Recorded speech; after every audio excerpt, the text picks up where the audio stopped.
Hello and welcome to the Zayed Cricket Stadium in Abu Dhabi as we get ready for a match in the ICC World Cricket League Championship. It's Nepal against PNG, Papua New Guinea.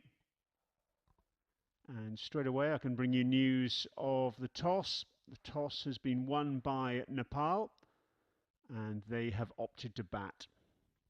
So the two players out in the middle for them, Anil Mandal and also Subhash Kokarel.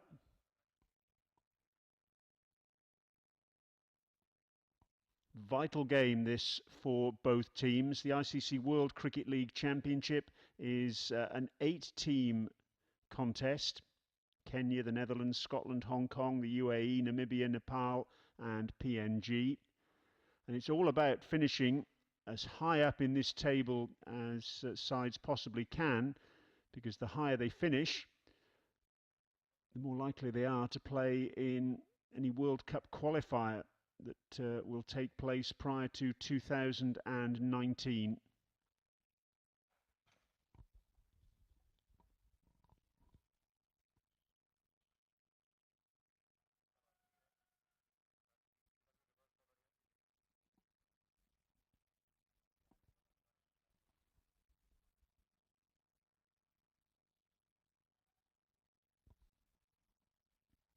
It's going to be Norman Vanua who's going to operate from the far end of the ground. First over of the match. He's going to be bowling to Anil Mandal. Two slips in position. Early start, 9:15. The idea being to try and legislate against problems with the light later on in the day. There's the umpire at the bowler's end, Budi Pradhan. He says play. So off we go.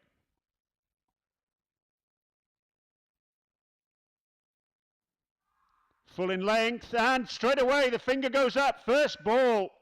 What a start for PNG.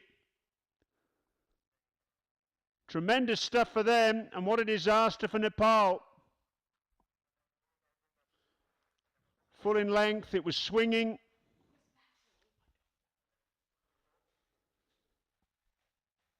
And so the first wicket goes down. An absolute disaster as far as Nepal is concerned. Very first ball of the match.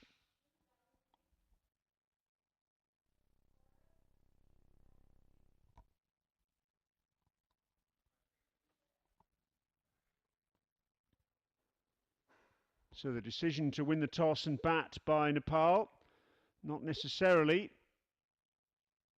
looking a good one at the moment. Anil Mandal was the man out. And not a very happy occasion for him. The new batsman is Sagapun on his way out to the middle.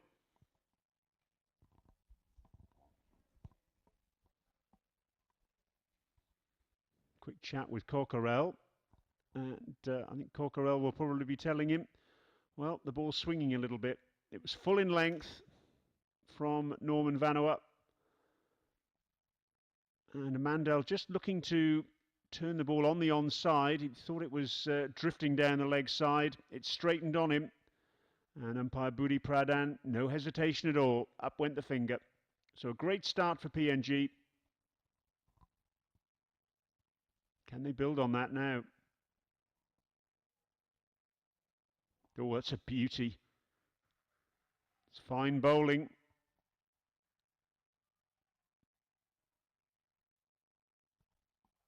Norman Vanua straight away into his work, into his rhythm.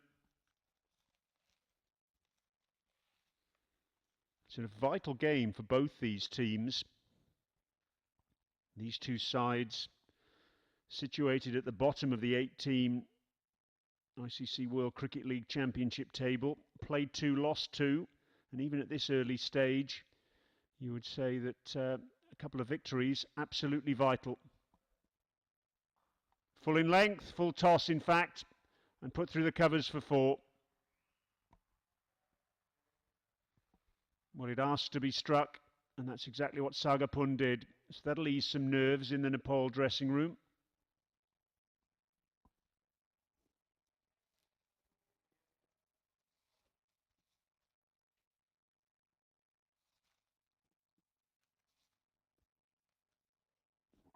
It's a lovely morning here in Abu Dhabi, the capital of the United Arab Emirates.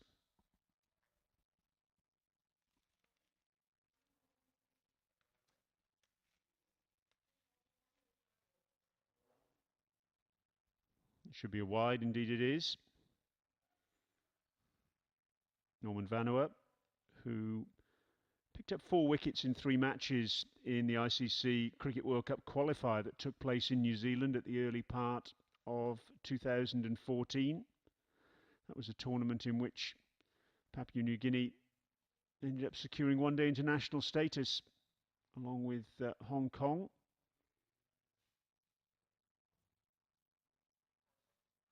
Scotland and the UAE as well. Decent carry there through to Jack Varey, the PNG captain, behind the stumps.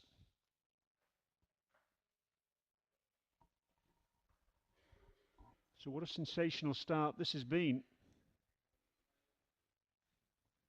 Just what the doctor ordered as far as Papua New Guinea are concerned. That's nicely bowled once more. A little bit high. Stifled appeal from Norman Vanua. But when he's getting the ball in the right area in this opening over, he's certainly asking some questions. There is some early movement. That's clear enough. And he's taking advantage of it at the moment.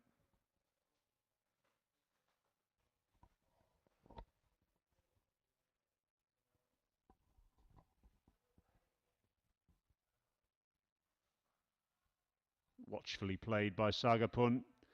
That's the end of the over, the first over of this match, and what a sensational over it's been too, with Anil Mandal dismissed from the very first ball of the match. LBW to Norman Vanua.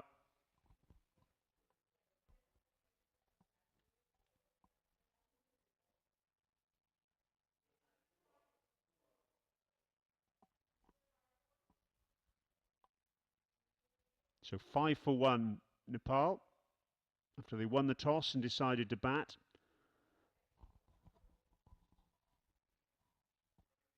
"14 players in each squad. Players left out for Nepal in this match. Karan KC, Bikram Sob and also Prithu Baskota. And the second over is going to be bowled by Chad Soper. He's going to be operating from the grandstand end.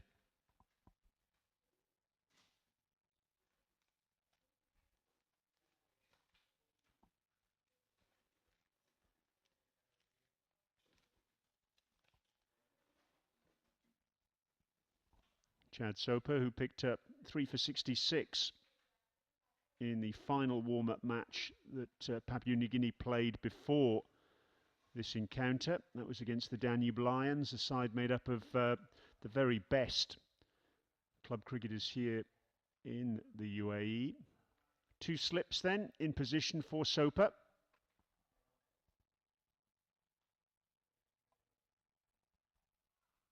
And Subhash Kokkarel is going to face his first delivery. A little bit of swing again. We saw some swing in the first over from Norman Vanua, and we're seeing some swing again there for Chad Soper.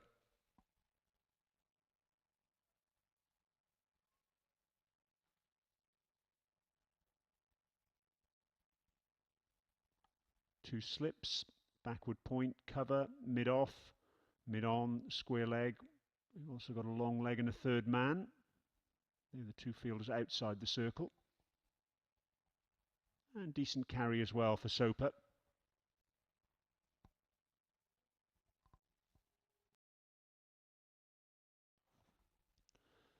Alongside me, David Townsend. Good morning to you, David. Well, I'll say morning to you, Brian, because it doesn't been a Good morning. I'll say morning to you because it hasn't been a good morning for me so far. The driver who was due to pick me up had an accident on the way to me. I hope everything's all right with him, but we got here eventually.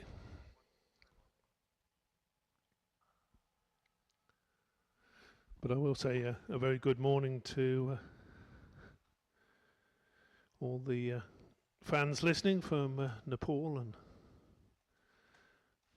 hopefully some listening from Papua New Guinea as well. I'm not sure what the time difference would be there, but they're 6 hours ahead of us in Papua New Guinea, so a nice time to be watching them.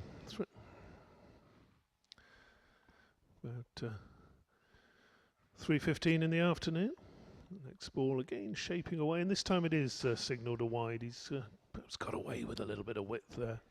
A couple of deliveries. Well, I mentioned it's a vital couple of matches for both these teams.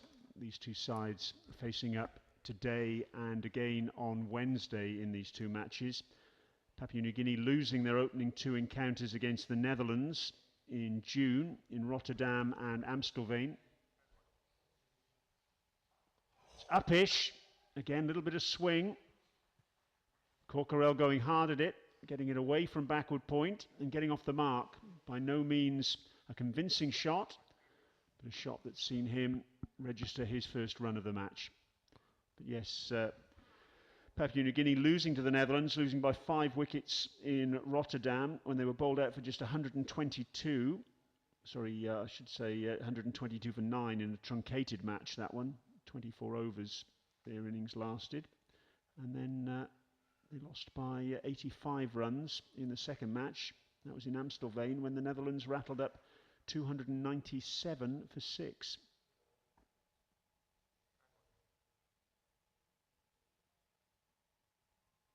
As for Nepal, well, they went down a couple of times to Scotland.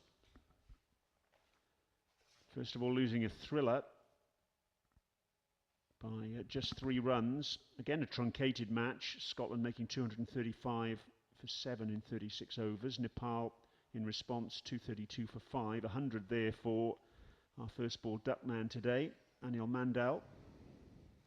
And then they lost by 9 wickets on the Duckworth-Lewis method in match 2. Both those games taking place in Ayr in July and August. That's the end of the over. So 2 overs gone. Steady first over that for Chad Soper. And Nepal winning the toss, opting to bat and losing Anil Mandal to the very first ball of the match. Swinging full-length delivery from Norman Vanua. He missed, and umpire Budi Pradhan at the far end, judging he was adjacent. Always difficult to give those, aren't they? First ball of the game. You think, is that on target? And the umpire would have to be absolutely sure. Mandal, of course, well, one of the key men for Nepal. Big setback that.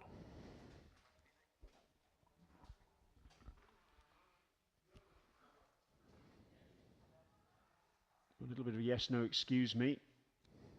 And in the end, the batsman coming through for a single, half stopped at backward point by Charles Amini.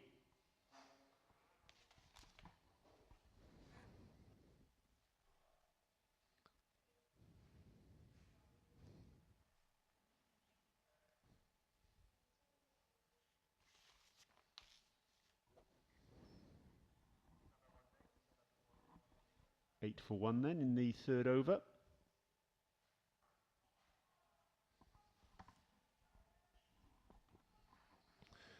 Great start for Papua New Guinea. Always feel sorry for the batsman though, Brian, don't you, going in the first over of the game? You know, you've got to go back to the pavilion and sit there for the next 49 overs and 5 balls, and there's nothing you can do. Once that umpire's finger goes up, your part in the batting part of the game is over.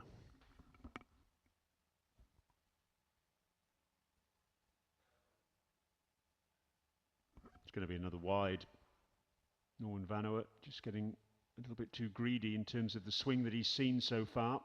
Starting that ball off on leg stump or just outside, and the ball drifting further away.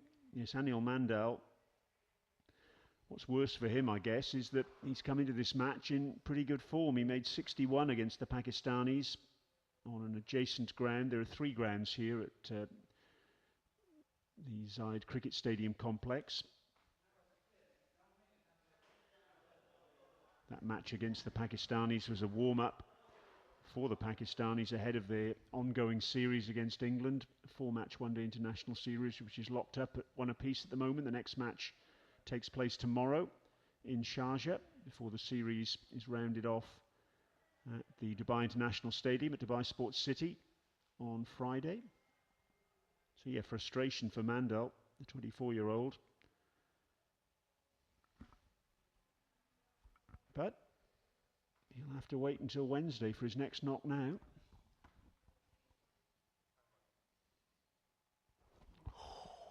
And again, a little bit of swing.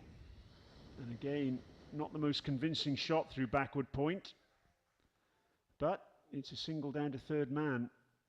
There's certainly some movement here for the bowlers first up. Definitely a little bit of swing, and we've seen 2 shots there that, you know, a little sliver more of bat on it and it would have gone to backward point, but batsman getting away with that. That's a little bit of luck you need at the start of an innings when the ball is moving around. Saga Pun, the beneficiary there. It's Subhash Kokkarel back on strike now.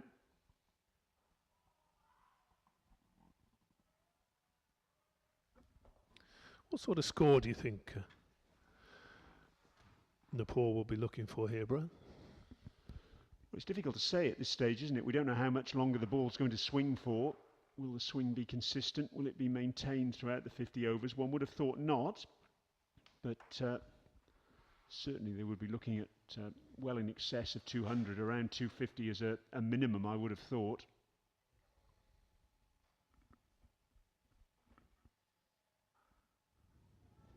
Up on his toes, Kokkarel, and a breakdown in communication between the 2 batsmen. There was an expectation, I think, that Amini would stop the ball, certainly from Saga Pun. In the end, they come through for 2 runs. So all's well as far as Nepal is concerned. 2 runs take the total at the end of that over, up to 12 for 1. In case you're just joining us, a reminder, Nepal winning the toss, deciding to bat, and they lost a wicket to the very first ball of the match. Anil Mandal, LBW to Norman Vanuatu. But since then, Saga Pun and Subhash Kokkarel have trucked along, not without the odd alarm, but no further losses as yet. David Townsend alongside me. Thank you, Brian. Yes, it's not known as a massive scoring ground, this one, is it? It's perhaps, as you were saying, a 250, 260, somewhere around that mark would be a competitive total. Chad Soper once more, and again a little bit of width, and Ravindra Umalasiri, the umpire at this grandstand end from Sri Lanka, gets his arms out wide once again. So there are 2 umpires out in the middle, umpire Umalasiri and also Budi Pradhan of Nepal. Remember, this is actually a home fixture for Nepal. And the 3rd umpire today, Imran Haji, with David Dukes, our match referee. It's a lovely shot through extra cover and a good bit of tumbling fielding as well. That was CC Bao at extra cover.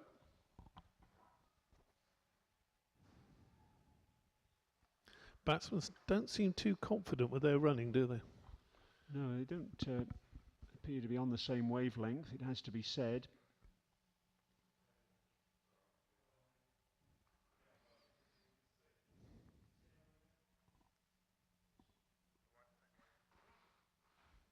That's nicely bowled. That's where Soper's looking to get it. He's just got that one right, hasn't he? The first ball of the over, a little bit too wide, swinging further away, given as a wide.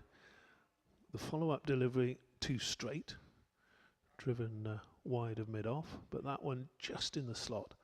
Just getting that little bit of movement away and through to the keeper. As you said earlier, Brian, a decent bit of carry here, isn't there? Yes, they've worked hard to get some additional pace and carry into the surfaces here over the last couple of years.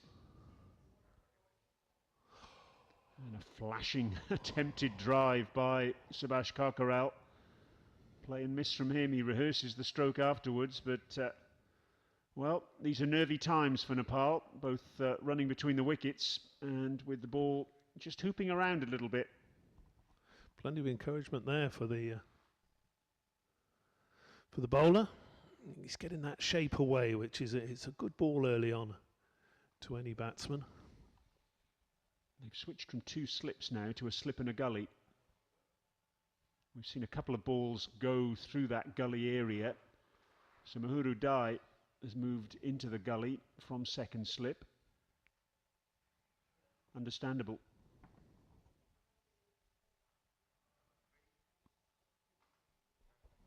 I did mention that this was a home fixture for Nepal. Of course, the country's still recovering from that devastating earthquake that they suffered in April.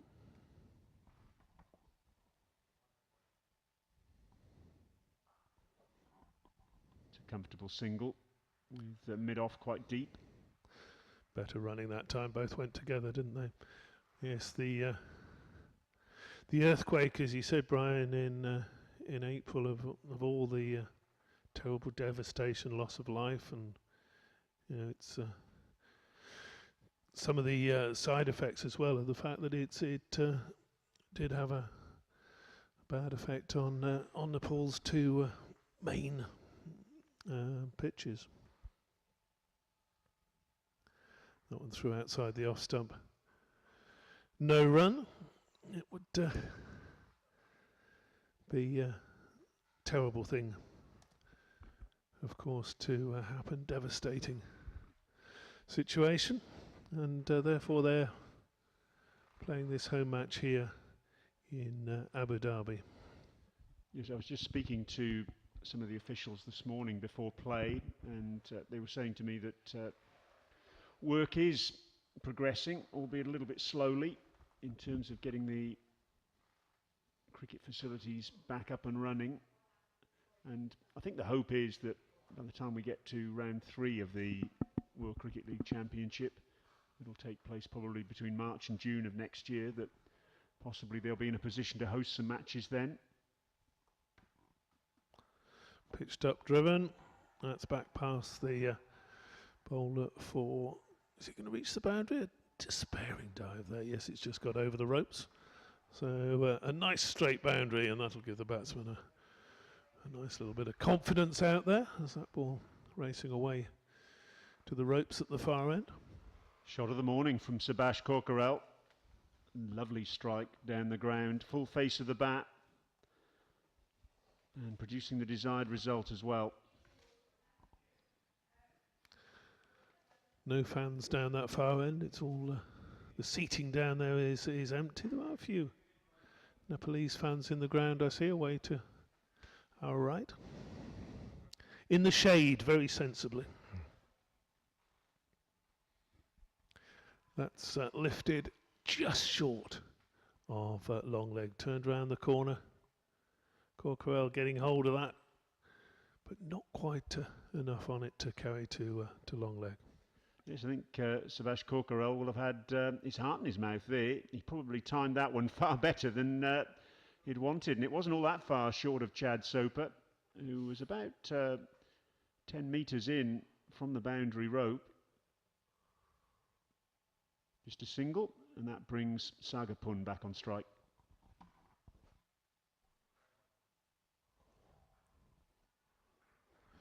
In behind that one, pushed it back down to the bowler. Nice, tight, short of a length. Hard to get away that delivery at this stage in the game. Nepal choosing to bat here this morning. Is that a common decision, batting first here at Abu Dhabi, Brian?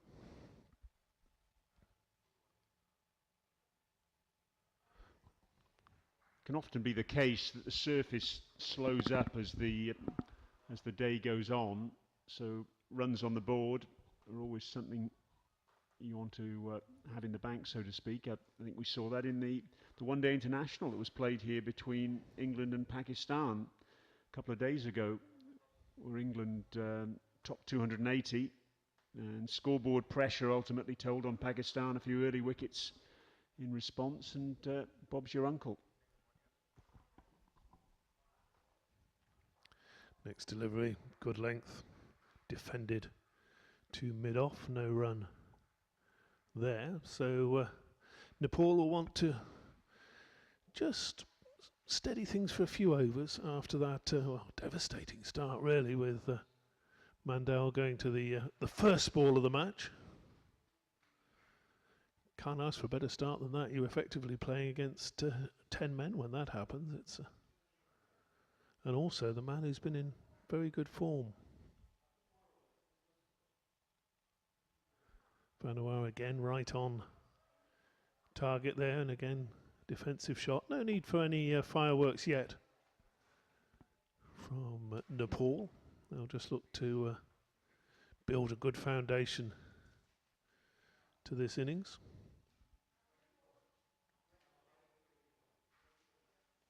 Plenty of cricket going on, of course, in the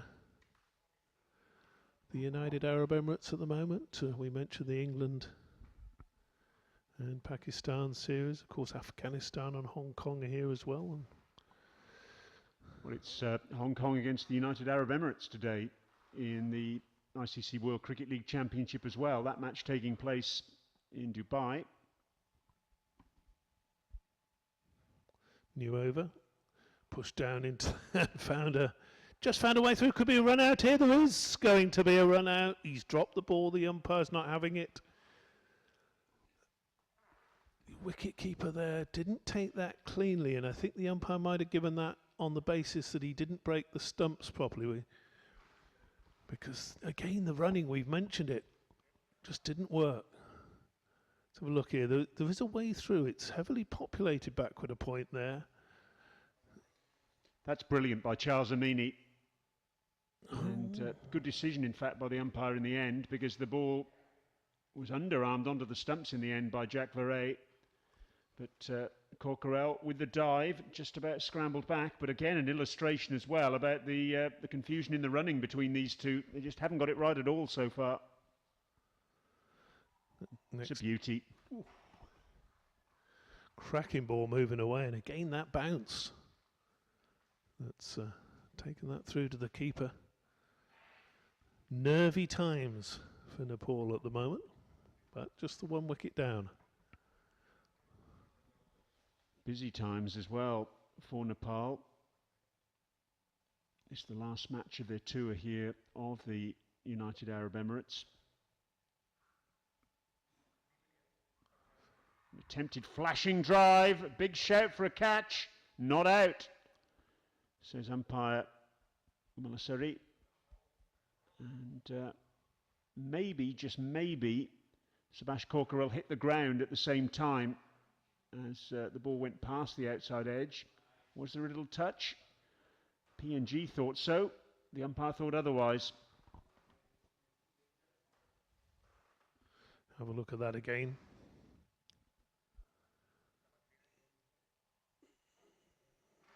No obvious deviation as that goes through to the keeper, but well, the wicket keeper very confident.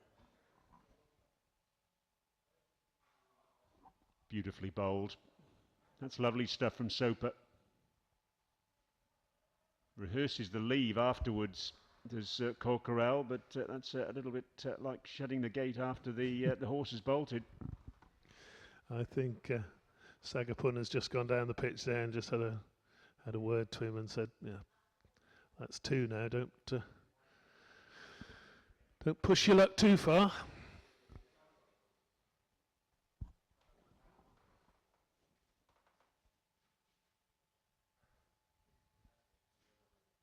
Nicely bowled again. This is good stuff from Soper. He's in good rhythm now. I mentioned about the fact that Nepal This is the last match of their tour. They played a 2-day game against Hong Kong on one of the adjacent ovals here to start things off. That was a drawn match. They played against the Pakistanis and lost that match by 121. But when they batted, they lost only 5 wickets and topped 200.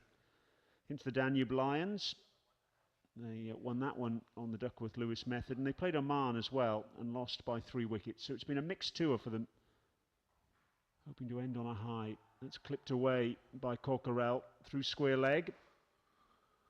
Just the 2 runs there. They might have pushed a little bit harder and looked for a third, but as we've been saying, the running has not been too confident between these two.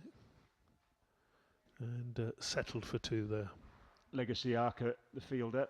Keep an eye out for him with the bat a little bit later. Absolutely electrifying player at the top of the order for Papua New Guinea. 22 for 1 is the score. 6 overs gone then. A reminder, in case you're just joining us, that Nepal won the toss and they opted to bat. Made a disastrous start when Anil Mandal was dismissed to the very first ball of the match.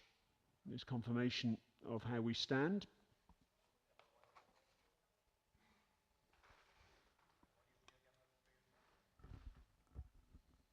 Norman Vanuatu once again. It's down the leg side. Varay gets a glove to it. We wait for a signal. I think it's going to be a leg by. Indeed it is. It just flicked the thigh pad. Some Nepal fans have made their way in. It's a working day here in the UAE today, so the crowd will be pretty small. Is there anywhere in the world where Monday isn't a working day, Brian? Well, of course, Friday and Saturday is the weekend here in the UAE. And in a couple of weeks' time, we've got several days of a public holiday coming up. UAE National Day at the back end of the month. I think Monday is one of those days around the world, though, isn't it, that nobody looks forward to. Except, of course, when there's a game of cricket on. Or there's a bank holiday.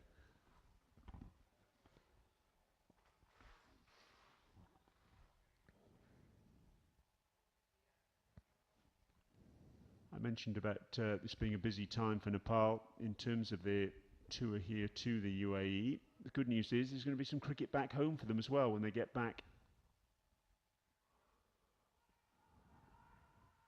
Clipped away through mid-on. Look for 2, but it's not there again. Not the great communication that these 2 batsmen would have hoped for, I'm sure. But yes, there's an MCC tour taking place to Nepal at the moment. Captained by Neil Dexter. And they're playing 4 of their 5 matches at the Kathmandu National Stadium. So there's a positive sign in terms of cricket returning to Nepal after that devastating earthquake. Certainly no run there, as it was just dabbed down into the gully. If these 2 need to sort their, just a little bit of communication, isn't it? Maybe a chat in the middle of the over. Don't look, one call, clear, precise. Let's not have any more of these little scares. That's 3 or 4 now, and say in the previous over, very close one, but good decision. That's a lovely shot. Creamed through extra cover by Saga Pun. And even though Sisi Bao made good ground towards it, he was never going to cut it off. We're on that side of the ground where that's the shorter boundary. And that really was an absolutely beautiful extra cover drive. In the slot for it, over pitch there. Vanuatu won't be happy with that. But no question, once that had pierced the field of it, reaching the boundary.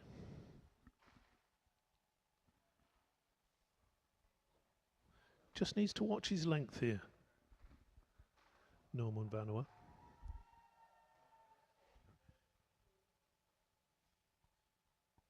Still 2 slips in position.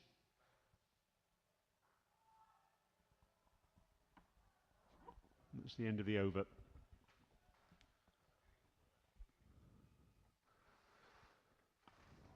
would you say now that perhaps Nepal just back on level pegging now after that early loss? Well, they seem to have weathered the storm a little bit now. Norman Vanuatu certainly not swinging the ball as prodigiously as he did in his first over or so. Still movement for Chad Soper though, isn't it? I've been impressed with him from this end. Not just the movement away from the bat, but the lengths he's been bowling, and also a little bit of bounce as well. One or two deliveries have gone through to the keeper at a good height. No success yet for Soper though. Thought he had a little tickle to the keeper in the last over. Not to be.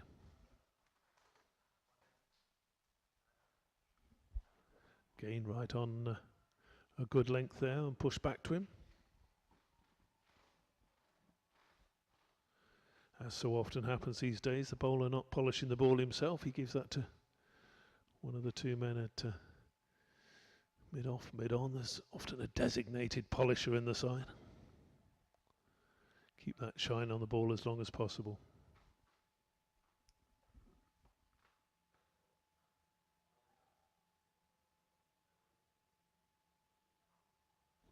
Of course, Soper taking the new ball here along with Norman Vanuatu. There's been a little bit of a change around in terms of the seam attack for Papua New Guinea. Willie Gavera isn't here. He's been ill for the last few months. They're hoping to get him back on track sooner rather than later. Raymond Hayoda, who viewers might remember was one of the bowlers in operation at the ICC World Cup qualifier, seam bowler. He's not here. Oh, it's in the air, and it's flashed through slip. Well, if you're going to flash, flash hard. That's exactly what happened on that occasion. And Subhash Korkarel, he's lived by the sword and very nearly died by it. And I just wonder whether had the second slip been in there and not moved round to a fine gully, that would in fact have been a comfortable enough head-high catch. You think that was Asad Vala there at slip?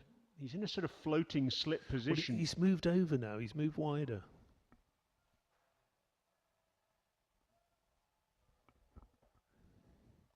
When you've only got a couple of slips or a couple of men to position in the slip cordon, difficult to get them right.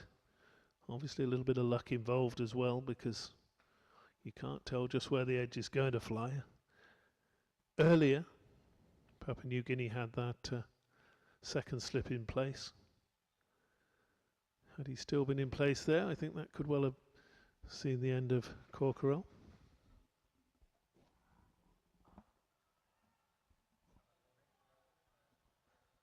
Got away with that one a little bit.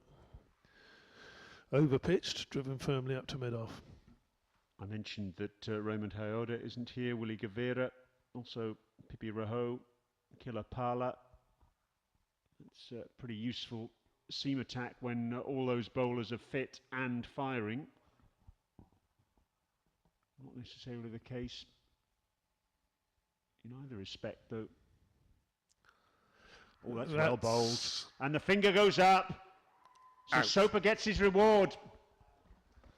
Yeah, he got that one on the stumps again, a little bit of shape. It's just crept through there. And the second wicket goes. Not happy with himself. Let's have a look at that again. Practicing the shot as he walks off, but the ball through there. And the shape that Soper's been getting on it meant that it was unlikely to be going down the leg, and the finger went up. So celebrations in the middle there for the Papua New Guinea side. Well, that's pretty straight, Brian. Dead.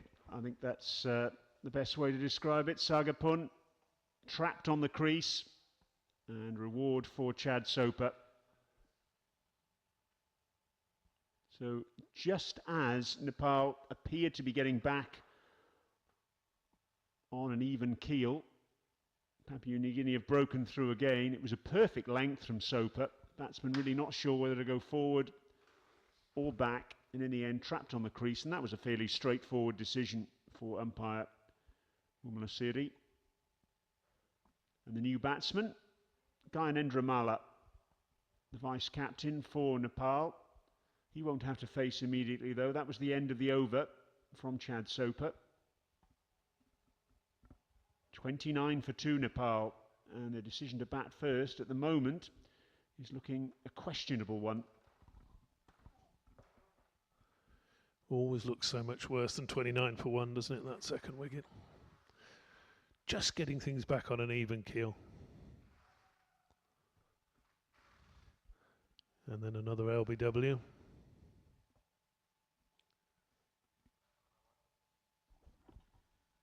Interestingly, second slip is coming out now and going to mid-wicket, and third man has come up into a sort of fly slip position. And straight away mid-wicket, that's Mahuru Dai brought into action. Interesting. We're concentrating perhaps on a straighter line here. Looking for another LBW possibly.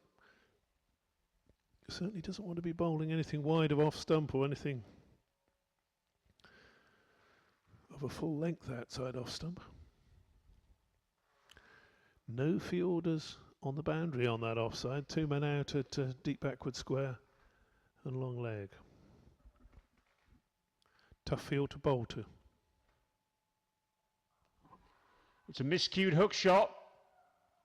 The temptation was there, and well, probably what saved Subhash Kokharel a little bit there was the fact that that's the longer boundary. So the fielder out in the deep, that's Legacy Arca, was a long, long way from getting anywhere near that ball.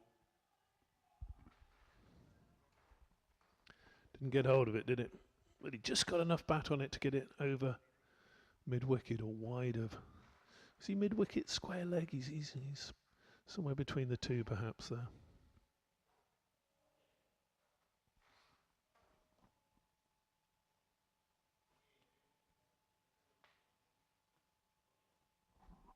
First ball then for Gyanendra Malla. I can't help thinking with the new batsman that I'd much prefer to see a second slip in rather than a deep square leg. Yeah, is he going to try and bounce him though? That's the question. It very nearly worked, didn't it, with the first ball of the over. But I agree with you, Brian. Always have a second slip and drop the third man back, and maybe they're working to a plan.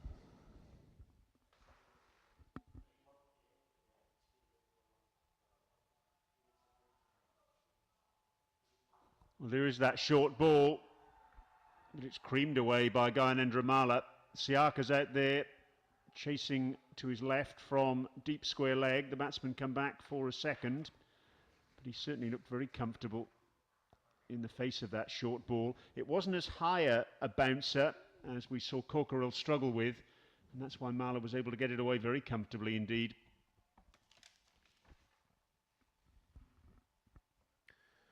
Nice to get one out of the middle of the bat early in the innings.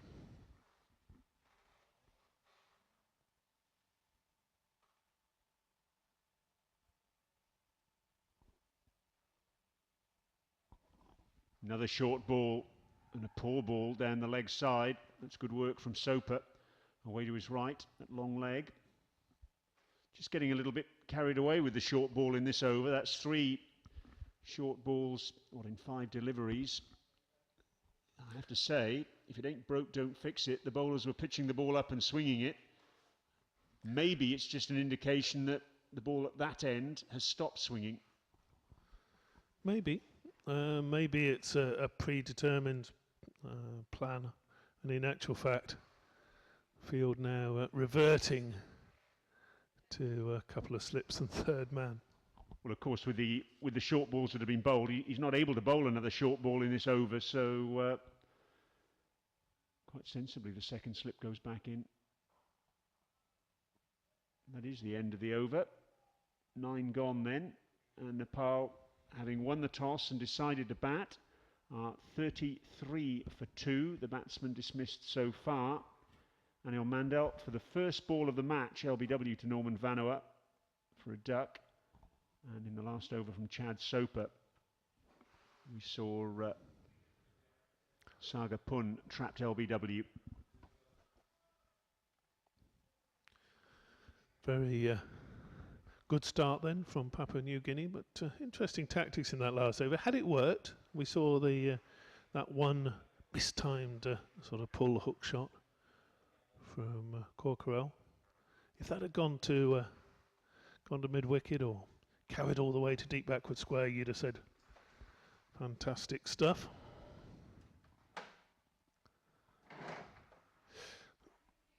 Soper then continuing from the grandstand end. And again, just an indication of some movement away from the right-hander. A little bit of movement behind the bowler's arm as well from the photographer, which was disconcerted the batsman out there. A big stadium like this, not too many people on the ground, and one of them still manages to disrupt play.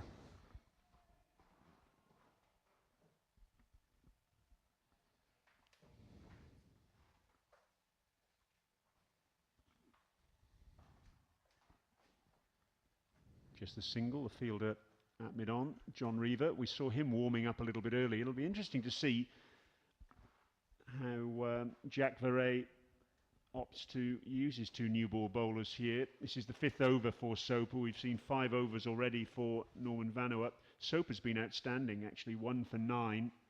Vanoa a little bit more expensive, 1 for 24 in his 5 overs. When will the change come, I wonder? All depends how well the bowlers come back, doesn't it, as to how many overs you leave them with later in the innings. Nearly through again. Good delivery. As you say, very impressive, Chad Soper. Just getting that little bit of movement away from the bat.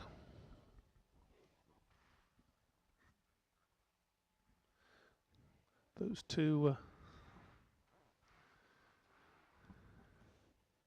wickets, though, a setback for Nepal.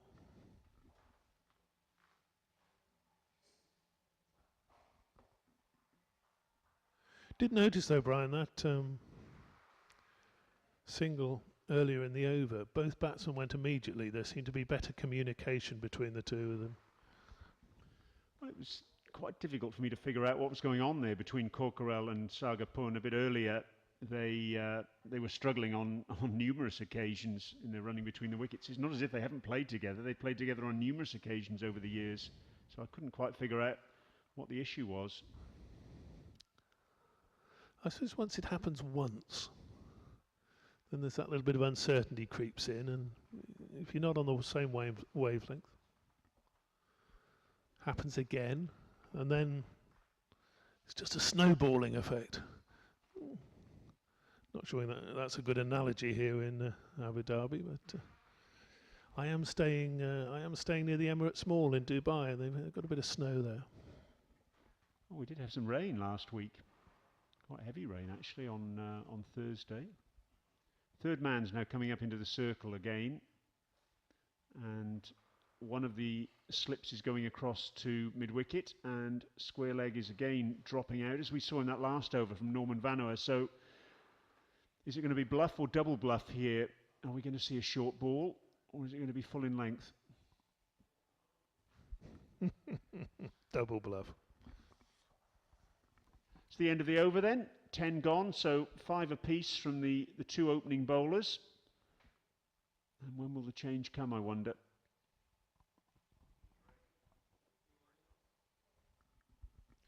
.34 for 2.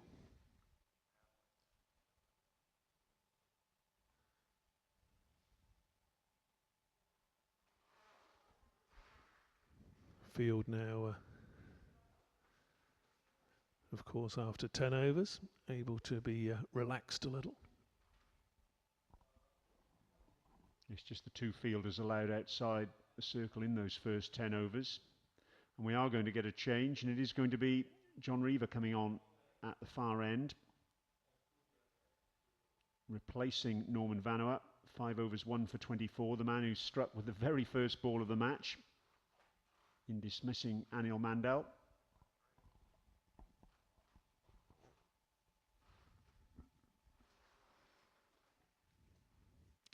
Still only the two men out at this stage though, the third man long leg. There's still 2 slips in, so attacking the new batsman.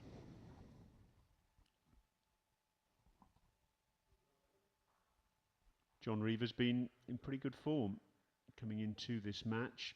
In the 2 warm-up games that Papua New Guinea played ahead of this outing here in Abu Dhabi in the ICC World Cricket League Championship, he picked up 2 for 32 in 7 overs against Oman, and against the Danube Lions, 6 overs and 1 ball, 3 for 28. And again, the change has happened with a slip coming out and going across the mid-wicket, and deep square leg going out. But the extra fielder allowed outside the circle now, so third man has stayed back. So we've got a third man long leg and a deep square leg outside the circle. A little bit upish from Gyanendra Mala, but he still picks up the single. Almost as if it stopped a little bit on him, that ball, as he pushed through with the shot. This Gyanendra Mala, what a story. Vice captain for this series of 2 matches. He's one of the squad who actually played in the ICC World Cricket League Division 5 back in February 2010. Well, that was when Nepal were playing the likes of Singapore, Bahrain, Fiji, the USA and Jersey. They really have been a terrific story, Nepal, over the last 5 or 6 years. They played in the ICC World 2020, of course, in 2014. They actually qualified for that tournament on this ground when they beat Hong Kong in an absolute thriller. So I was speaking to the coaching staff this morning, and they were saying they were doing their best to remind many of the players of those happy memories. That's a nice punch down the ground as well from Corkerell, the scampered single. Always good, isn't it, to go back to a scene of one of your triumphs. A good feeling about the ground. Maybe this is our lucky ground. We play well here, we win here. Let's do it again today, lads.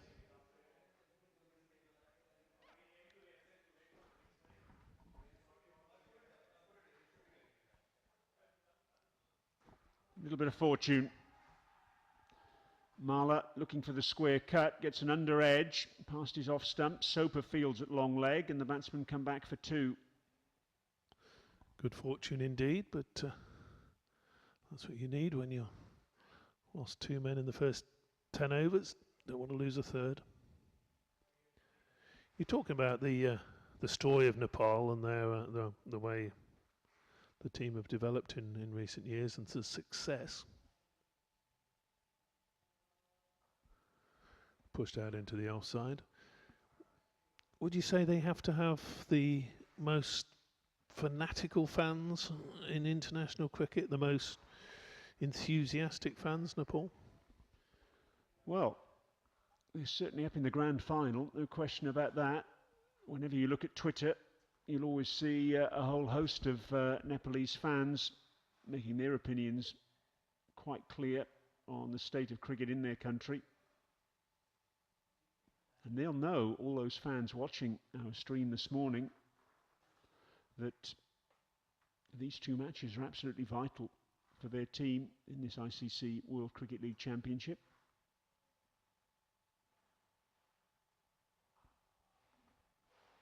In fact, why don't we have a bit of fun? Why don't you give us a shout if you're watching? Let us know where you're watching.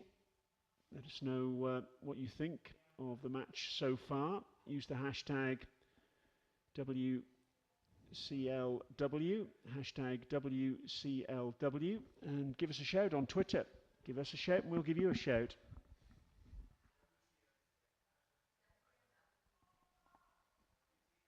Edged and dropped. Jacques Verret tumbling away to his right. He got a good hand on it.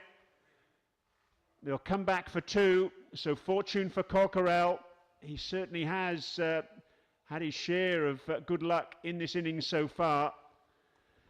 And, well, if there'd been an orthodox first slipping position, perhaps Verret wouldn't have needed to go across as he did. But Asad Vala standing wide. Verret had to go, and he couldn't hang on. Half chance. I think you're being hard on him to say that was a chance. He did very well to get a glove to it. And then flashing and flashing hard is Corkerel, getting it over backward point. Amini chasing, does the fielding. Well, Corkerel, I think the best way to describe his innings so far is felicitous. He's had a great deal of good fortune. Now, is he going to be able to take advantage of that?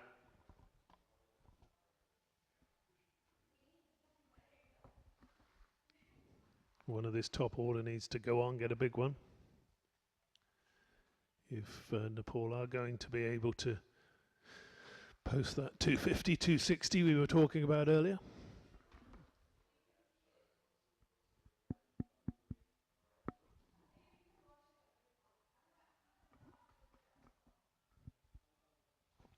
Better delivery there. Tucked him up. It's a tempting one for the bowler, isn't it? Because tuck the batsman up, he doesn't score runs. Give him a little bit of width, a little bit of movement. And there's a chance, as we've seen already in this over, that he'll hit the ball in the air on the offside. And you could get him out. He won't score any more runs once you've got him out.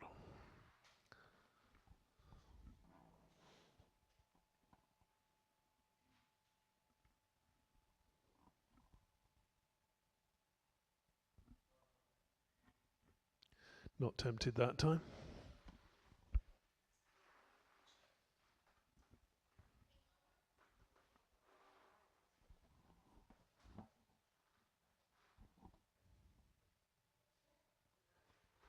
Oh, we've had a tweet in already from Anurag. Thanks for your tweet, Anurag. This Subhash Corkerel innings, he said, is based purely on luck.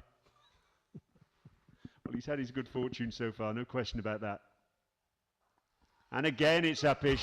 Well, as if to emphasise the point that Anurag made on his tweet there. 2 runs, but you couldn't honestly say it was the most convincing shot in the world. It's the end of the over, an over which could, on at least a couple of occasions, maybe more, have seen the end of Subhash Corkerel. Almost as if he's teasing, isn't it? These Papua New Guinea fieldsmen just out of reach again there. And maybe if mid-off hadn't been quite as deep, if he'd have been in a couple of paces, would have been able to take that catch. But, well, another half-life there for Corkerel. He's moving along nicely. Abby's tweeted in. He's watching in the USA, supporting Nepal. Thanks for your tweet, Abby. Deepak as well. Says this is a very important partnership for the side. That goes without saying. Sapan. Nepal, he says, can defend any target. You've opened the floodgates, Brian. And Kalyan's watching from Finland. Ah. Viewers all over the world. What about you PNG supporters? Where are you watching? Give us a shout. Hashtag WCLC. New over from John Reaver from the far end. This is his second over. Doesn't look to carry the same threat as the opening bowlers, does he? Very impressive opening spell from Chad Soper and, of course, Norman Vanuatu before him. Bustly little medium pacer, I think we can call Reaver.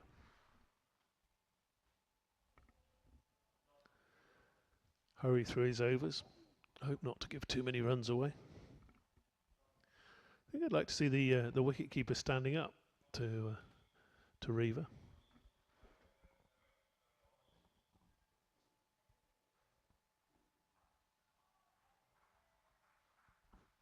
He's quite capable of doing it, Jacques Verret.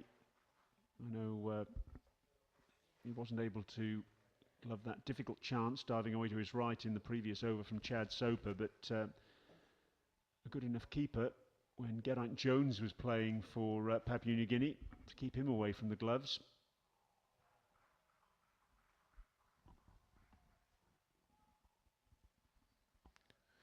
Nice tidy work standing back, but of course if you're up to the stumps as a keeper, it does put that extra little bit of pressure on the batsman. He can quite literally feel you breathing down his neck.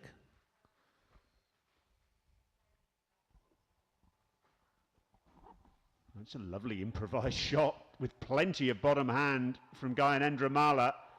Well, if you'd seen a West Indian player play a shot like that, you'd have said that had a real Caribbean touch to it. He rocked back and just used that bottom hand to guide the ball and punch it into the gap between mid-wicket and mid-on. Tremendous shot for 4. Tremendous timing as well. That looked, well, it looked as though it was a 1 or a 2 perhaps when it left the bat, but it just raced away to the boundary. Look at that.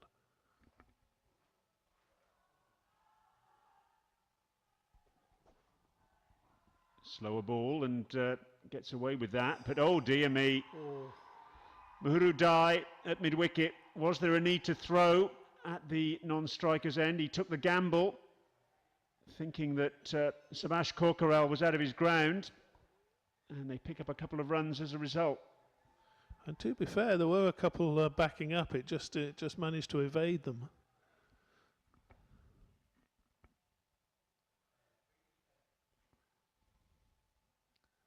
Two runs given away, but had that ball to run out, worth the gamble, I'd say.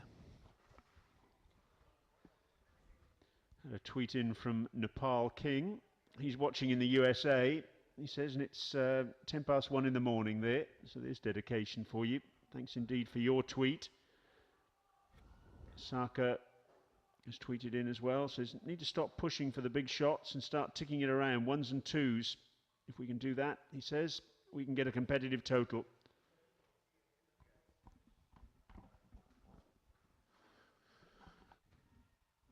Samit watching from New Orleans. Sachin from Australia. Great to have you with us. And we've got a change of bowling. Chad Soper eventually giving way after 6 excellent overs. And CC Bao coming on from the grandstand end. And sure enough, we've got Jacques Verret now going to stand up to the stumps. Perhaps we could ask you, Nepal fans out there in Twitterland, what score you'd like to see the team get today, or what score you'd expect them to get after this start. 1 or 2 ideas. What was that hashtag again, Brian? WCLW? WCLC, World Cricket League Championship. Gentle medium pace from CC Bao.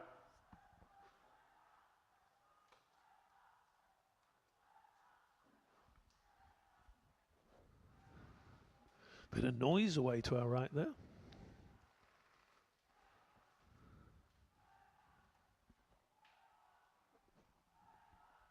Tight bowling on the stumps. Can't get that one away. Cracking shot in that last over, whipped away by Mala. Shot of a top batsman.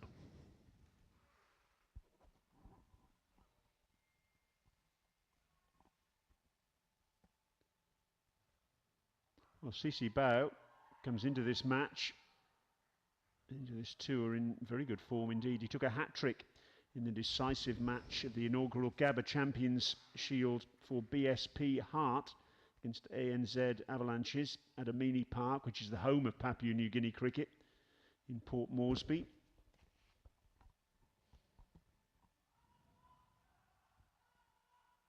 Took 5 for 15 in that match as the Avalanches were bowled out for 80.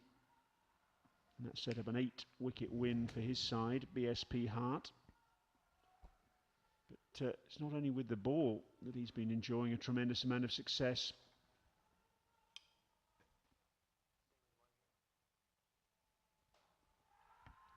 Clipped uppishly again. Gyanendra this time picks up a single. Yes, Sisibao made the highest score in the first round of Gabba Champion Shield 2-day matches, with 206 not out against the ANZ Avalanches. 22 fours, 8 sixes, one of only 2 centuries in the opening round of that tournament. The other, Vani Morea, 107 that he made. Oh, it's a little bit uppish, that straight drive. It wasn't a million miles away from Bow there. Are we putting that down as a half chance, Brian? I'm not sure he got a fingertip to it. He got a little pat on the backside from extra cover as he makes his way back to his mark. Fielder at extra cover, Tony Ura. Corkerell again, hitting the ball in the air.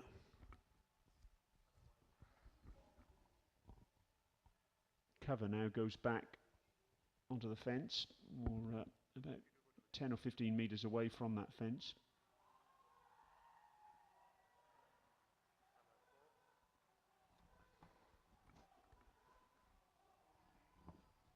It's the end of Sisibao's first over, and yeah, PNG coming on this tour off the back of domestic action. The Gabba Champion Shield taking place with 2020 matches, 50 over matches, and a 2-day round of fixtures as well. 4 franchises played. So certainly there's a great deal of development going on in Papua New Guinea at the moment in terms of the game getting bigger and stronger. Dominant force in that region at the moment. Riva.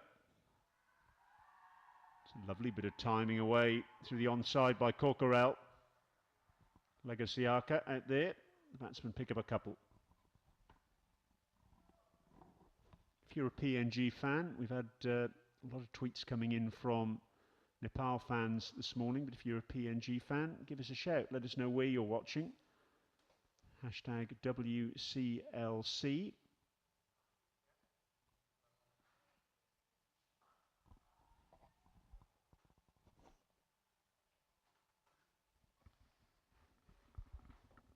Tidy again from Riva. That delivery just back of a length, pushing the batsman back in his crease.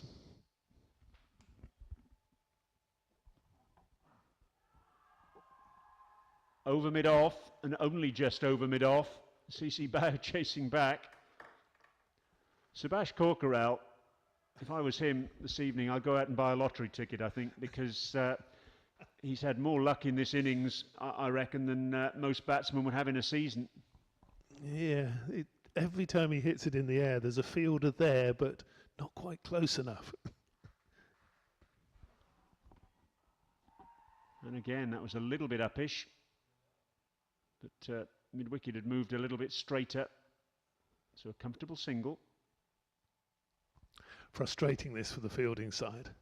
They're seeing the batsman regularly hit the ball in the air, not timing it superbly, Corkerell. That won a couple of deliveries away, just getting over mid-off. Got enough on it, got away with it. Well, Rupesh has tweeted in, thinking that Nepal will make between 245 and 275. Milan thinks that the side can defend 220. And Astromono has tweeted in saying, Vamos, Nepalese cricket team, hit sixes. I think Subhash Corkerell is very much in that mindset. Keep your tweets coming in. Lovely to hear from you from all over the world. That's the end of the over. Needs to go into coaching. Who was that? Hit sixes? Thanks for that tweet.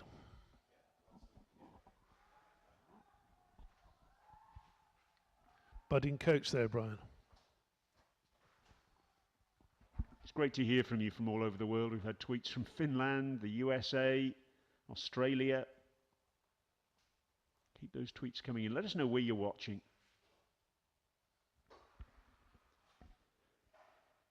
long consultation between CC Bao and Jacques Verret. And at the end of it, Bao is coming off. And it looks like Mahuru Dai is going to come on. So a very short spell for CC Bao with his waspish medium pace. Just the one over. You're going to see a bit of spin from Mahuru Dai. Fifth bowler to use then for Jacques Verret.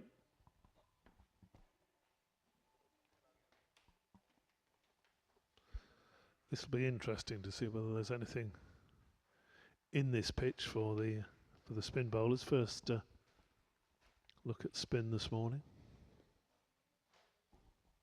Real character, Mahuru Dai, and a wonderful talent as well.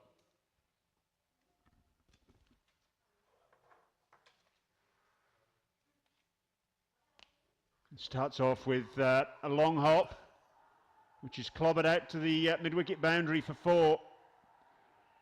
Well, Gyanendra Malla needed no second invitation there to take advantage of that very short delivery. Problem, of course, for the spinner, have to hit that length early on, can't drag the ball down.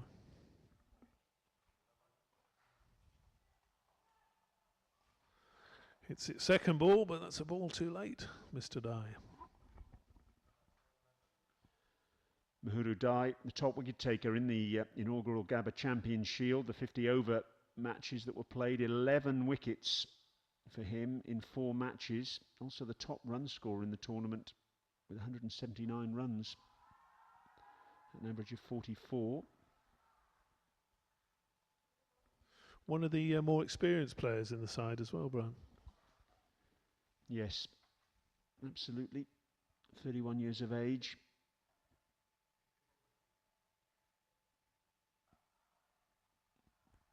Goes back as far as Papua New Guinea under-19s. He's been playing for over a decade for his country at the highest level.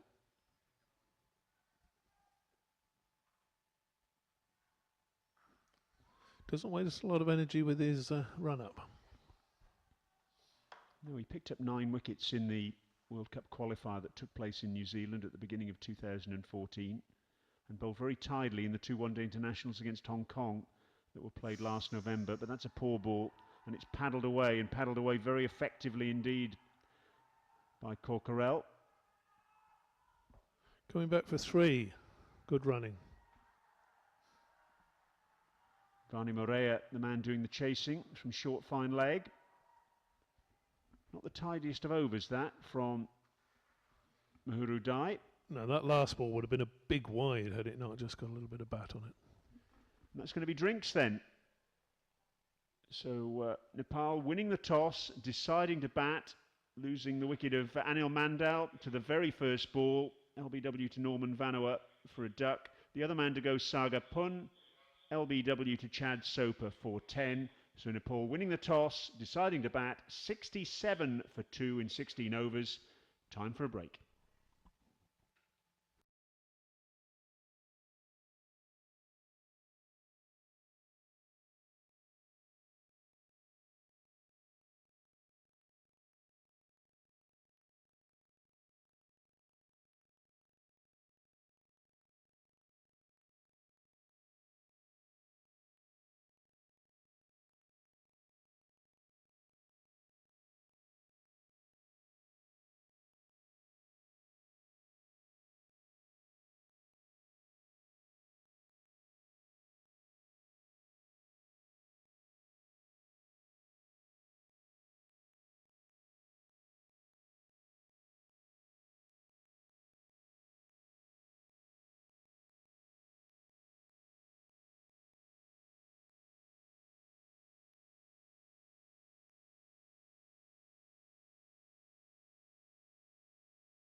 So ready to go again.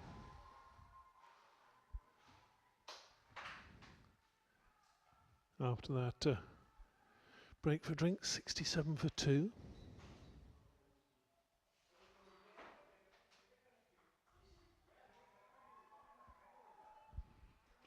It's going to be Reaver to continue.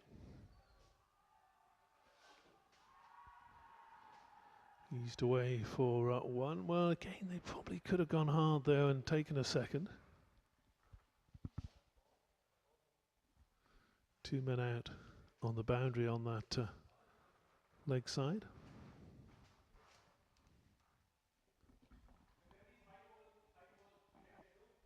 Tweets continuing to come in. Nishal from Missouri in the USA. Lovely to hear from you. Saga from Adelaide. Hashtag is WCLC. Let us know where you're watching.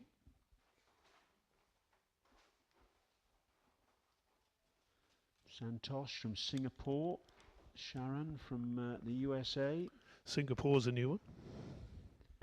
Baal from Qatar. Viewers from all over the world. It's lovely to hear from you. I'm glad you're enjoying the action. It's been pretty well contested action so far. Driven firmly back. I'm not sure that was on the full, but it's beautifully timed. That's raced away to the boundary for 4 more. So Nepal starting to get into gear here. Some of the timing's been beautiful today. That was uppish though. Oh, again. Sebastian Corkerel, again, not a million miles away from Reaver in his follow through. That must be 7, 8 times that he's hit the ball close to a field, or has just got a glove on it, or just haven't held on.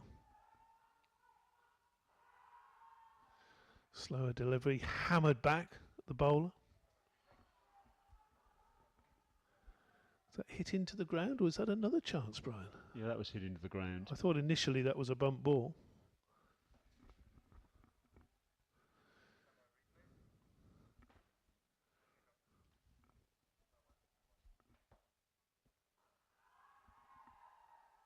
Well fielded. That's good work. Excellent stop. Let's have a look at that replay. Slower ball. Nah, hit into the ground.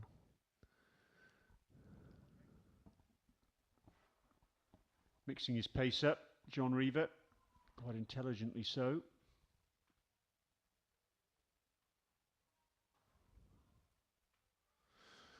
Length delivery. No run at the end of the over, so boundary there, but not too much damage in the over. So bowlers always say when you go for 4 early in the over, have to try and get out of it as cheaply as possible.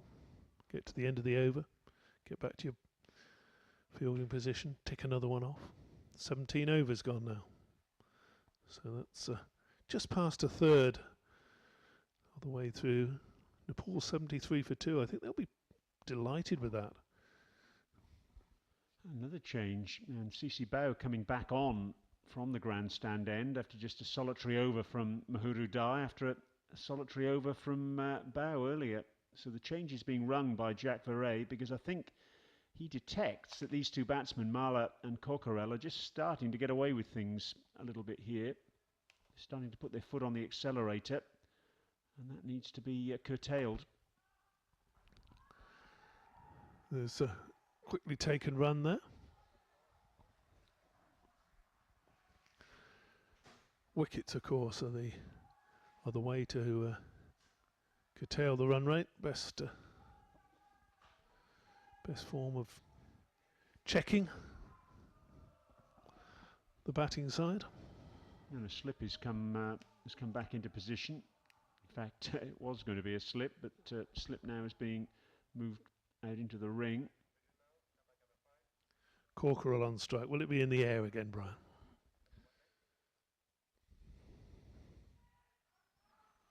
No, just quietly pushed into the offside. But as we've been saying, he's been chancing his arm this morning, the Nepal opener.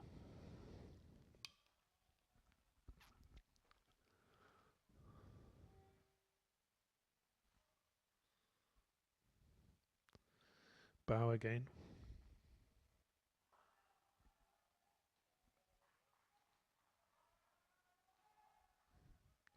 Field very much on the defensive now. No close catches in.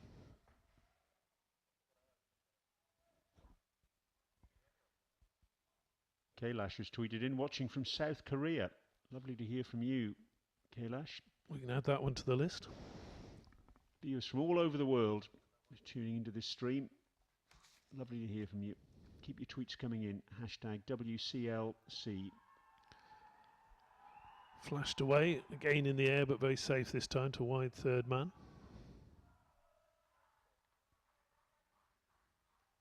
I'm going to make a list of all these countries. South Korea, that's going to be one of the most impressive today, I think. We can safely say nobody's watching in North Korea.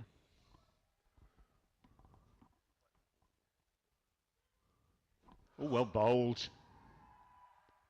Very nicely bowled. Now, was there a little edge there onto the thigh of Jacques Verret? There was. There was no signal. Yeah. So good fortune for Mala. That has to go down as a chance. Yes, it's actually gone in the gloves, hasn't it?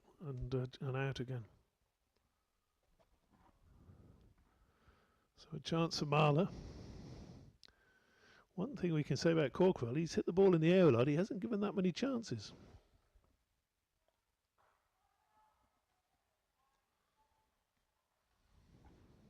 The end of the over. And it's 76 for 2, Nepal. Remember, they won the toss. They opted to bat. I know we've got viewers joining us all the time.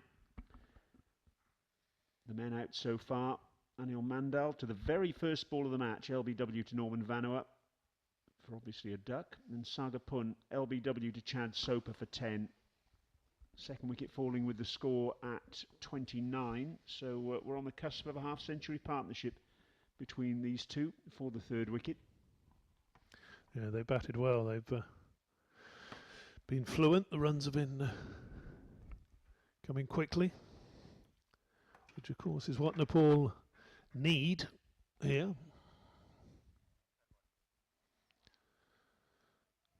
Quick, busy little action from Riva.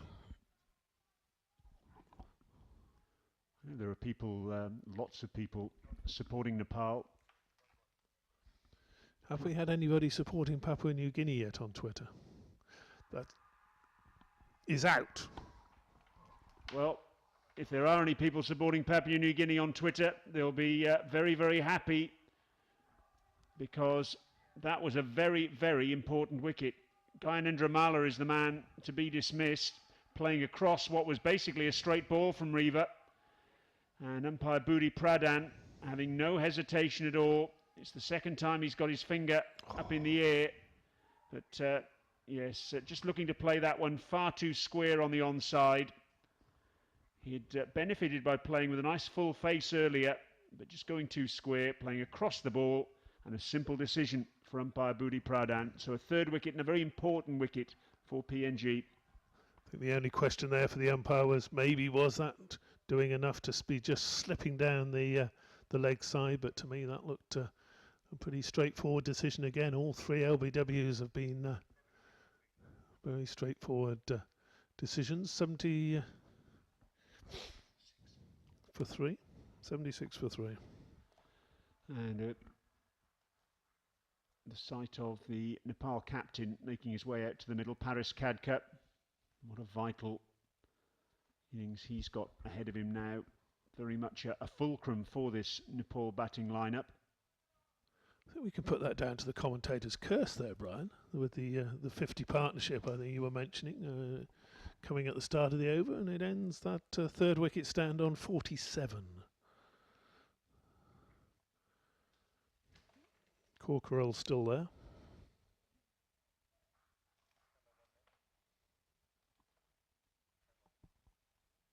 First ball then for Khadka, and he gets away with thickish outside edge down to third man for a single. Paris Khadka, Mr. Versatile for Nepal. He can bowl right arm medium pace, he can bowl some off spin. He's an outstanding batsman. We saw him score 70 from just 55 balls against Scotland in air in the first round of matches in this ICC World Cricket League Championship. That was in July. He's going to be the wicket that PNG will want. The wicket that PNG think they should have had is Corkerell by now, because he's still there, 35 not out. The Nepal opener, but he's given, had a few scares.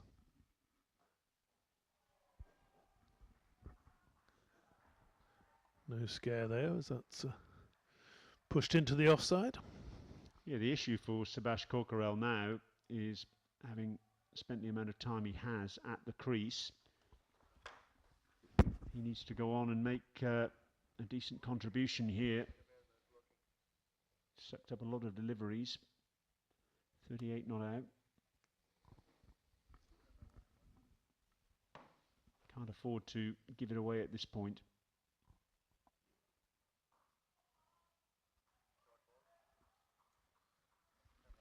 Need him now to bat through the innings, or to bat deep into the innings for Nepal, and Paris Khadka and the batsman to come can bat around him. Needs to be the focal point of the innings. Having had that bit of luck, you have that sort of luck, you've really got to cash in, Brian. Absolutely, he's definitely had plenty of good fortune today. It's a case of taking advantage of it now. On the other side of the coin, of course, PNG will be absolutely determined to try and take advantage of the fact they had that breakthrough in the last over. They've got a new batsman to bowl at, very important batsman as well in Paris Khadka. What can CC Bao do? Operating from the grandstand end. Khadka, another veteran of the ICC World Cricket League Division 5 campaign back in February 2010, when Nepal were playing the likes of Bahrain, Singapore, Fiji, the USA and Jersey.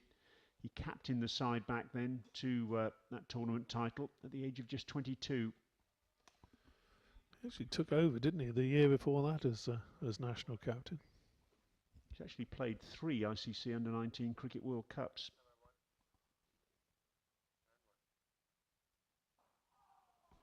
Vastly experienced. He actually played first-class cricket for Nepal against Hong Kong as a 17-year-old in the inaugural ICC Intercontinental Cup back in 2005. The ICC Intercontinental Cup, the first-class competition between the leading associate and affiliate teams, which of course has the opportunity potentially to lead to Test cricket now. Nepal not taking part in this latest edition though. Not ranked highly enough to do that. PNG are there though.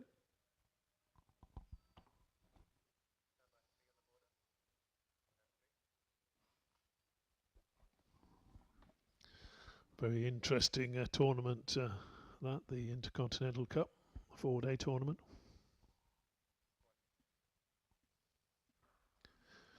Ireland and Afghanistan, the two big beasts in that tournament.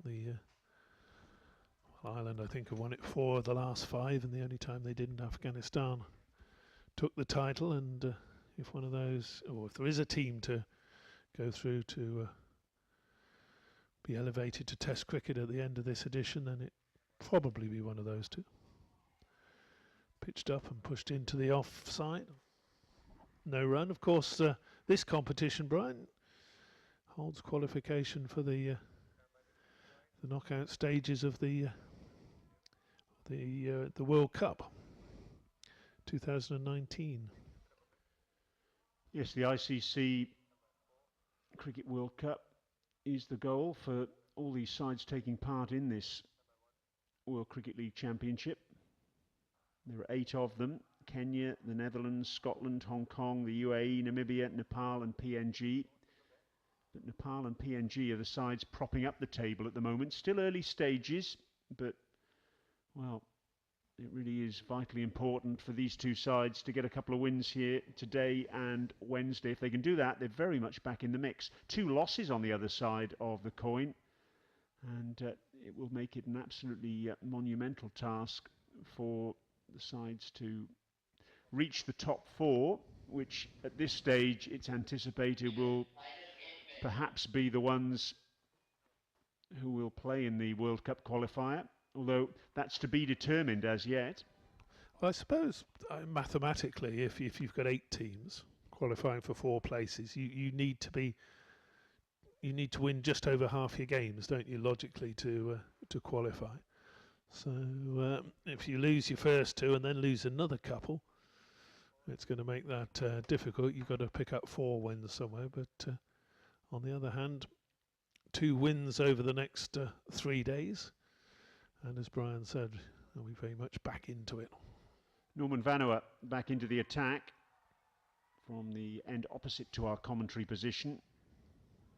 He opened the bowling and got a wicket with his very first delivery. 5 overs, 1 for 24 in that first spell. Didn't quite get it absolutely right all the time. He got that first delivery spot on, of course. Found some early swing. It'd be interesting to see whether there's any evidence of swing now. I doubt it.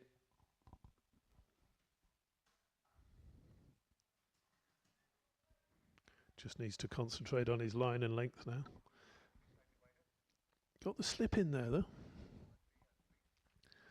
I think Papua New Guinea realise another wicket now and they would really be on top. They could put the grind on in these middle overs, make sure that the Nepal run rate slowed.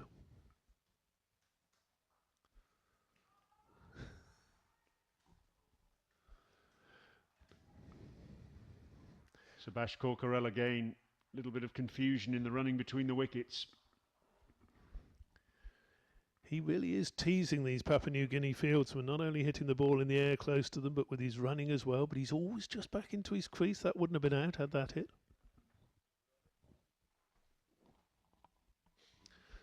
See it again here. He just plays down, thinks about it. Yes, no. Ooh. Comfortably home. Short delivery. We saw a little bit of that earlier, but that's kept down well. And just the single out there to deep mid wicket.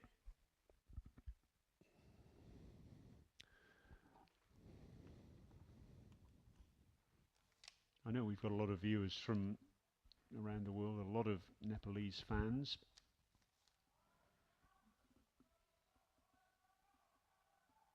Short again, and Khadka picks up the single. But just for those people who might not necessarily be across what happens in Nepal and the structures there, there's schools cricket that's supported by the government, that's girls and boys, and there's club cricket, then there are districts. There are 38 districts that play cricket within Nepal. Then it goes to regions thereafter, and those 38 regions, 38 districts I should say, that play cricket are divided into 9 regions. You can add in the Nepal Army and also the Nepal Police as well. They're given regional status. So there's 11 regional teams that do duty in Nepal, and the national team is selected from that. These players are in effect professionals, and that's becoming increasingly the case across the associate world now, because there's so much cricket for these guys to play. World Cricket League, Intercontinental Cup. It's a good structure below the test playing nations. Pathways are there for these smaller nations to come through, to improve their cricket, to reach World Cups, to reach showpiece events. Start of a new over. That's just eased. The game could have perhaps pushed for 2. The running hasn't been great. Ball just over, bow just over pitching a little bit there. Certainly a big change, Brian, from the first time I encountered the Papua New Guinea side was at the ICC Trophy, the World Cup qualifying in 1994, and it was all very different then.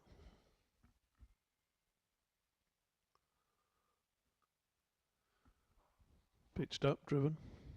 Yes, it was entirely amateur in those days. In terms of PNG, they've got 16 players on contract now. Always very well supported by sponsors in that country. It's probably second in terms of sports in the country behind rugby league. Didn't get hold of that. A little bit of an inside edge onto the pad. Yeah, I think when we see Pacific Islanders, you think of rugby league, rugby union, big, powerful guys. But of course, there's some very talented cricketers coming out of the country. Good sportsmen. Participation levels have climbed significantly over the last decade as well in Papua New Guinea. And just as encouragingly as the fact that the national team is doing so well here on this sort of stage is the fact that they're throwing their weight behind women's cricket as well. So it's a growing sport for both men and women in that country.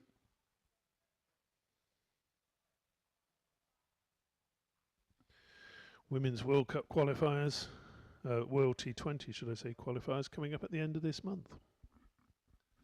Being held in Bangkok.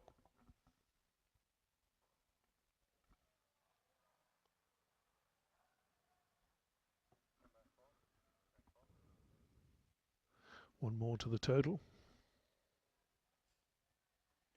You know, I spoke about participation numbers there in Papua New Guinea, and the latest statistics are that something like 178,000 people playing the game in the country a decade ago, and it was around 5,000.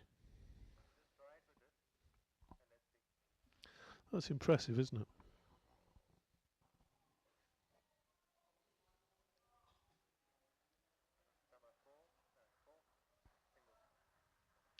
The more people playing the game, the more talented young cricketers you'll find.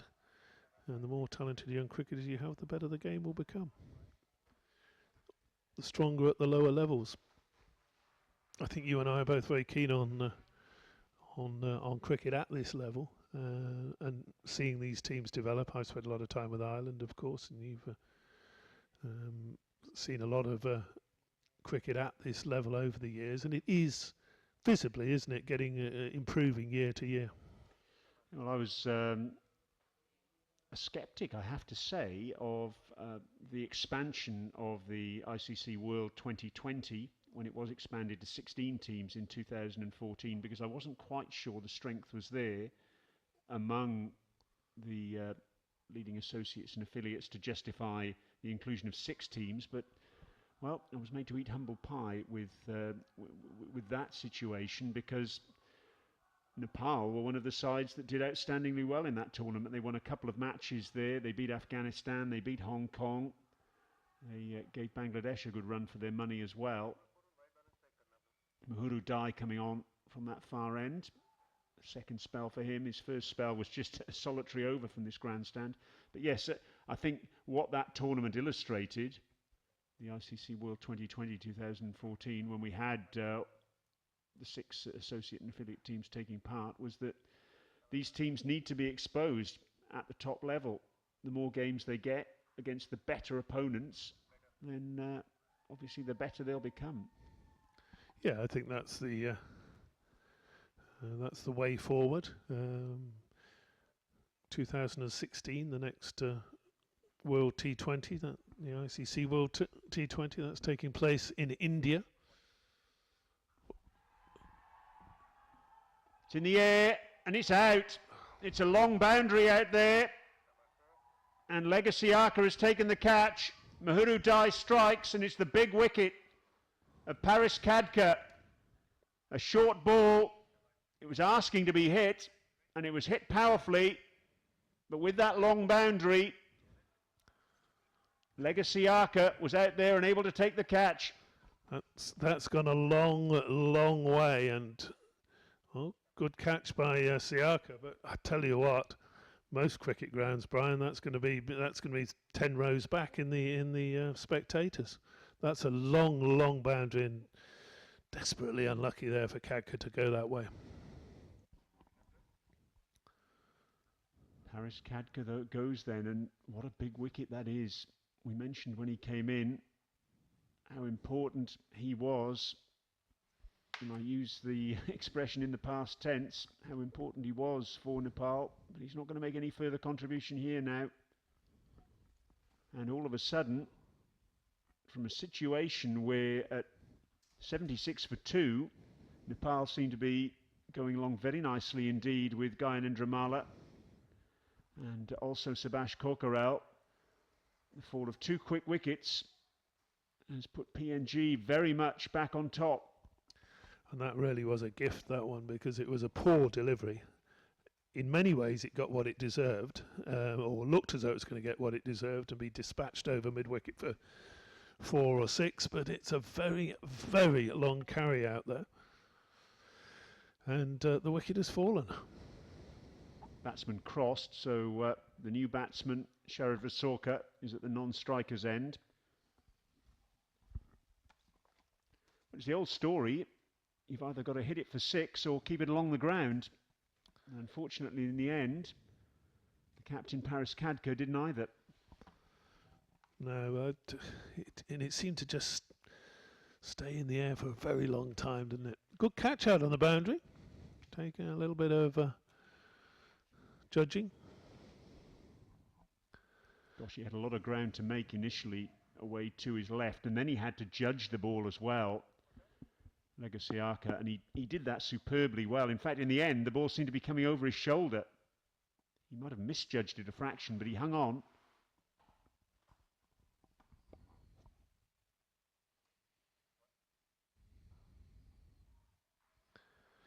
That's the end of a very important over for Papua New Guinea. They've got that big wicket of Paris Khadka. Let's have another look at that wicket. It's a big hit. He really got hold of it, did Khadka. You see, Siaka's gone a long way and then just had to check and almost catch the ball over his shoulder. But that really was superbly held on the boundary in the end. Very important wicket indeed, as far as both sides are concerned. And from looking well set at the drinks interval, Nepal now just faltering a little bit. 86 for 4, approaching halfway their innings.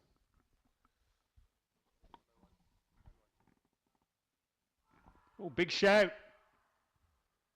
What did it come off? Did it come off the boot or the inside edge? A little bit of pad. There's no signal. I mean. Yeah, it must have been an inside edge. That's the only thing that could have saved him. Sharad Vasorka. Let's have another look at it here. Yes, just a little inside edge. And goodness me, had it not been for that inside edge, Vasorka would have been joining his captain back in the pavilion. Vasorka off the mark, but by no means convincingly. That's well bowled by CC Bao. So again, another one, just a little bit of wobble on it from the bowler, enough to just cause the new batsman looking to score runs. If he'd have come forward confidently forward defensively, then that would have caused him no problem. But almost sneaked through.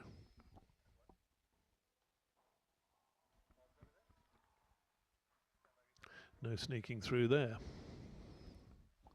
Let's have a look at that again. Nice bit of work up at the stumps by Jack Verrey.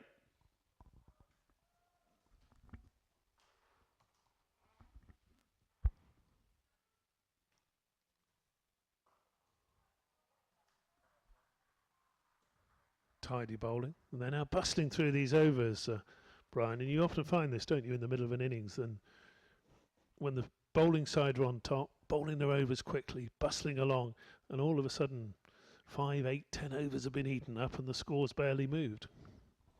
Yes, all of a sudden that 250 plus is looking a long way away for Nepal. It's nicely bowled. He's doing something with the ball here in CC Bao. Just nipping it around in the air and off the seam. Getting a little bit of wobble, as David Townsend mentioned. That ball just hinting at straightening. Just suggesting a little bit of swing away from the right-hander.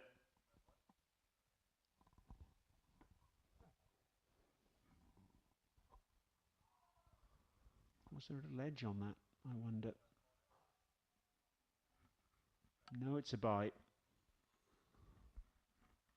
At the end of a very tidy over indeed from CC Bao. Looks innocuous from a distance, but he's obviously doing something with it out in the middle. And you can just see there the gesture from Corkerell, just indicating the ball is swinging just a little bit. Enough to make a difference. Yeah, just doing that little bit of wobble, as we said, through the air, just moving a couple of inches, but that's enough to cause doubt in the batsman.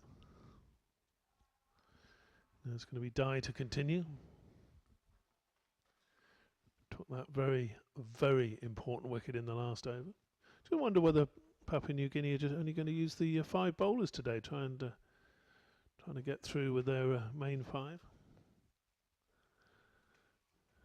Pulled that one down a little bit. The batsmen have got one. They're coming back for a second. Good running. As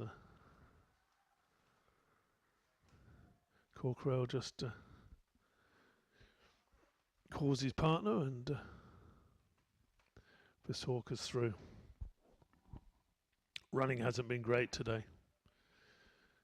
Confusion between the batsmen, and also not really pushing hard and turning 1s to 2s, 2s to 3s. They missed 10, 15 runs perhaps in the that were there. Had they been more decisive with their running, quicker, Nepal. Nicely turned square the wicket. Thinking about a second, deciding against it this time. There wasn't 2 there. It's interesting you mentioned about how many bowlers Papua New Guinea are going to use today in their most recent warm-up matches against Oman and the Danube Lions. They actually used 7 bowlers on each of those 2 occasions, although some of the bowlers they used in those matches not playing today.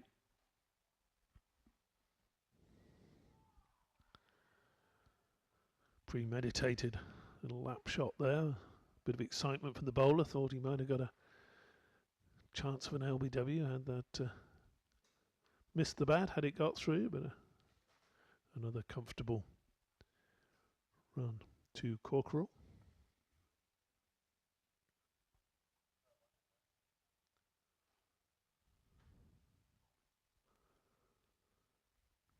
No run there.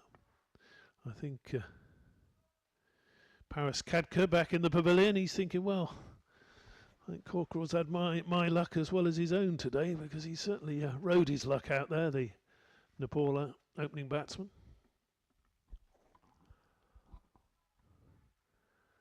Defensive shot, end of the over, and that's the halfway stage. He rattled through that over in no more than about 90 seconds there. Mahuru died, just putting some pressure on the batting team, as David Townsend mentioned earlier. All of a sudden, you can play a couple of overs back and find yourself with a considerably fewer number of overs to go than you thought. And they've got Charles Amini still to call on, the leg spinner. We haven't seen him as yet. We've seen those 5 bowlers used up to this point. Just to reiterate what we've seen so far, we saw Norman Vanua and also Chad Soper. Good opening spells from both those two. Very much so. When that was upish. And then it eludes both mid-on and mid-off, and they're able to come back for two. But it hardly needs mentioning that was Corkerell on strike. A little bit of good fortune for him again. Again, that's a chance, isn't it? That's... And he also has the good fortune of both fielders going for the ball. One of them should have gone for it, the other one should have covered behind, and able to come back for 2 runs. So, as Brian said, get to the lottery office this evening.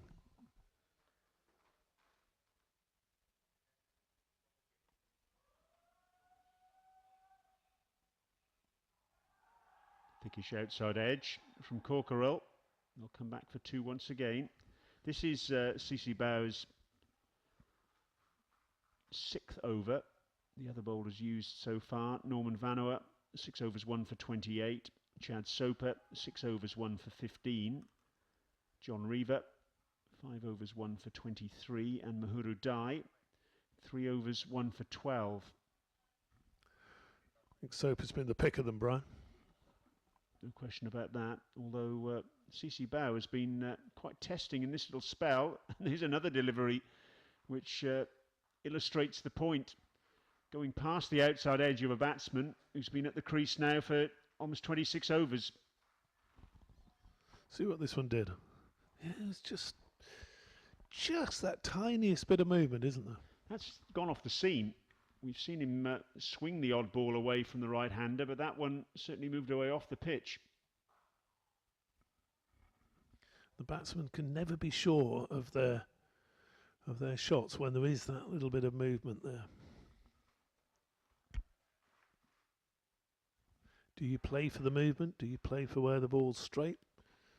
Can't play too early.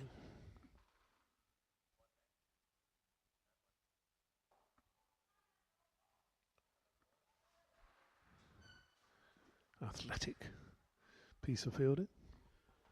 Just a reminder as well that there is another ICC World Cricket League Championship match going on today. That's at the ICC Academy at Dubai Sports City. It's Hong Kong against the United Arab Emirates. Hong Kong winning the toss and opting to bat there. And they made a very good start. 108 for 1 at the halfway stage, 25 overs gone. Very solid. Baba Hyatt and Mark Chapman are the men at the crease, and Anshuman Routh is the man out for 36. Little bit of air from Dai, and that's clobbered. There's no other way to describe that. Sharad Vasorka, a couple of paces down the pitch, lots of bottom hand, bang. Yes, that's brought the Nepal fans to their feet over there to our right. Plenty of noise. There's not too many of them, Brian, but they're making an awful lot of noise down there. That brings up the 100 as well. So something else to cheer about for those Nepal fans. 100 for the loss of 4 wickets, though. Trying to make a bit of space there. Make a bit of room for himself to hit that away through the offside. Doesn't really make good contact. I mentioned earlier about Nepal having very good memories of this ground. This was where they beat Hong Kong to qualify for the ICC World 2020 2014 when they got through the qualifying event in late 2013. And Sharad Vasorka was as important in that as anyone else as he clobbers that one over mid-wicket. Siaka making ground, able to flick the ball back, but the batsman's still able to come back for 3. But yes, Vasorka had a reputation in that tournament as a finisher, and in that game against Hong Kong, which secured their place at the ICC World 2020, 13 not out in 7 balls at the back end, a 6 and a 4 in the final over, and he's showing his power once again here, isn't he? Yep, he's opening his shoulders and hitting that ball through the onside. 4 and a 3, and all of a sudden the break that Papua New Guinea had on the Nepal innings has just eased off. Runs coming. Less convincing shot there from Corkerell. With Vasorka, vastly experienced, actually made his first class debut in the ICC Intercontinental Cup as a 15-year-old and was the top scorer for Nepal last year in the World Cup qualifier that took place in New Zealand. 188 runs at an average of 31. And another member of this squad who played in that ICC World Cricket League Division 5 tournament way back in February 2010 against the likes of Singapore, Bahrain, the USA, Jersey and Fiji.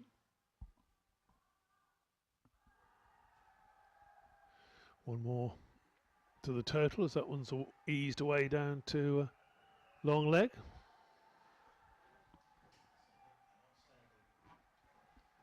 $50 to Corkerell, and a remarkable innings in every sense. Raises his bat to the spectators.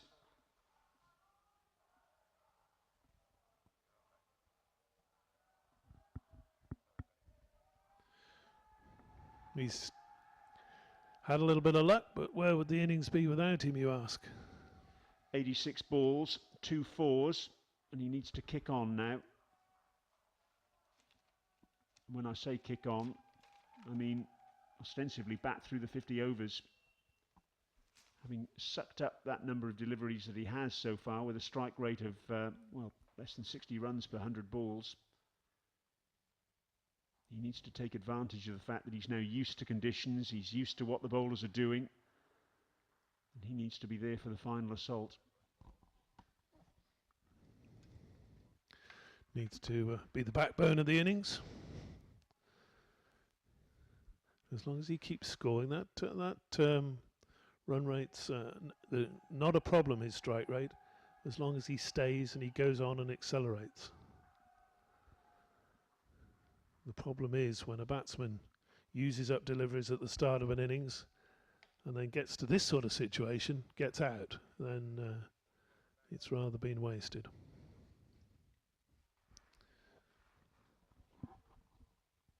Got a deep cover, third man, long leg, and a deep mid-wicket for CC Bow. The third man is the man brought into action. Just the single.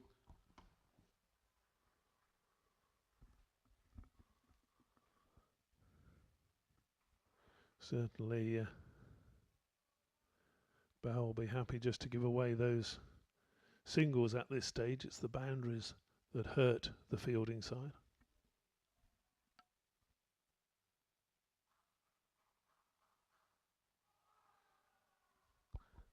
Neat bit of work behind the stumps, but umpire's not interested in that half appeal. The batsman's foot had never left the ground. No stumping there. End of the over, 108 for 4 Nepal. A reminder, they won the toss. They opted to bat here. Very early start, 9:15. One of the reasons behind that early start is to try and legislate against the fading light at the back end of the day, although the over rate's been pretty good so far. Keep your tweets coming in, incidentally. Hashtag WCLC, which stands for World Cricket League Championship. Have we got any countries to add to our list of... we've had Finland, Nepal, obviously, Singapore, USA, South Korea, Australia, Qatar. Let us know where you're watching. Down the pitch, Corkerell with long on in position. That's a comfortable single. Give us a shout wherever you're watching in the world. As David Townsend mentioned, we've had viewers from all over the world so far. If you're a PNG fan as well, give us a shout. We haven't heard from too many of you so far. You've got a fair bit to cheer about up to this point. 4 wickets. Dye again, and he's got that one away fine for a couple of runs. Not the quickest of outfields here.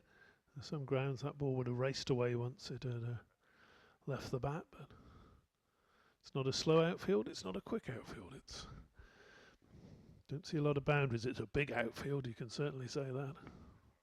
My word. Driven into the covers, no run there. I think we're in agreement that it's certainly a big boundary on the one side. On the other side, less so. So on the offside for the batsman facing now, it's not too great a hit. But as Paris Kadka will testify, it's a much longer boundary on the other side. Almost a different time zone over there, Brian. Yes, and Kadka paying the penalty for trying to clear the ropes. Round the wicket now, Mahurudai. That one not quite carrying out to the fielder at deep mid-wicket.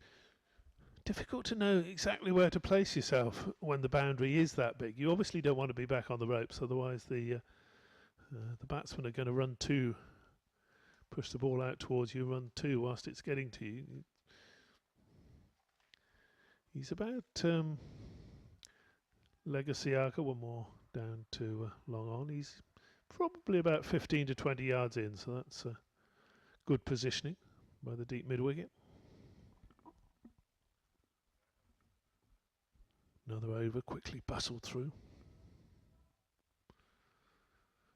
Incidentally, the half century that Subhash Karkarel has achieved, it's his first half century in List A cricket.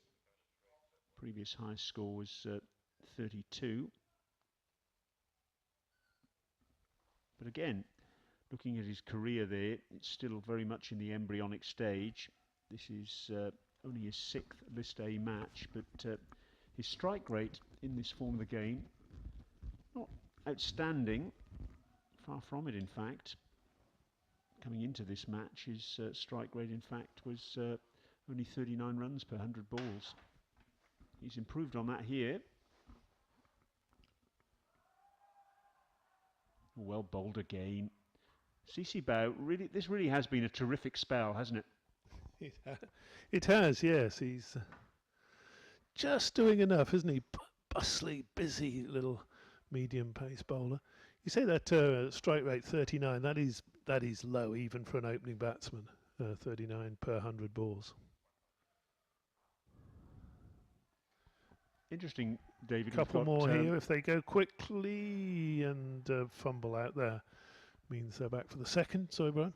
Interesting. We've got 6 fielders inside the circle, 4 on the offside, 2 on the on. Given the way that CC Bow is still nibbling the ball around, would you be tempted to have one of those fielders from inside the ring on the offside and put him at slip? It's an option.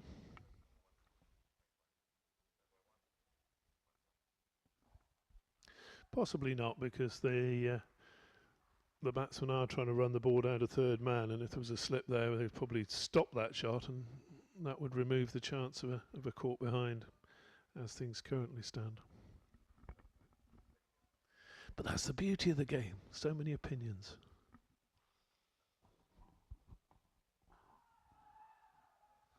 Driven into the ground, a little bit of excitement in the crowd. One or two thought that might have been a catch.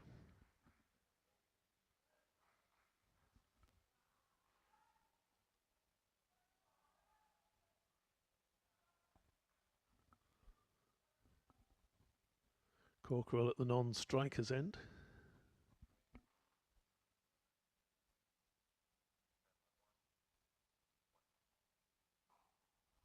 Again, another tight line, good length.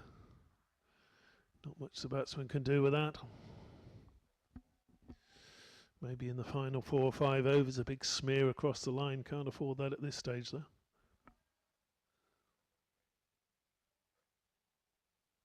Last ball of the 30th over coming up. Right into the block hole. Dug out. Another good over there from Sesibor.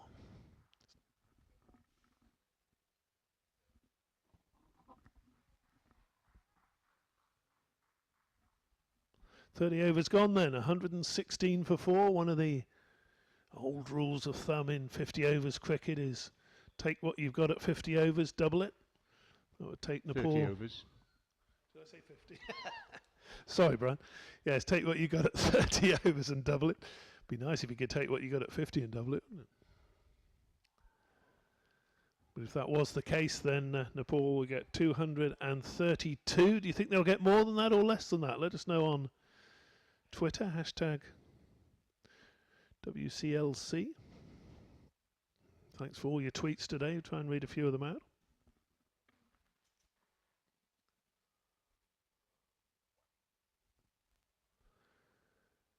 Die again.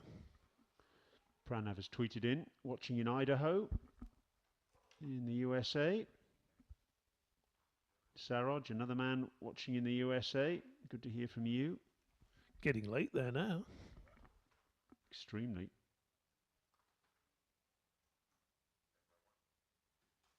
Had a tweet in from the Chief Executive of Hong Kong Cricket Association, Tim Cutler. He's watching. We put that on our list, Hong Kong. Yeah, Tim, of course, is following the action not only here, but also in that match at the ICC Academy in Dubai. Hong Kong, a good start for them. Latest score we have, 108 for 1 at the halfway stage of their innings.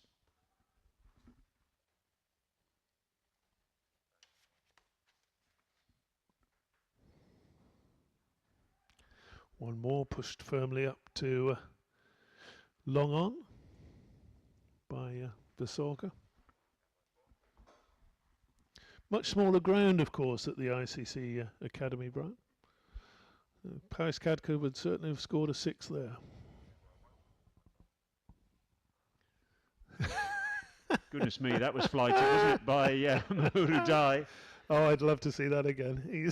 Has he lost control of that? He's got a big smile on his face as he walked away. Has that one slipped out, Brian? It might have done. Reminded me of former England off-spinner Jeremy Snape. He used to have what he called the moon ball that he that he gave so much air to, and that was another example of it, I think, from Mahuru Dai.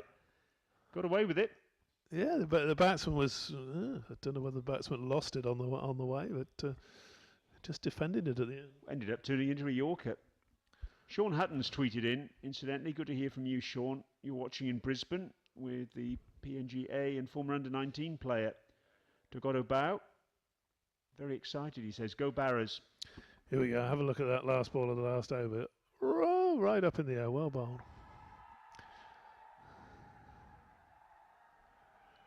And while you're watching that replay, a boundary, and a much-needed boundary too, from a Nepal perspective. And it's Sharad Vasorka who's found the fence through backward point, breaking the shackles just a little in terms of CC Bao. A little bit of width from him. We haven't seen too much width from him, and on that occasion, he's been punished. That's more like it. He's back on his line and length there, and very quickly through to the keeper. So CC Bao, who's just been asking the questions in these last 10 or 12 overs. That was driven firmly back to him.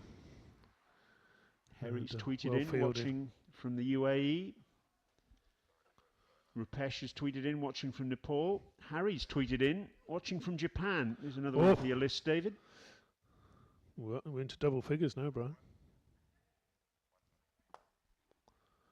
Eased away down to third man for a single. So this one won't go down as one of CC Bao's best overs in this spell.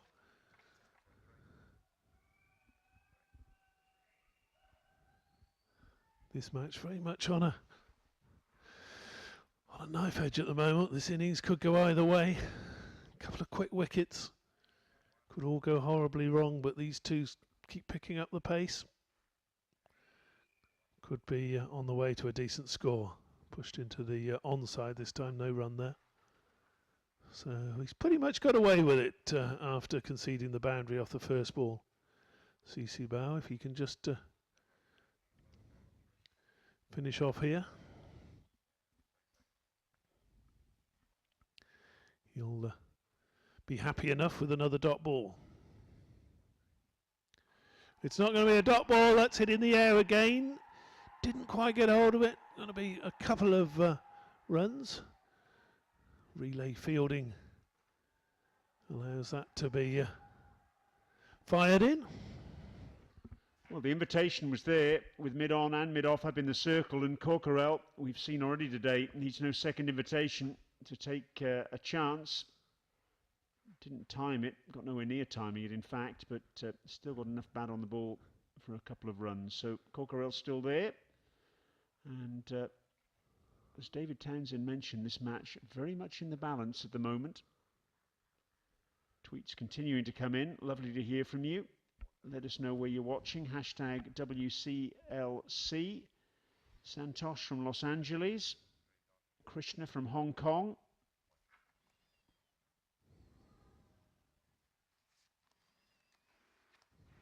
We seem still to be weighted very much on the Nepal side of things, Brian. A few Papua New Guinea fans, if you'd let us know. Big shot into the onside there. There's going to be another couple of runs again. Perhaps could have just pushed a little bit, got that third run there. There's acres of space out there. Big chase round from long on. If anybody's listening in or watching in Port Moresby, perhaps they could let us know.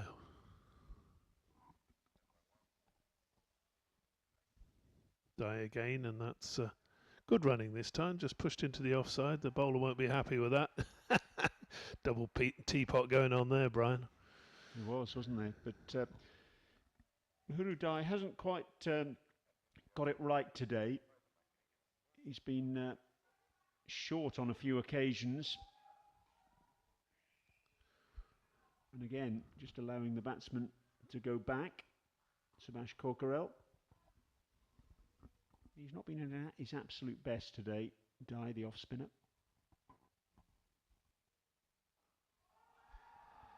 Down the pitch. More runs out to the vast acres of deep mid-wicket. Again, only 2. But runs starting to flow again for Nepal. Bit of a setback when they lost captain Paris Khadka. Caught out in the deep mid-wicket. Poor delivery from Dai, but that's the wicket. Well, that's the ball that got him his wicket. Better delivery, but comfortable single round the corner.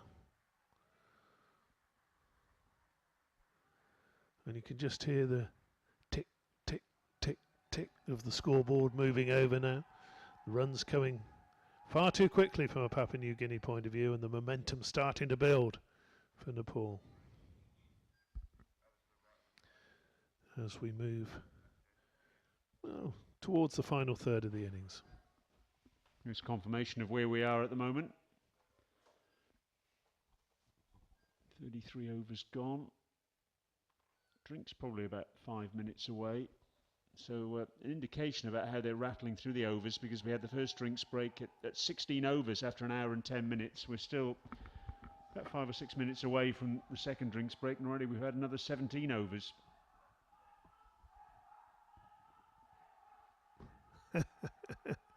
I'm sure you can hear on the background there and certainly see them.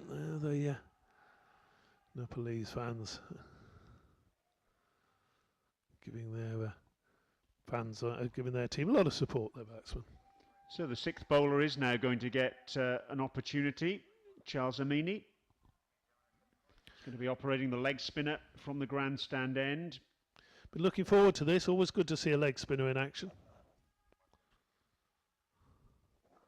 And that first delivery just wide of the diving extra cover there. And 2 more to the total. You won't be at all surprised to know it was Corkerell who hit that one.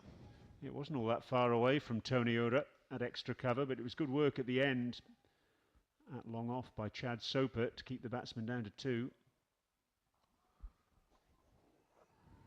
Very good run in there again. Far way out from behind the stumps, shies at the bowler's end, but Corcoran home comfortably.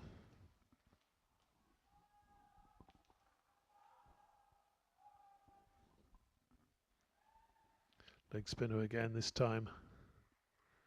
Better delivery. Charles Amini, leading wicket taker for Papua New Guinea. Sorry, the best figures, I should say, for any bowler in the tournament in the World Cup qualifier in New Zealand last year. That's a misfield at backward point. Norman Vanuatu, the guilty parties. That'll be a couple of runs. Yes, Charles Amini, 6 for 19 against Uganda in New Plymouth last January. 10 wickets in the tournament in total. His older brother Chris, former captain of the team. His father, Charles Senior, also played for the national team. And he produces a lollipop full toss there, which is clobbered away down towards wide long on. Fielder down there is CC Bao. Yes, looks like one of those bowlers who perhaps isn't as consistent as some leg spinners. This over we've seen a couple of full tosses, but maybe when he gets it right, he's on the spot. But an expensive over there. Maybe seeing why he was the 6th bowler into the attack. Very eager to get his cap from the umpire. And indeed, we are now going to... are we having a drinks break? Change of gloves, by the look of it. I think they were coming on for drinks, but I've been told no, we're going to have at least one more over. Paul Hatherley's tweeted in. I mentioned that Charles Amini had got his 6 foot against Uganda in New Plymouth. Paul Hatherley's tweeted in saying he's watching from Old Plymouth in the UK. Lovely to hear from you, Paul. Nirmal's watching from Australia. And Jyoti is watching from Los Angeles. Lovely to hear from you guys. Let us know where you're watching. Hashtag WCLC. And let us know your thoughts on the action so far. 10 different countries we've had tweets from so far that we've jotted down. I'm sure we can add to that. That's from the people who've told us where they are.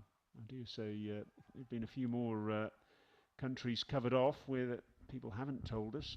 The tweets really have been flowing like water. And Brian Murgatroyd earlier said there definitely won't be anybody watching in North Korea. Now, if you're in North Korea, could you prove him wrong? Oh, goodness me, was that a misstumping? Big swing attempted on the leg side by Corcoran. And it wasn't gloved cleanly by Jack Verrey.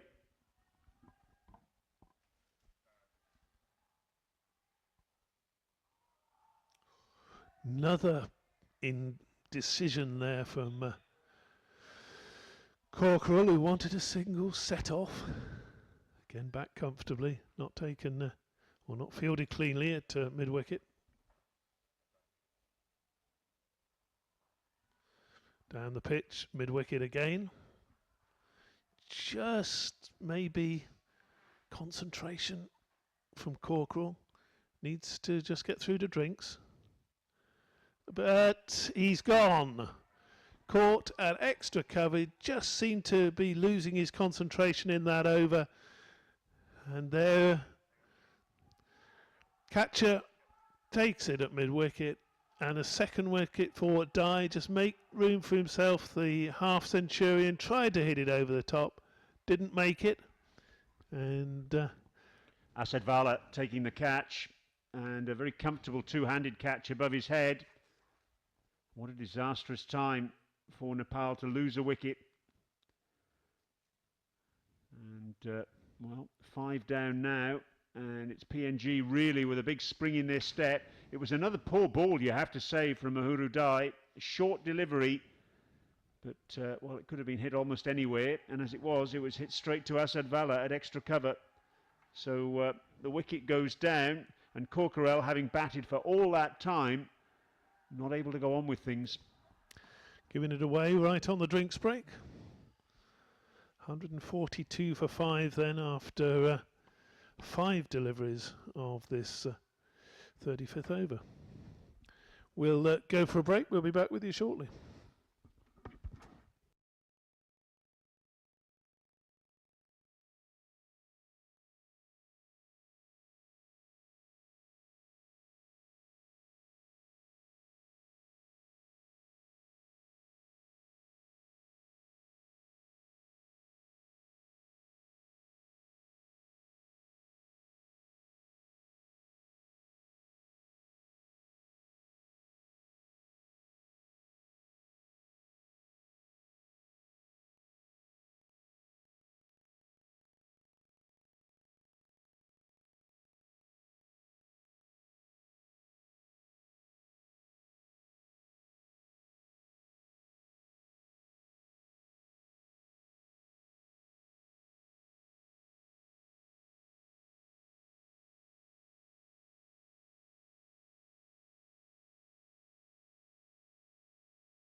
So die to complete is over. That's gone through again. Is that going to be a wide? It is a wide. So he'll have to bowl at least one more delivery to complete this 35th over.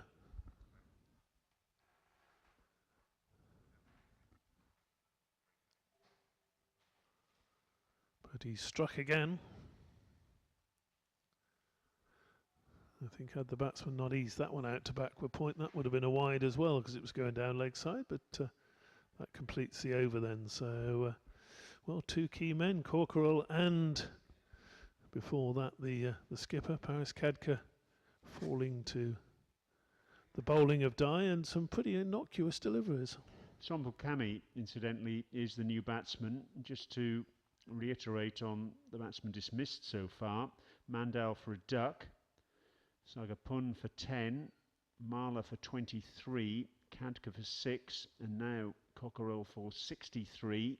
Wickets have been shared around. Mahuru Dye has picked up a couple, and a wicket apiece for John Reaver, Chad Soper and Norman Vanoa. Ceci ball to continue.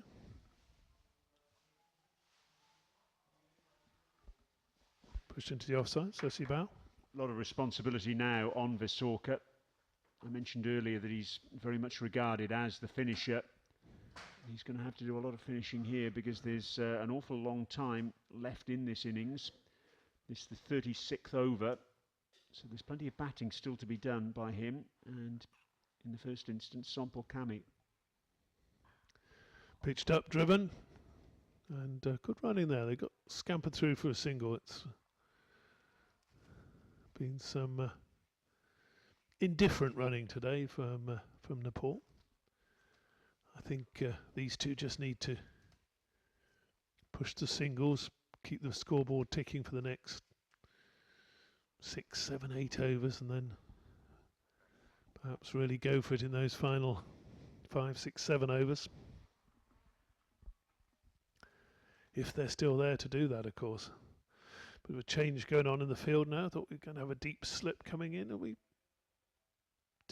He's a little bit too far back at the moment, the slip fielder. He's going to have to come closer than that if he's going to be an actual slip rather than just saving the one. Slip in place then. Big shout. And a shot at the stumps, but just the one leg by. Sompel Kami scampering through, just 19 years of age. Actually was called into the Nepal squad when he was just 17 for the ICC World Cup qualifier in New Zealand in January and February of last year. Picked up 8 wickets in that tournament. Had been due to play in the Under-19 Asia Cup here in the UAE when that call came. Opened the bowling in both of Nepal's previous ICC World Cricket League Championship matches so far. Against Scotland, 1 for 52 and 1 for 35. But he's got the bat in his hand now and he's got a job to do alongside Sharad Vasorka.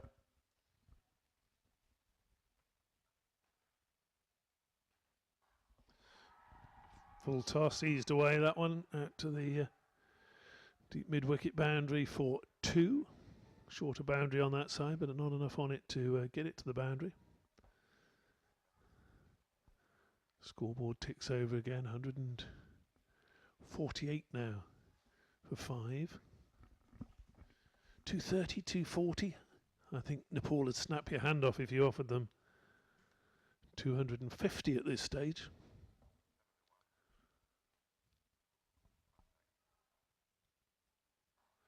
That hit slightly in the air, away down to third man, thinking of 2 runs, and they'll get 2 and possibly 3 because misfield and very quickly back for third run. Good running.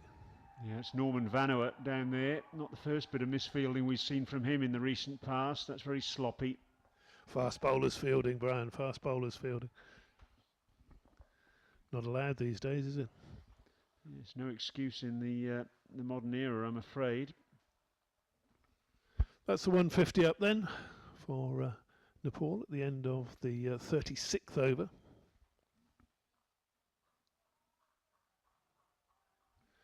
Norman Vanuat probably, well, I think he's just starting to loosen up down there now. He's still got 4 overs left to bowl. Could see him back in action. One of those flighted deliveries from Dye and just eased down and fielded cleanly that time by Norman Vanuat. Usually gets an ironic cheer, that, doesn't it, after a fumble. And here he goes again. He's in the action a lot. For old Norman up there at mid-on. Limited Edition has just tweeted in saying he's watching from Harbin City, China. He's claiming to be closest to North Korea. Top edge sweep. Legacy Arca fields out there, just the single. But, well, Wild Bardi has tweeted in and said actually watching from South Korea. So I think South Korea is a bit closer than China to North Korea. If you are watching in North Korea, please give us a shout. Uttam is watching in Adelaide. Charvy in Perth. Straightforward single there.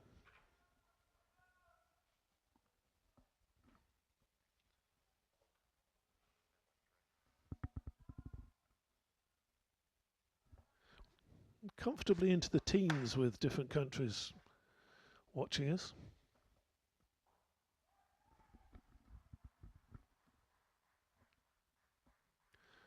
I I think Finland's the most exotic we've had yet, Brian. You'd probably give it South Korea, though, would you? Or North Korea. Prakash watching from Los Angeles. Lovely to hear from you. It's well run.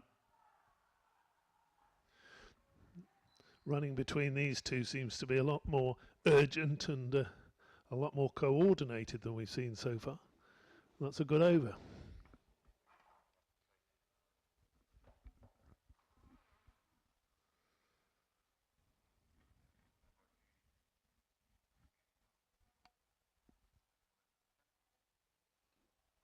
One of our tweeters has claimed he's actually watching from the moon.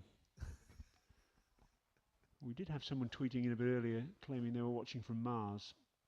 So it's not just on this planet that we've got viewers.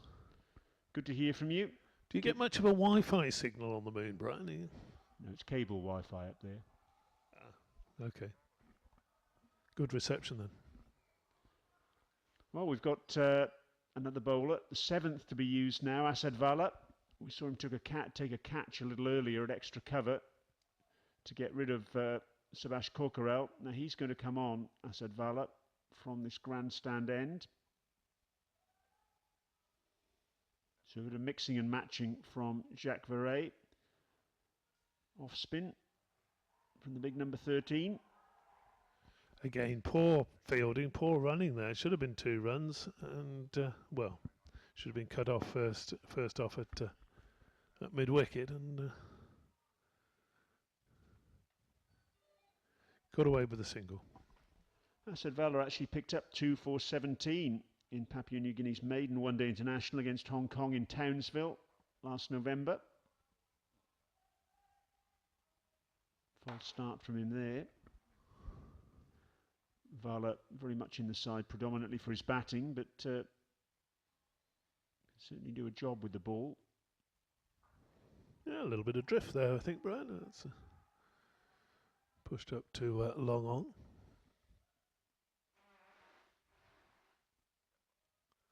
Soper and Vanua, the 2 opening bowlers, still got 4 overs each to bowl.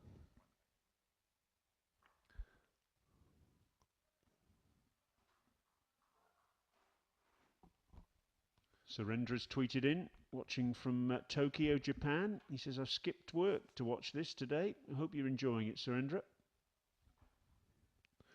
Hope the boss isn't listening, I think, Surendra.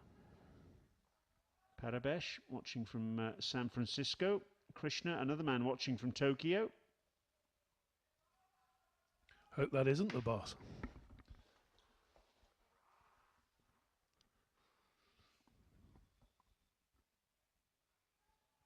Lalit's tweeted in, watching from Finland. So got more than one viewer there. It's good to hear from you, Lalit.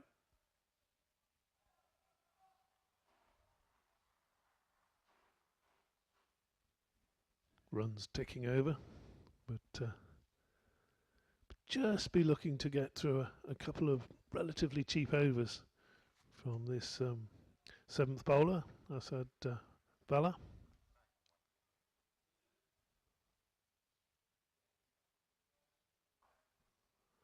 One more.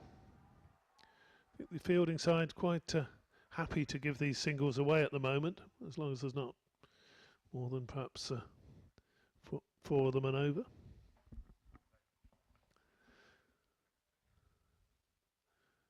More assistance for the batsman. Is this a pad coming on or a boot coming on? A sock even, a new sock.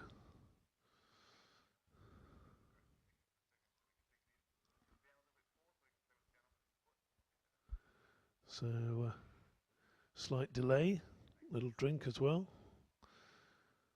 The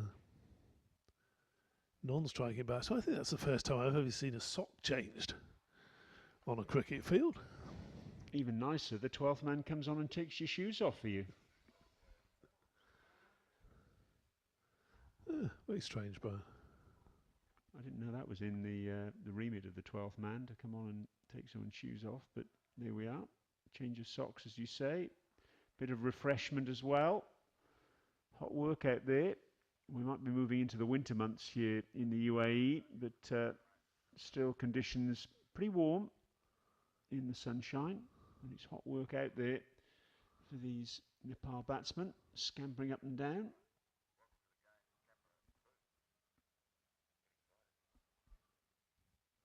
All ready to go again now then. Another ball dragged down by Dye, but again he gets away with it. Just played out to mid-wicket for a single.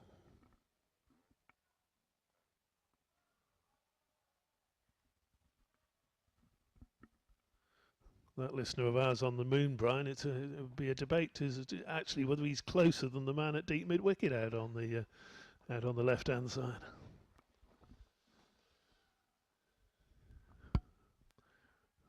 The listener on Mars is definitely further away. This, incidentally, is Mahuru Dye's final over. Starting the over with figures of 2 for 44. CC Bow has already bowled out, 10 overs for 35. Very good spell that was, deserved success. Didn't get any. Nearly sneaked through that one. Well, we've seen Mahuru Dye give the ball a little bit of air today, but he pushed that one through and very nearly caught Sampol Kami trapped on the back foot. Could have been a fourth LBW.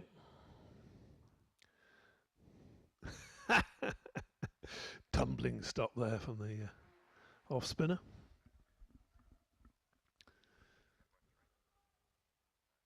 Got through his 10 overs very quickly.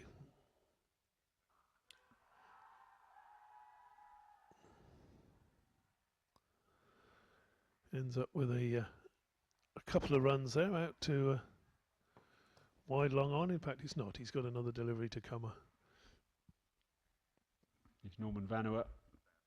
No misfield from him down at long on that occasion. He's had a couple of slips in the field today, but no problems there.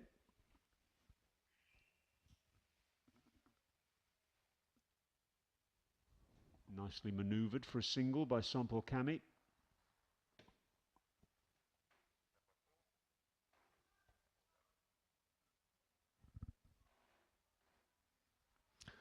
That's the end then. Have you got the figures there, Brian, for Dye? Not yet.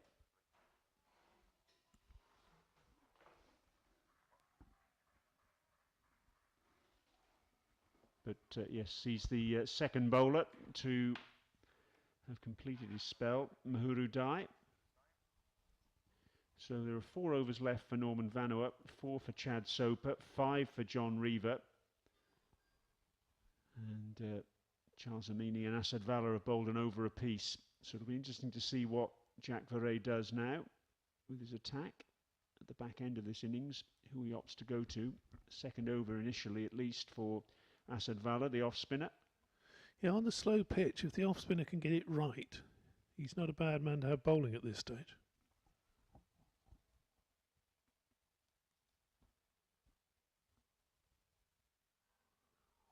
Not much you can do with those, Brian. I'm just going to try and work them away for a single. Yes, he's getting his pace right here, Asad Valor, on this surface. But unfortunately, the thing he's getting wrong is running down the line of the stumps. And the umpire at this end, Ulmasiri from Sri Lanka, asking him to get off the business area of the pitch.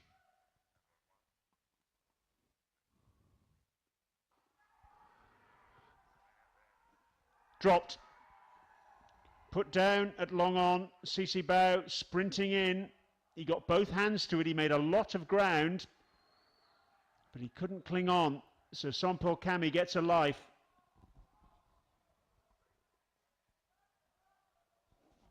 Difficult chance. Dying on him.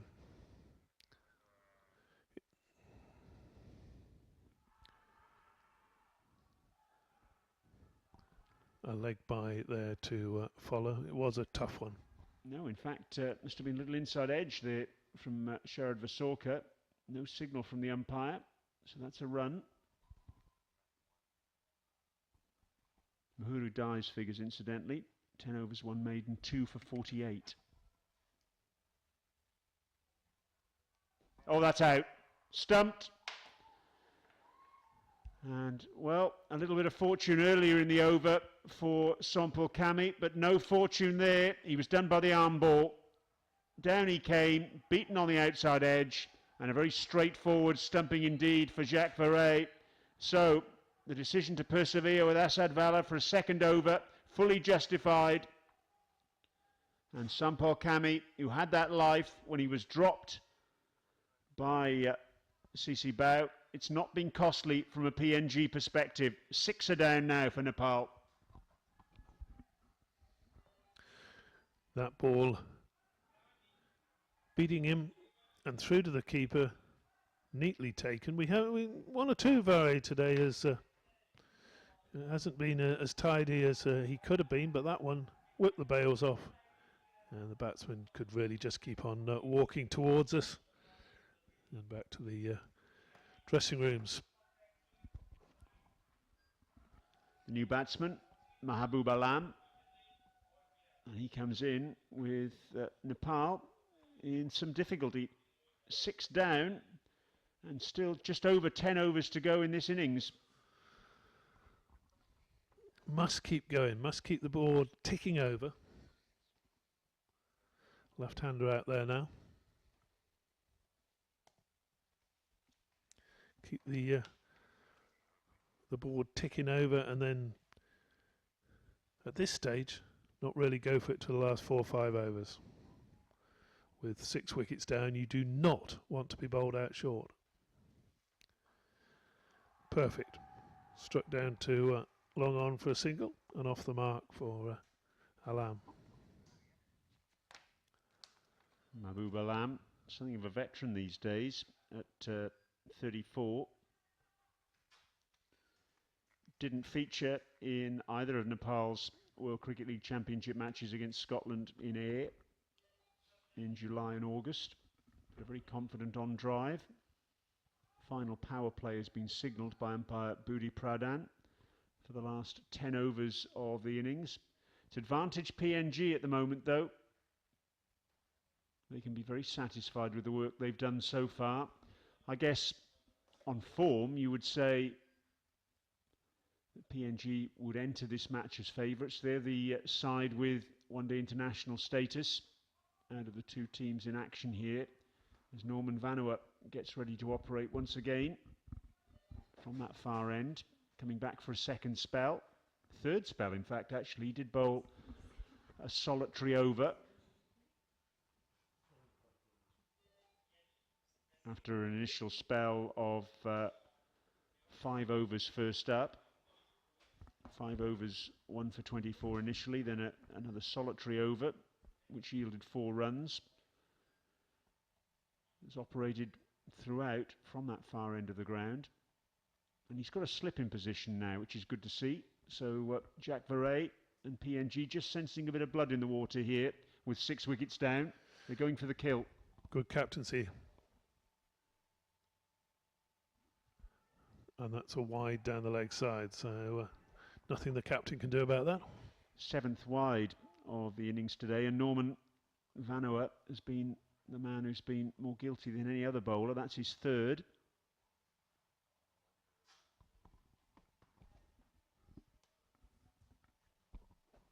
Man, of course, who got a wicket with the very first ball of the match today, removing Anil Mandal, LBW. That's a better line from him, and pushed into the offside. So Papua New Guinea, they'll be looking to keep their grip on this game. 10 overs remaining, 8 runs an over would take Nepal to 250. They'd be delighted if they could get anywhere near that.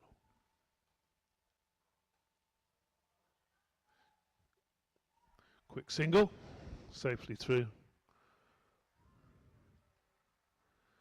Need a fair bit of that, and a fair bit resting on the shoulders of this man, Sharad Vesaka. The finisher.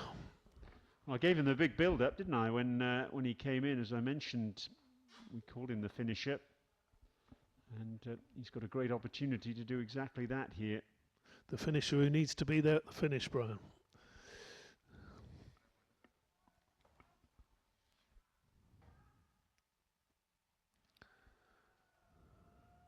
Perfectly safe. It was in the air, but comfortably down to third man for one more. The recognised attributes of a finisher, I think a cool head is number one, isn't it? You've got to know the situation, you've got to know how you're playing, the team situation, not get rattled, not get carried away. Another wide there from Vanua. Skipper's not going to be happy with that. His fourth of the innings. Always an issue for a bowler, of course, with the left and right hand combination batting. Just trying to adjust his line. Would have been a very good delivery to a right-hander, that one.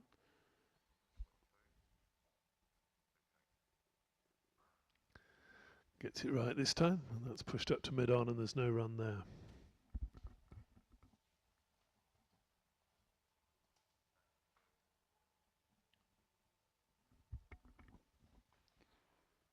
Just trying to protect the over now. Slip coming out to backward point, and backward point. Legacy Arca going out to deep cover.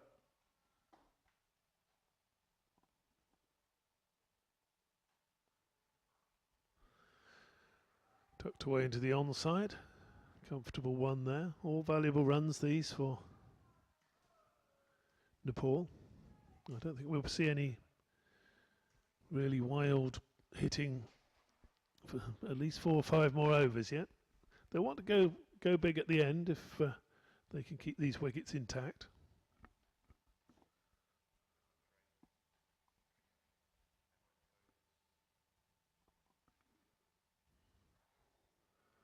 Pushed into the offside, no run there. Thought about it again, but decided very wisely against. 9 overs to go then in this innings. 174 for 6. Keep those tweets coming in. Let us know how many you think Nepal will get from this stage. Yes, we've had varying suggestions ranging from 260 to 270 down to even 180, someone suggested. And, well, if Nepal end up with 180, they'll be very disappointed from here.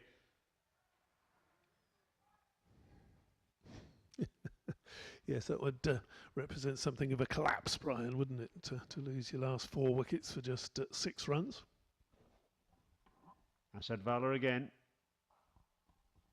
He's doing a very good job so far, isn't he? As this, well, I suppose he's the 7th. He is the 7th bowler, but he's really doing the job that they were hoping Charles Amini would do.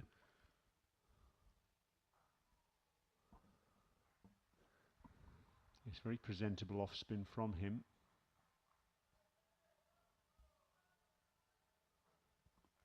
Can be harder for the tail-enders to get away. They need to have to put the pace on the ball themselves.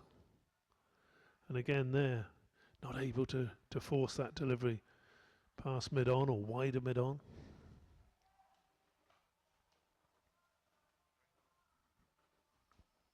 An update for you, by the way, in the other ICC World Cricket League Championship match going on today. Hong Kong against the United Arab Emirates at the ICC Academy in Dubai. Hong Kong 196 for 2. Legacy Arca's under it and takes the catch. Savala strikes for a second time. 7 down now for Nepal. And Mahabub Alam didn't last very long. The ball was tossed up. He was tempted. Swung it away to that very long leg side boundary. And another good catch by Siaka, lurking in the deep. Again, another ball that just seemed to hang in the air there and wait for Siaka to get under it. And get under it he did, and took a good catch. That nowhere near as well struck as Paris Khadka's earlier, but again in the air for a long time and had to be taken at deep mid-wicket. So Papua New Guinea fielders there delighted with the way things are going at the moment. I think they'd be quite happy if they can keep Nepal to less than 230. They'd fancy chasing that. I think they just need to adjust their sights a little bit here, Nepal. They need to work on the basis here with 7 wickets down that obviously, as David Townsend mentioned earlier, they can't be bowled out. That's just a waste of deliveries. What they need to do here is simply knock the ball around. Basant Rejmi is the new batsman, a perfectly capable batsman who's now at the non-striker's end.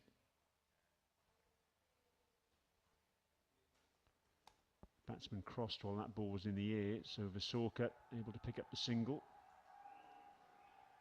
But they've got to look on the basis, I think, here, David, of a runner ball. Just knock the ball around, a runner ball. If anything else comes about, the odd boundary here and there, then all well and good.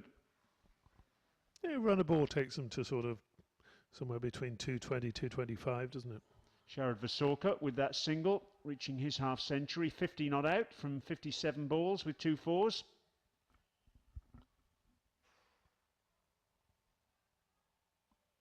And poor old Norman Vanua, that square leg, a misfield again from him. Rejmi off the mark, and that's the end of the over. 176 then for 7, 8 overs to go. Noticeably less cheering there for that 50 from Vasorka than there was earlier for Corkerall's 50. So I think that just indicates that the Nepal fans here are a little bit concerned at this stage. Understandably so. There's the Sheikh Zayed Mosque, an absolutely outstanding building, truly beautiful, well worth a visit if you're ever in this part of the world. Absolutely stunning. We're about 20 minutes drive away from there, here at the Zayed Cricket Stadium, as Norman Vanua continues operating to Basant Rejmi. Rejmi there, I think, just getting a little bit of inside edge on that, otherwise there would have been a almighty shout from the bowler, who of course started off with a wicket with his first ball today. Can't ask for a better start than that.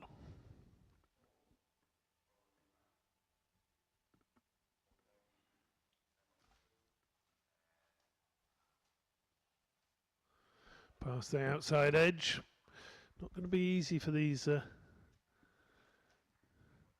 tail-enders of Nepal. They can bat, of course, but I think the job really is to get the single, push the single, give the strike to Sharad Vasorka. Yeah, she's perfectly capable of knocking the ball around, Basant Rejmi, and even playing the odd big shot too.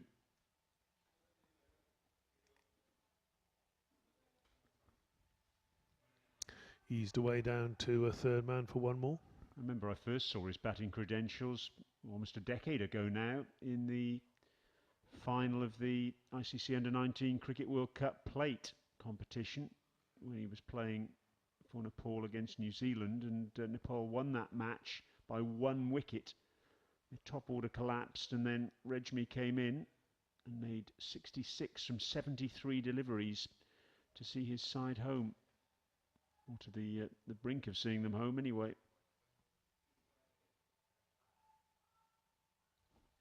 That New Zealand Under-19 side included the likes of Colin Munro, Tim Southey, who's playing in a test match in Perth at the moment, Martin Guptill, another man playing in a test match, playing in that test match in Perth as we speak. Sharad Vasorka was in that side for Nepal. Paris Khadka was as well.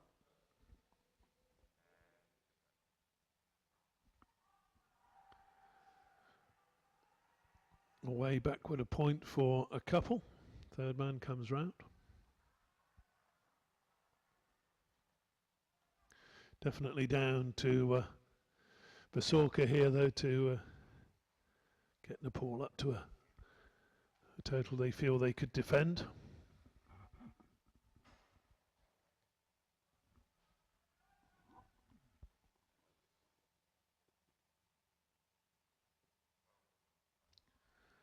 And a single off the last ball of the over, so sensible batting there from the finisher. Well, it's been very interesting what we've seen from Asadvala most recently with the way he's bowled. He's bowled very effectively, and of course Basant Rejmi is going to have a big role to play with the bat, with the ball a little bit later on with his spin. Also Shakti Gauchin, the left arm spinner. They've got some quality spin, Nepal, and if this surface does offer the slower bowlers anything, then they've got the attack that potentially can get that out. Yes, a total here of 220, I think, would not see them out of the game. The bowlers collided with the batsman, and no run, and now the thrower has come in and hit the batsman. And I don't think I've seen anything like that, but the bowler and the batsman tangled up, so the batsman couldn't run. Well, I did say that the... and then to add insult to injury, or indeed injury to insult. I did say the leading sport in Papua New Guinea was rugby league. Very fine tackle by Asadvala. There's an appeal for a stumping by Jack Verrey, but as you say, to add insult to injury, Chad Soper's throw from long on, while poor old Basant Rejmi was still lying down prone, the ball hit him. Yes, it was extraordinary that he's taken him out. Yes, rugby league definitely penalised though for not moving away quickly enough. Would have had to have let him play the ball quicker, Brian. Good bowling though this from Vala, impressive, especially in these death overs.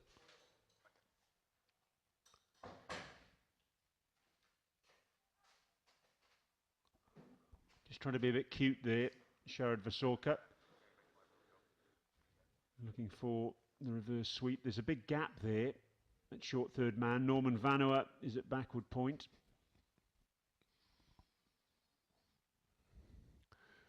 Vanua's being moved a little bit finer. Field changing, they're trying to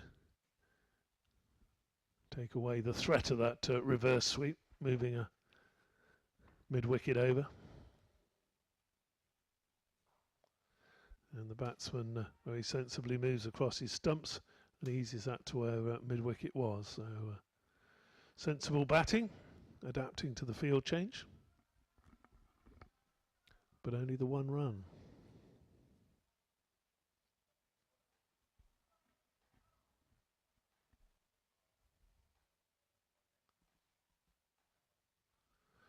Rejmi back on his stumps. And that's a very tidy over, just the one run coming from it. Excellent job for his skipper, is Asad Vala is doing.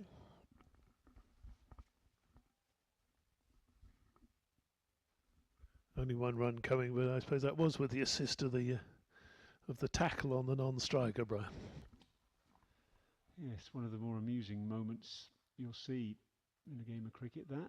And the man who then threw the ball in from long on and hit the poor unfortunate Basant Rejmi while he was still down prone, is going to have a bowl. Chad Soper coming on from the far end. It's his first bowl from that end, his first 5 overs today. Very impressive indeed from this grandstand end. So a change for him, and the field spread far and wide. Third man, deep cover, long on, long off, and a deep backward square leg. So they've got to have an extra man up in the circle from somewhere, and that extra man comes up from long leg. So the field is inside the ring. Our backward point, extra cover, mid-wicket, and short fine leg. Here's Soper. That's hit through the offside for one run. No, they're coming back for 2. No, that's good running. Good running, excellent running. And they're back for a second run. I think the fact that Soper has come on to bowl at the opposite end is just an indication of how well Vala's been bowling. I think Vala was brought on just to bustle through a few overs, use them up, get through to having the opening bowlers come back at the end. Vanua and Soper, but he's bowling that well that Soper, who's been the best bowler for Papua New Guinea, has changed ends. That's eased down to backward point, no run there, and we'll probably bowl out his 4 overs, the remaining 4 overs at that end now. Big call from you there, actually, because CC Bao, even though he hasn't picked up a wicket, 10 overs for 35, and in the context of a one-day match, you'd settle for that every day of the week, wouldn't you? You would, but I think Soper, excellent opening spell of 6 overs, and he's now back again. He'd get my vote. What do you think? Let us know. Hashtag WCLC. Who's been your pick of the attack today? Let us know on Twitter. Give us a shout and we'll give you a shout. Hashtag WCLC. We got any new countries to add to our list? No?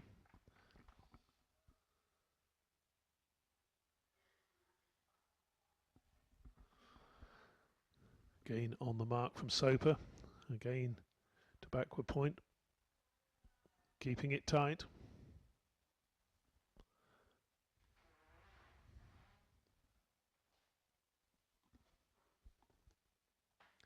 $183 for 7. They need big overs, Nepal.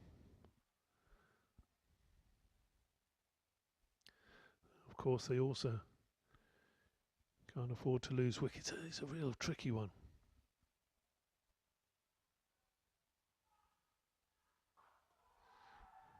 That's what's needed, a big hit down the ground. That's going to go all the way for 4 runs. Crosses the rope. And a few more of those, please, from Mr. Vasorka. And this score will be racing up towards 220, 230. Just over pitch that time. Saw it and away for 4. Yes, noticing Vasorka just setting himself back in his crease. The finisher at it again. And gets that one over extra cover. Successive boundaries. That's good cricket. That's an expensive over from Soper, who started off. See, and again, we were talking about keeping a cool head if you're the finisher, Brian. The first 4 balls of that over went for 2 runs. In the end, he's got 10 runs off the over. So excellent cricket there from Shuad Vasorka. Tony Ura there at extra cover, but he needed a step ladder to reach that one. And a very good over indeed, and just what the doctor ordered as far as Nepal were concerned. Is this the start, I wonder, of Vasorka just putting his foot on the accelerator? He's got Basant Regmi at the other end. Yeah, 5 overs left. You would think maybe 1 more over with a little bit of caution. Just the 3 wickets left. That's the problem. You really put your foot to the floor at this stage. 2 wickets fall, 3 wickets fall, it's all over. Very difficult balance to find between the big hits and keeping the wickets intact. 10 runs and over, though, they'd settled for that from each of the last 5 overs.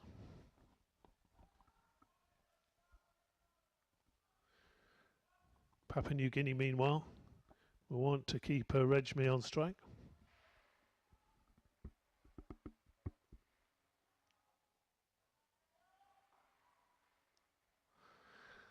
Managed to do just that off the first ball. 4 fielders saving 1 inside the circle on the offside, 3 on the leg. Had a tweet come in from Rajan from Edmonton in Canada. Good to hear from you, Rajan. Bishal from Tokyo. And support for you, David, from Nishan. He says Soper has been his pick of the attack. Thanks for your tweet, Nishan. Good use of the feet by Regmi. And has that got enough on it to go to the boundary? Not quite. Soper with the chase. They have taken 3 runs though, and of course that will bring Vasorka on strike. That's exactly what Nepal want. The field will now spread to all circles. Yes, he probably tweeted that before those consecutive, that about Soper before those consecutive boundaries in the last over, which rather spoilt his figures, but certainly very good bowling early on.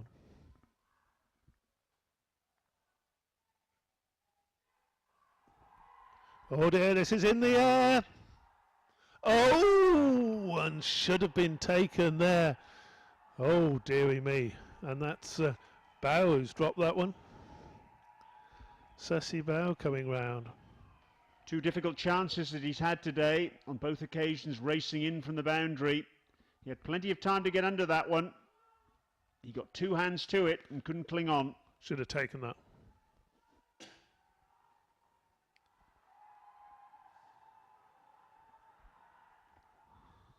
Interesting from Regmi, because I think with 5 balls gone in the over, he was happy just to settle for the single. Here's that drop chance. It was an ungainly shot from Visorka. And, well, Bow, look at his frustration there, hammering the ground. He knows that should have been taken.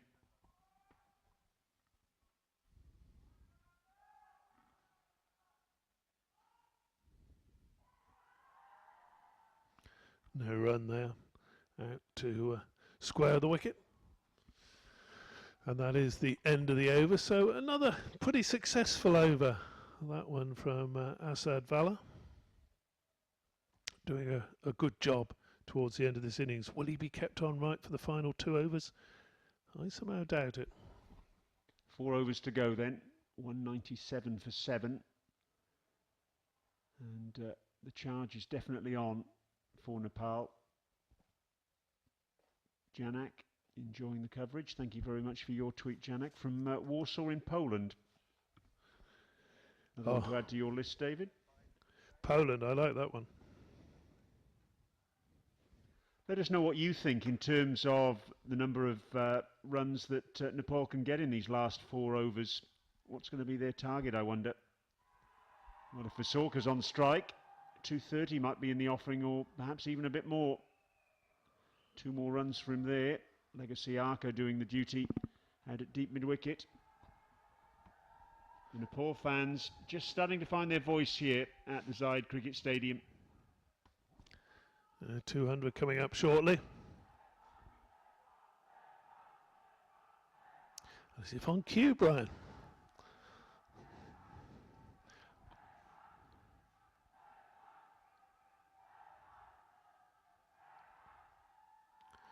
That's a wide delivery, and that brings up the 200. So still 23 deliveries left in this innings, 200 for 7. Nepal now will be thinking of 225, 230, a competitive score. Well, you'd think there were thousands in the ground. I can promise you there are only a few hundred, but they're making enough noise for many more.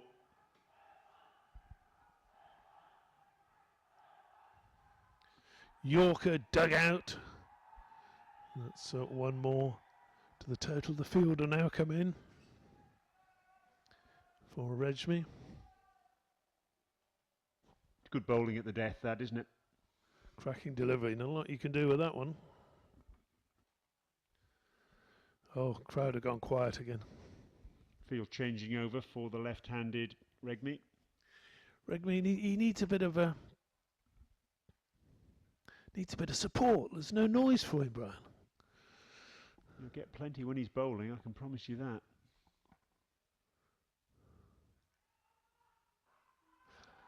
That's another half chance. It's just gone back past the bowler in the air, but one more run to the total. Kushal's tweeted in from Ashburton in New Zealand. Lovely to hear from you, Kushal. Keep those tweets coming in, guys. Let us know where you're watching. Let us know what you think of the action. Use the hashtag WCLC, hashtag WCLC. Give us a shout, and we'll give you a shout.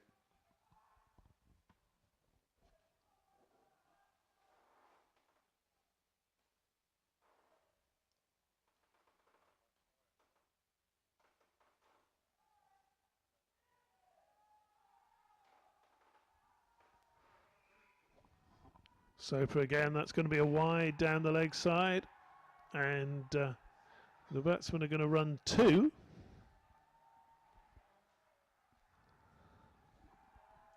It's poor bowling.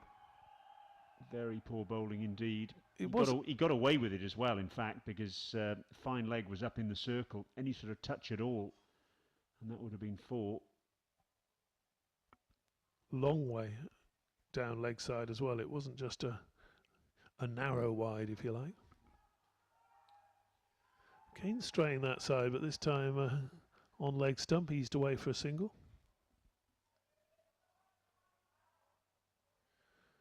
A big wide at this stage, that really is poor bowling. And, well, Nepal got another 20 deliveries. A runner ball takes them to what, 226? Might be looking for a little bit more than that, Brian, maybe 230, 235 even. I'm sure they would have wanted a lot more than that on the basis of winning the toss and batting today. It's been a bit of a curate's egg of an innings, good in parts. Dug out to extra cover. This is what Papua New Guinea will want to do in these final overs, is to make sure Regmi is on strike as much as possible. The danger man at the other end, just checking his gloves. We've given him a big build-up. He hasn't let us down, has he, Mr. Vasorka? Made a bit of space and hacked that one away. That's going out towards the backward point boundary for 2 and back for a third, which I'm not sure is good running, but I'm not sure whether it was good counting, because that's the end of the over and that keeps Regmi on strike. So all runs valuable, 209 now for 7. I'm starting to look at 230, Brian. I'm starting to think that's quite possible. It is. Whether it'll be enough, of course, in the final analysis, only time will tell. But yes, it's a nice little counter-attack, this. They've had some fortune, these two players, though.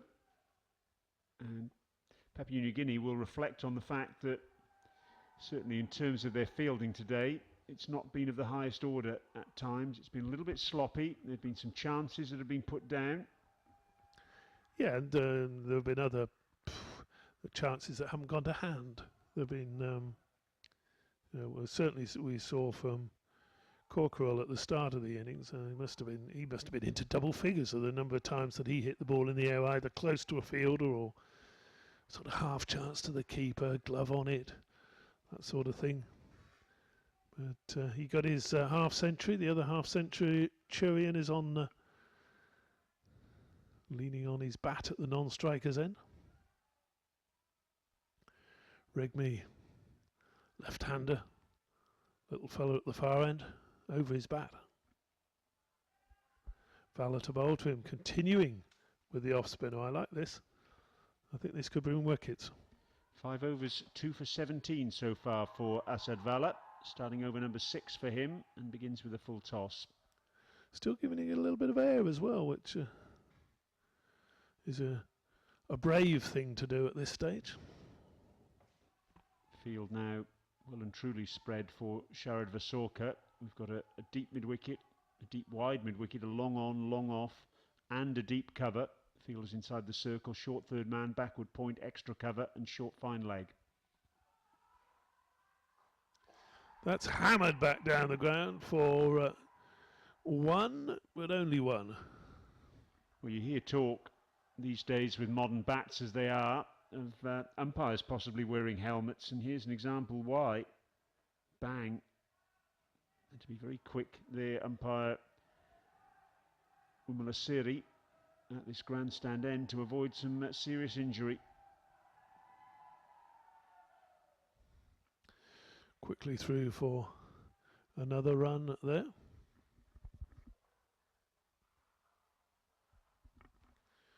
Won a ball though. I think Papua New Guinea be happy enough to concede that at this stage.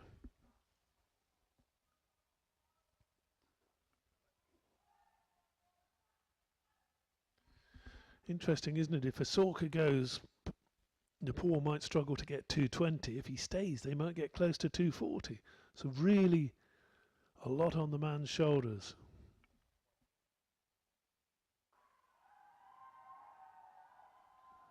Just the one there again though.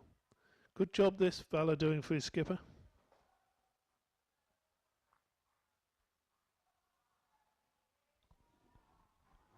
Batsmen having to generate their own pace.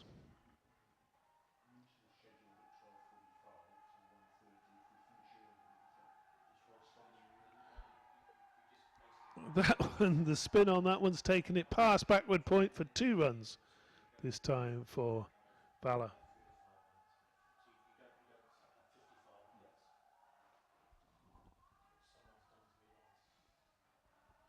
2 more to the total.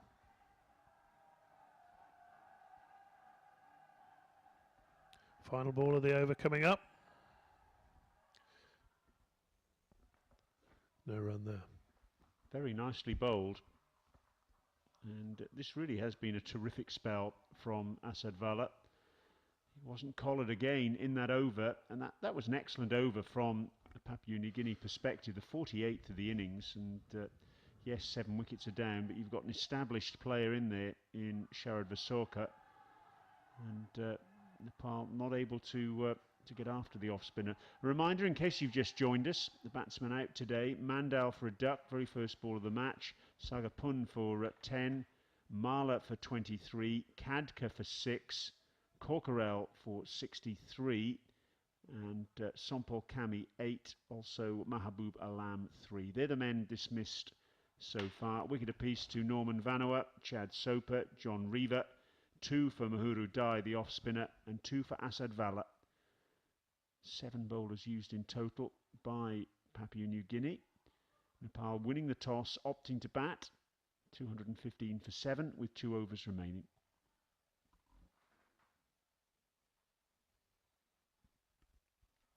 From this stage, with Vasorka on strike, Papua New Guinea will be happy if they can keep Nepal to under 230.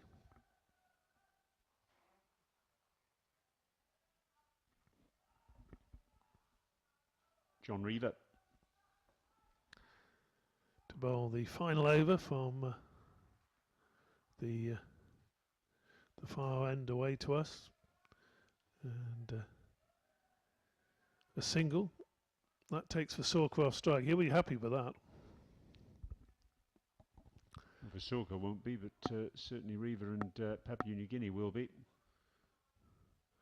Regmi, though, don't underestimate his contribution so far. 13 in 16 deliveries. That's a good effort coming in at number 9. Remember, he came in with the score at 174 for 7. And he's really got hold of that. It's in the air, but it's wide of... oh, and that's a great diving, tumbling stop by Siaka out on the mid-wicket boundary. He's done some really good work over there today. Yeah. And that's... kept them down to a couple of runs, so excellent. A lot of work to do there from Legasiaka.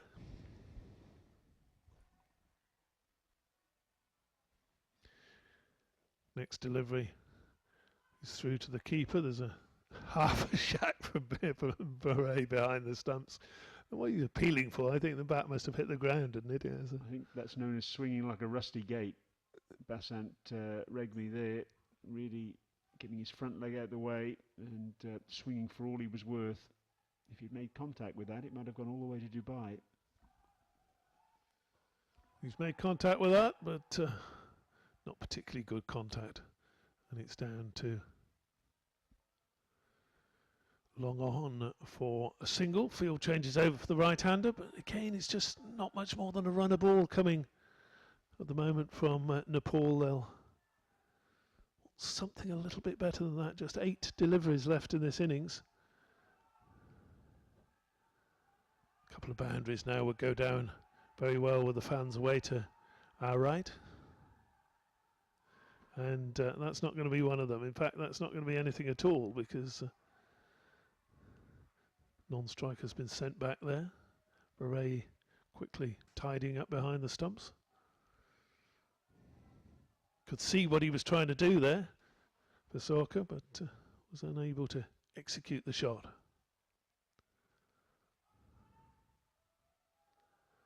So 7 deliveries left in the innings.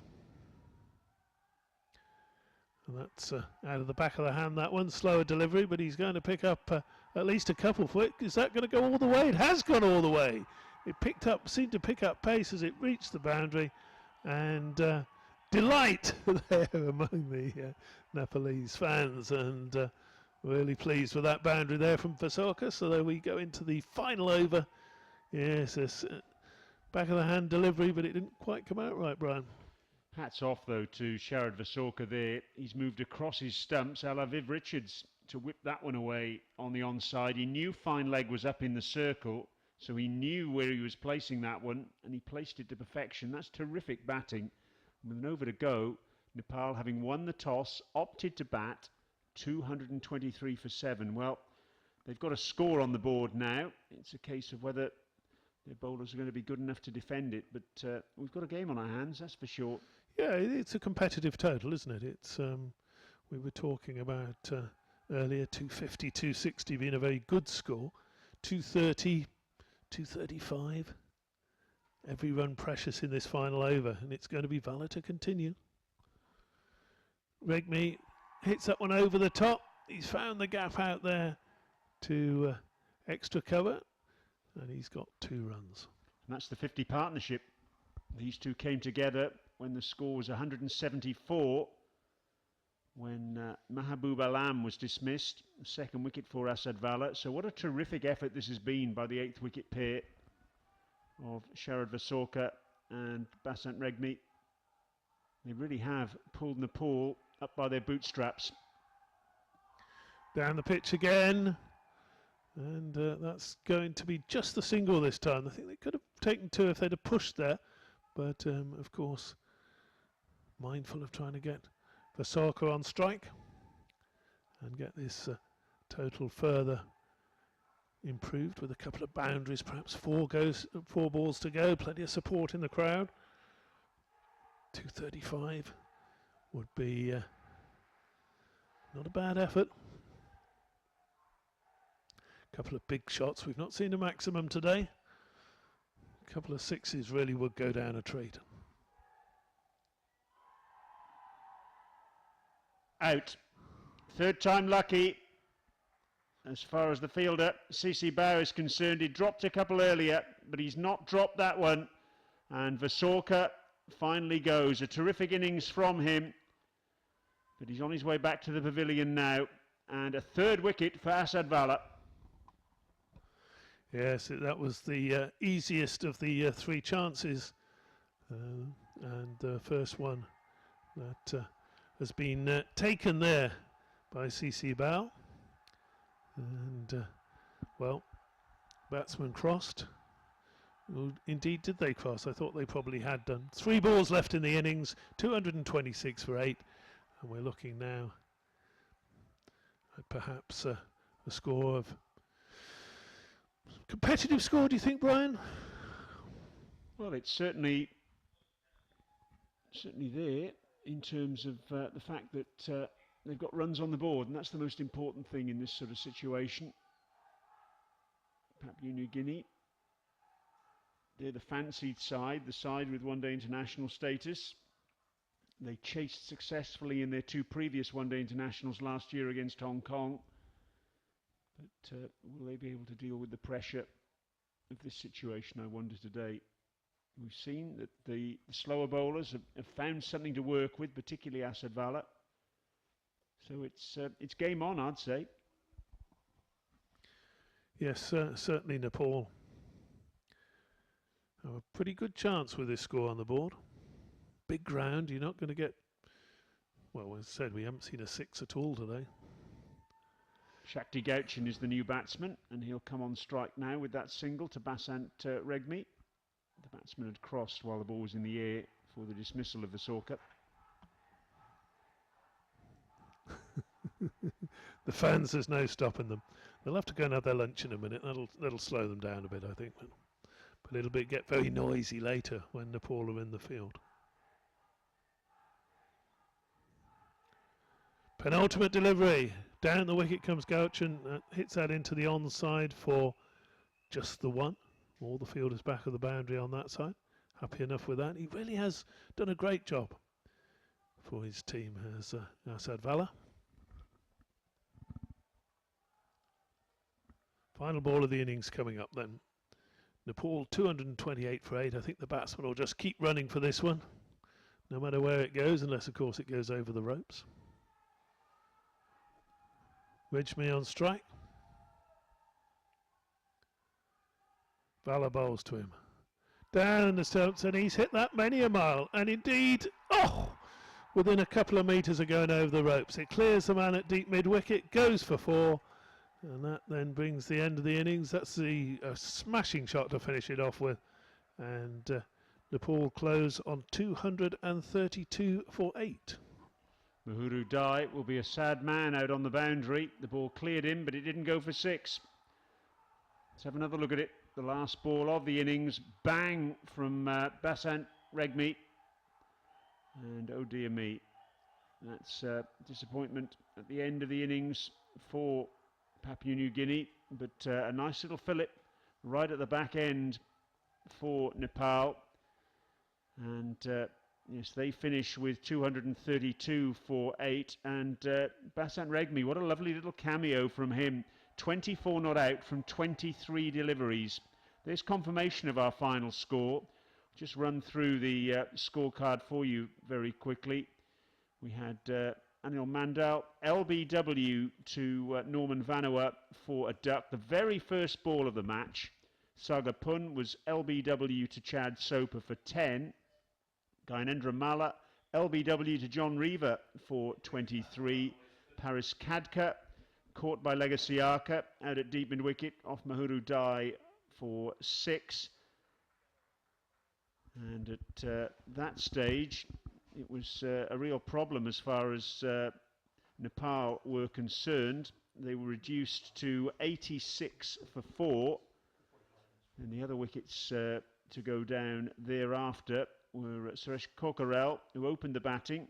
He made 63, his first 50 in List A cricket, before he was caught by Vala off the bowling of Mahuru Dai at extra cover. Sompal Kami was stumped by Jacques Varet, just running past one from Assad Vala. He was out for 8. Mahabub Alam was caught by Legasiaka off the bowling of Vala for 3. And then the last wicket to go down was that of Sharad Vasorka. Fine innings from him, 78 from 82 balls with 5 fours, before he was caught at long off by CC Bao off the bowling of Assad Vala. It meant that Basant Regmi was left 24 not out, a really good innings from him. Shakti Gauchin came in and made just a single, 232 for 8. Then there were 16 extras in total, 12 wides. I wonder if that'll come back to haunt Papua New Guinea at the end of the day. 3 leg byes and 1 bye. The bowling figures: Norman Vanua, 8 overs, 1 for 37. Chad Soper, 8 overs, also 1 for 37. John Reaver, 6 overs, 1 for 31. Sisi Bao, a really good spell of seaman swing bowling from him. 10 overs for 35. Didn't get a wicket, but certainly deserved one. Mahuru Dai, the off-spinner, 10 overs, 1 maiden, the only maiden of the innings, 2 for 48. Charles Amini, the leg spinner, 1 wayward over from him for 8. And then Assad Vala coming on and bowling the last 7 overs from the grandstand end and performing absolutely outstandingly with his off-spin. 7 overs, 3 for 32. The wickets went down with the score at 0, 29, 76, 86. That was 86 for 4 when Paris Kadka was dismissed. Then 142, 168, 174, 174 for 7. It was looking a bit bleak for Nepal, but then there was that stand of 52 between Vasorka and Regmi, which spanned 8 overs. A very important stand indeed. And then Vasorka was last out, the 8th man dismissed with the total at 226. And Nepal, 232 for 8 then. It's the lunch break. It's a 45-minute break. We'll be back in about 40 minutes after some lunch, and we hope you can join us then. Thanks very much for being with us in this first session. This is Brian Murgatroyd along with David Townsend saying we'll see you a bit later.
Welcome back then. Getting ready for the chase. Papua New Guinea requiring 233 for victory after Nepal totaled 232 for 8. I'm Brian Murgatroyd, and with me David Townsend this afternoon. Getting ready to bring you the action from the Zayed Cricket Stadium here in Abu Dhabi. And the bowling's going to be opened by Sompol Kami from the grandstand end. He's going to be bowling to Tony Ura. The non-striker is Vani Morea. 2 slips in position. We've got a third man backward point, cover, mid-off, mid-on, square leg and long leg. Umpire Umalasiri says play. Here we go. And straight away, Tony Ura goes airborne over backward point. And I think he's going to get 4. Indeed he is. A tumbling effort down there on the boundary by Shakti Gauchin. But that's the way Tony Ura plays his cricket.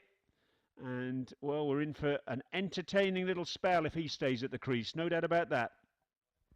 Yes, but again, it was in the air, as you see there, just evading that dive at backward point.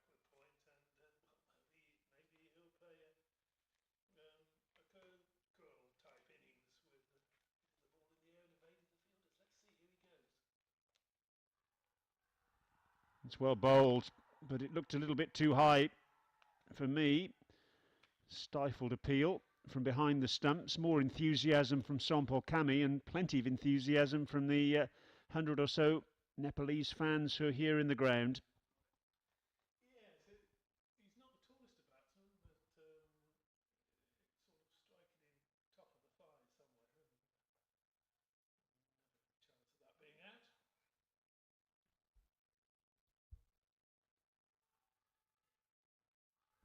Tony Ura again, throwing the bat at that.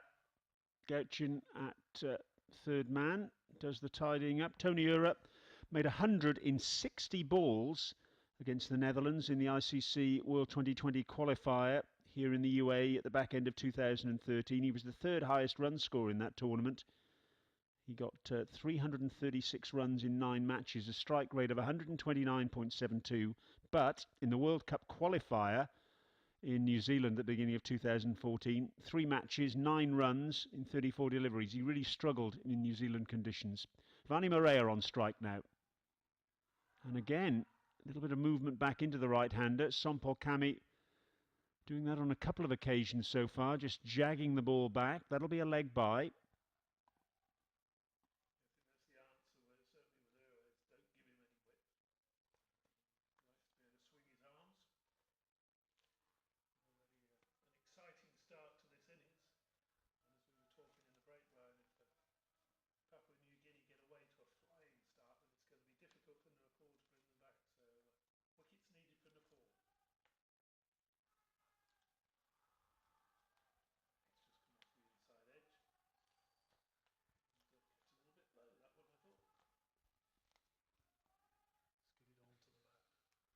The key from a Nepal perspective here, you rather fancy, is for them to, if they can, nip 1 or 2 out with the new ball. That'd be terrific.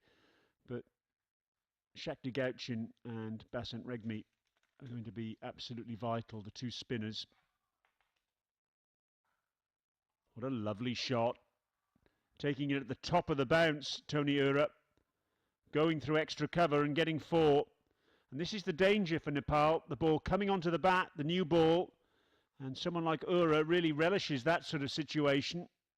And that's a 2nd boundary in the over for him. A flying start for Papua New Guinea. They're chasing 233 for victory. And already they're into double figures, 10 without loss.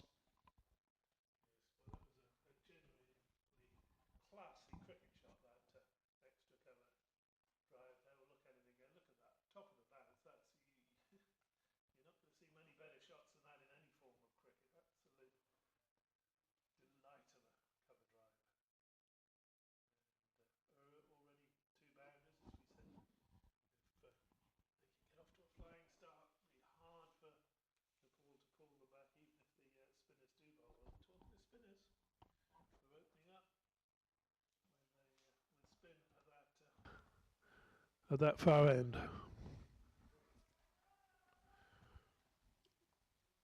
What do you make of this, Brian? Good decision, I think. pace off the ball. Shakti Gauchin coming on from that far end to bowl the second over, the left arm spinner. I've seen him bowl with the new ball in the past, so it's certainly not something that will faze him in any way, shape or form. Of course, in the first 10 overs, he can only operate with a couple of fielders outside the ring. He's starting off with a long on and a deep mid-wicket. Everyone else has to be in the circle. 4 fielders on the offside at short third man, backward point, extra cover and mid-off. And on the onside, mid-wicket, square leg and short fine leg. Here's Shakti Gauchin then. And that's tidy enough on the stumps. And no run there. So interesting. We'll have a look. See whether there's a little bit of turn or there. Anything for the left armour as he goes wide of the crease there, and it's pushed firmly up towards. Well, it would have gone to long on, but it was cut off well before that. Important fielding position mid wicket in this situation. Got to be very alert. Cut those singles off. This time a push and a little bit of indecision there with the calling. Never a run. Sharp work by Basant Regmi at point.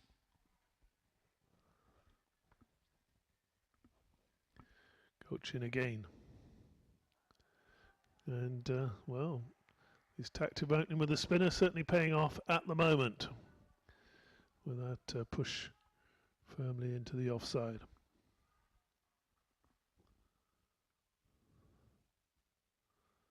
A maiden over here would be big news. Down the wicket, push to mid wicket.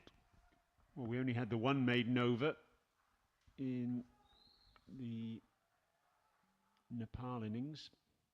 That was Mahuru Dai who bowled that.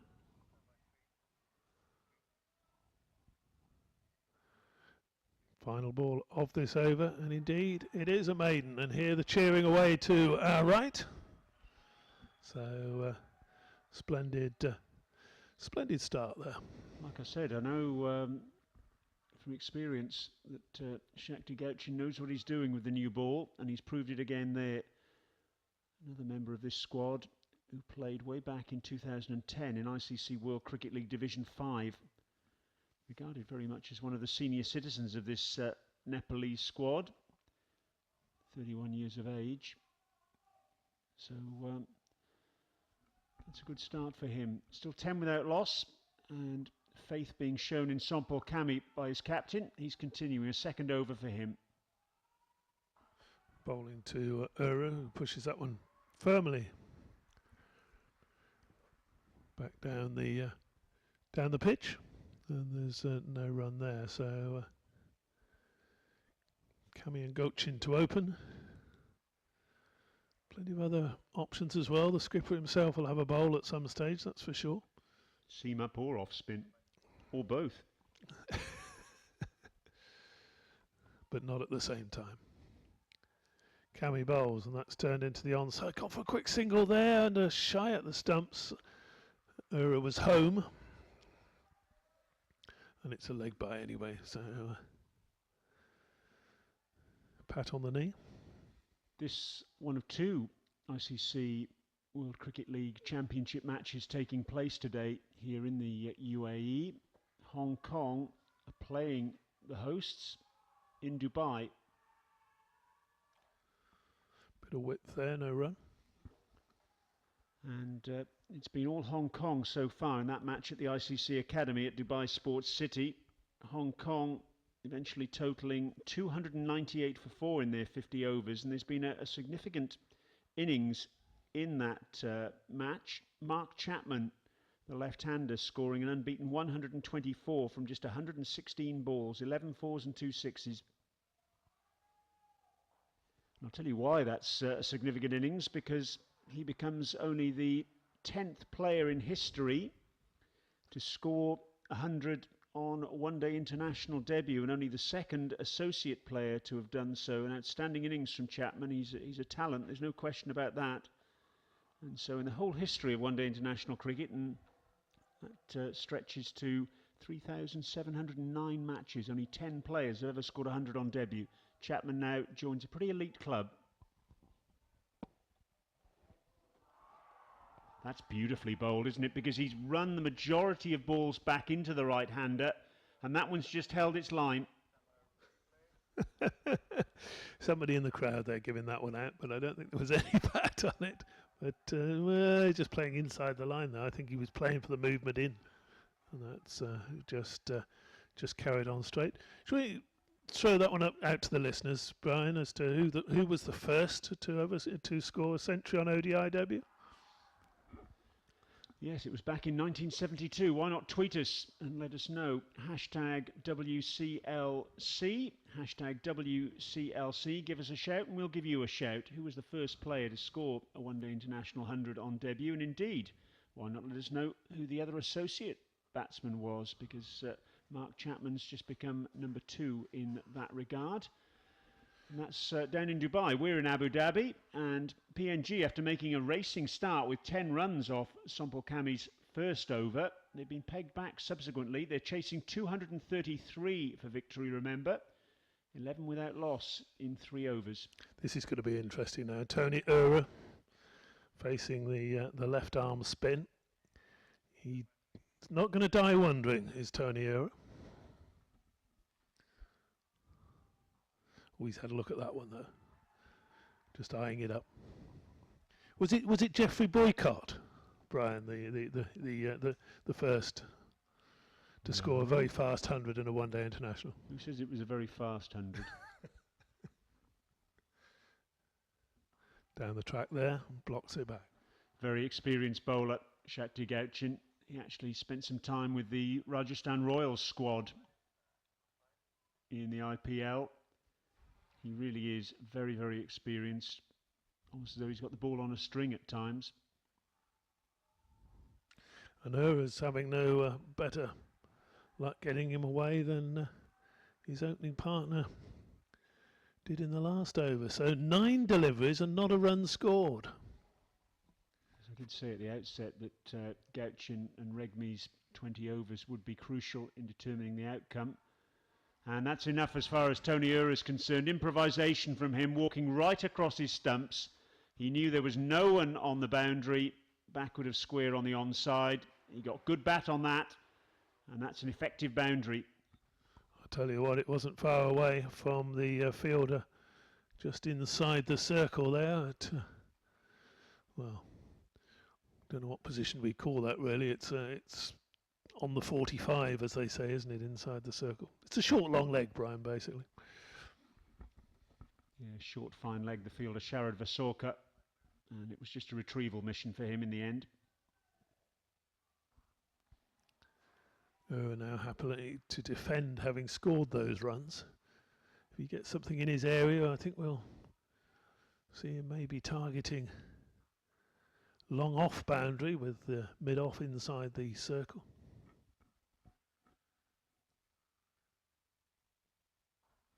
There again, quite happy just to pat that one back to the bowler and accept the 4 runs off that over. And another over gone from Gauchin. Ankit and Jiwan have tweeted in already that Dennis Amiss was the man to score a one-day international 100 on debut, the first man to do so back in 1972. Thanks very much indeed for your tweets. Who was the first? Well. Anyone got the first player from a non-test playing nation to do it? Anurag got that when Zimbabwe was still an associate member back in 1992.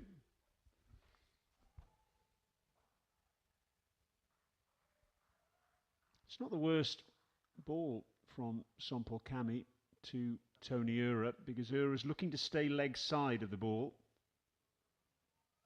Sorry, that's Vani Morea on strike. He's looking to stay leg side as well. So just trying to cramp the batsman up and restrict the ability of them to free their arms. That's not the worst approach. We know that Kami generally runs the ball back into the right-handers anyway. There's that width. In fact, too wide. First one of the innings.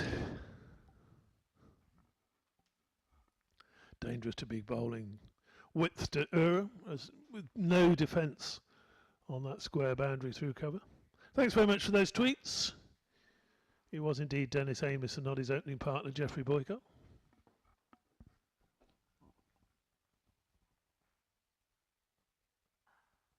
Flogged through wide mid-wicket by Tony Ura. Lots of bottom hand. Regmi's giving chase, but he's not going to be able to cut it off. It wasn't timed, but that's the shorter boundary on that side. And of course this ground here is like an upturned saucer, so when it gets near the boundary there is just a little bit of gradient on it to help it to the ropes. And that one just making it as well, so 4 more to the total. It's the way he plays, Tony Ura. Very effective indeed.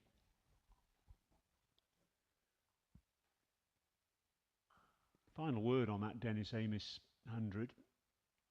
It was only the second one-day international in history in August 1972.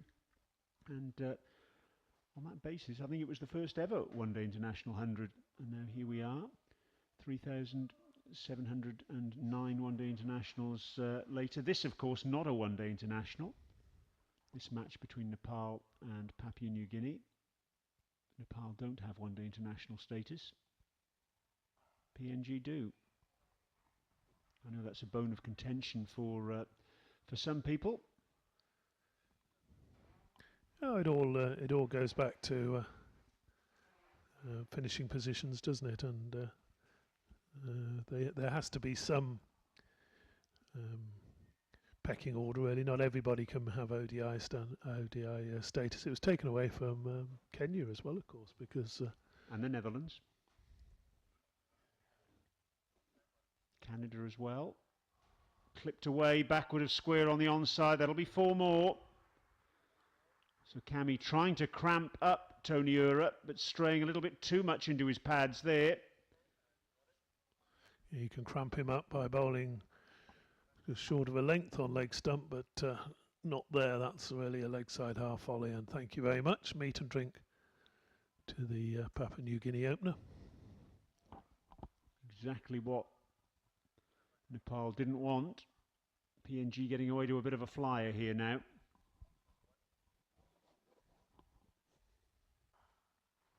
Oh yes. Finding the gap, threading the eye of a needle really between cover and extra cover. And the batsman will come back for 3 more. The run's flowing like good wine at the moment.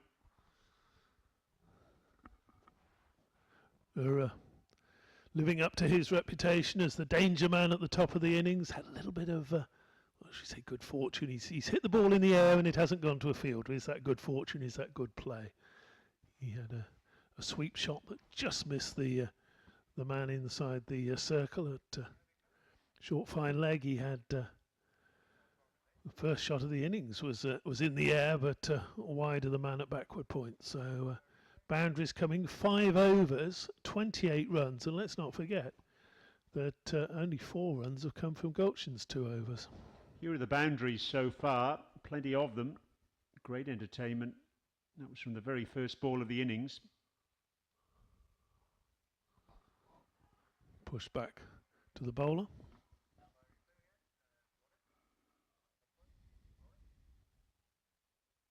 Width given to Ura on a couple of occasions, and he took the shot of the day, that one. Yes.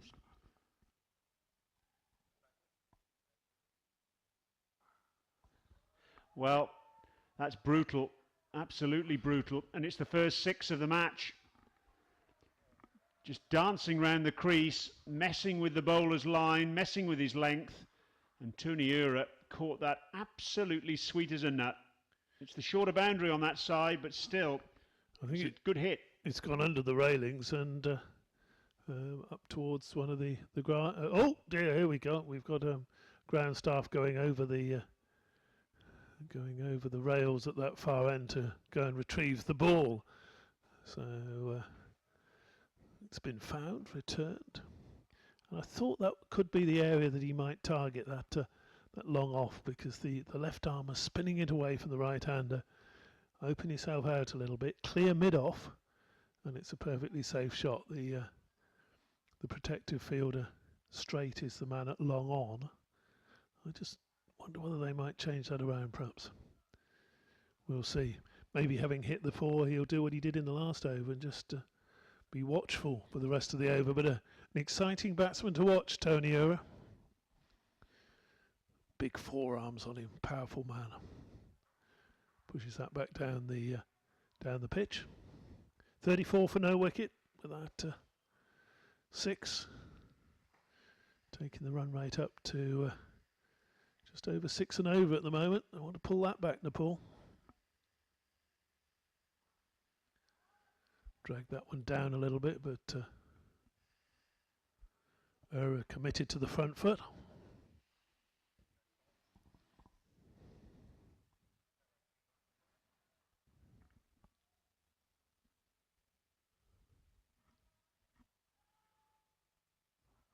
Thought about just opening his shoulders and having a crack there, but in the end just quietly pushed it back to the bowler. And I think this is almost the tactics. If he can score a boundary, a 4 or a 6, then no need to take unnecessary risks in the rest of the over. That's pushed into the onside, so 5 dot balls. The other ball goes for a 6. It's almost as though there are 2 matches taking place out at the moment. There's the match involving Vani Morea. He's 1 not out from 12 deliveries, and at the other end, having faced twice as much of the bowling, it has to be said, Tony Ura, 30 not out from 24 deliveries, 5 4s and a 6. So he's got 30 out of a total of 34 on the board. Shakti Gauchin, 3 overs, 1 maiden, and his bowling's gone for 10 so far. And Sompel Kami at the other end. Very curious figures. 3 overs, 1 maiden, none for 22. Well, he's been given his sweater. Yes, and the skipper comes on, and so he hasn't received his huge ovation from his fans yet. Bowling seam up first of all. Paris Khadka with just a solitary slip in position. He can bowl off spin as well. And he's obviously decided to take the bull by the horns, given the situation. With a total like 232 for 8, and the start that Papua New Guinea have made, I think the captain knows all too well he needs wickets. The bull, though, at the moment is at the non-striker's end. It's a lot quieter with Morea on strike rather than Ura. I think man dropping back to deep mid-wicket and long leg coming inside the circle now, so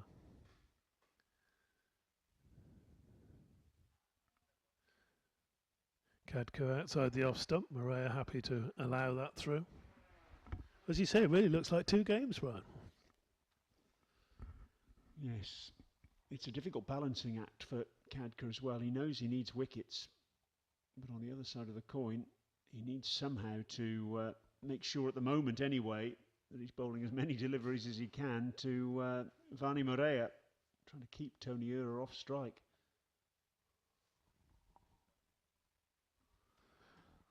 Swing and a miss outside the off stump. Did we get a tweet with the answer to the only other batsman from a non-test playing country to have scored an ODI century on debut? Yes, we did. It was Andy Flower when Zimbabwe was still an associate country. And I'll just tell you who sent that tweet now. Thank you very much indeed. Thank you very much indeed for your tweets. Edge and dropped. Put down. Corkerell tumbling away to his right. That wasn't too hard. Down the pitch. Oh dear. Comfortable height, wasn't it? He was diving away, but got both hands to it, and so Morea gets a life. Skipper won't be happy with that. Needed a wicket, even if it was from the perhaps quieter Morea. Ura now on strike. Watchfully forward. Yes, I mentioned Anurag sent us that tweet a bit earlier about Andy Flower. Thanks for your tweet, Anurag. Thanks for all your tweets, in fact. Hashtag WCLC. That's the hashtag if you want to get in touch with us. Let us know what you think. Let's have another look at that drop catch.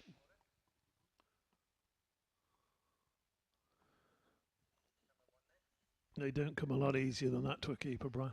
Got to be taken at this level. Really has. Oh, that's gone straight up in the air. As well. Fine leg is in the circle. Shakti Gauchin. And in the end, he takes the catch. It was straight into the sun. He's a relieved man, Shakti Gauchin. And Papua New Guinea have lost their first wicket. It's a danger man. Tony Ura's gone. Fatal error there from Ura. Had a big slog across the line and up into the air. Gauchin, he's got a pair of shades on. That would have helped him a little bit, but that's into the sun and held it. Thank you very much. And Ura's on his way back, and that'll be a big relief. A big, big relief. And it's funny how things turn out, you know. If the keeper had taken the catch, if Corkerell had held on to that, the batsman wouldn't have taken the run, Ura wouldn't have been on strike, and he'd still been probably out there now. Yes, the wheel does spin indeed. But Tony Ura's departure lets in Legacy Arca. The batsman crossed while that ball was in the air, and Legacy Arca is not exactly backwards in coming forwards in terms of his aggressive approach. He's a very attractive player indeed at the top of the order for Papua New Guinea. He actually made Papua New Guinea's highest score in the World Cup qualifier in New Zealand in January of last year. 112 not out from just 82 balls, with 9 fours and 7 sixes against Namibia in Mount Maunganui. That was one of 2 centuries for PNG in that event. Asad Vala's 105 not out against Kenya was the other. And he was PNG's top run scorer in that World Cup qualifier. 308 runs at 61.6. So he's on strike because the batsman crossed, and it was the last ball of that over. Mahbub Alam to start a new spell, change of bowling at that end, and that's played back to him, Mahbub. So spin being dispensed with for a little while. I'm pretty sure we'll see Gauchin bowl his full allocation of 10 overs. He can, having taken that pretty difficult catch actually. Okay, the ball was in the air a long time, but it was not easy to take. Into the sun. Next delivery played nicely off the back foot. A scramble back into his ground by Morea at that far end. No run. And they're difficult. Clear blue sky as well, and ball straight up in the air. Not an easy to judge those. Last time I was here, probably sitting in this same seat, Brian, I was talking to one of the world's great fielders, Jonty Rhodes, who was over here doing a little bit of coaching, and he was talking about how hard it is to take catches against just a clear blue sky. He said you need some perception on it, and to do that, always hold your hand in the air to give yourself an idea of exactly where the ball is. Hold your hand in the air above your head, and you'll see that's exactly what Gauchin did in that instance. So well done. And having seen a catch go down in that over, a second catch really would have put heads down. Alan bowls, and that's again pushed into the offside. No run. Mahbub Alam played in the World Cricket League Division 5 tournament in Jersey way back in May of 2008. He actually took all 10 wickets in a match against Mozambique.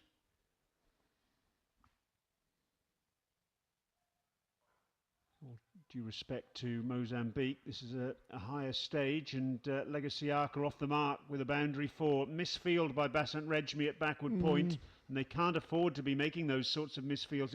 It was an awkward bounce on the edge of the circle, but all the same. You're a hard man, Brian. It's taken a horrible bobble and gone past him. You're putting it down as a misfield, poor lad. I think Jonty Rhodes, the man you just mentioned a moment ago, in that backward point position, he'd count it as a misfield. He probably would. He was talking about writing a book on fielding, or there's no real been sort of main book on fielding. It's a little edge down to third man. He said, I said, why don't you write one, John T? And he said, well, it'd be a fairly short book. He said, the biggest piece of advice I could give any fielder is don't use your feet. So he said when he was coaching, I think he was there coaching, he was out coaching in the IPL. Calcutta, was he? Mumbai. He said he had, that's what he was telling them there, especially the bowlers. Don't want you trying to run around the boundary, put foot out to stop it, tread on the ball, and you're out for 6 weeks. Risking being out for 6 weeks is just not worth saving a couple of runs. Especially when the IPL only lasts for 6 weeks. Exactly. So put yourself out for the rest of the tournament. Well, Paris Cadkut took a wicket in his first over. He could have had two. He's on his way again now.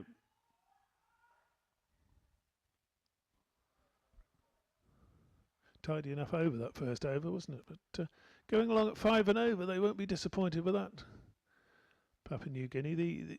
The thing is, in these first 10 overs, if you can get away at 5 runs and over, 5.5, 6 runs and over, it then means that you can actually, chasing a total of 233, you can actually slow down for the remainder of the innings, and that's a big advantage to the side chasing the runs. So take advantage in this first power play.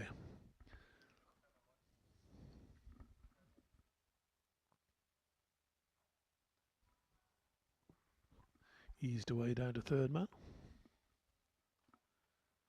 Keep the runs ticking over, keep the board active. Keep your tweets coming in as well. Hashtag WCLC, that's short for World Cricket League Championship. That's what we're all about here. Let us know where you're watching. Let us know what you think of the action. Who are you supporting? We didn't get many tweets from Papua New Guinea fans in the first half of this match. Are you out there? Let us know. And no tweets at all from North Korea. We're still waiting for them. If you're in Pyongyang watching the action, give us a shout. Where are you, all you people from Pyongyang?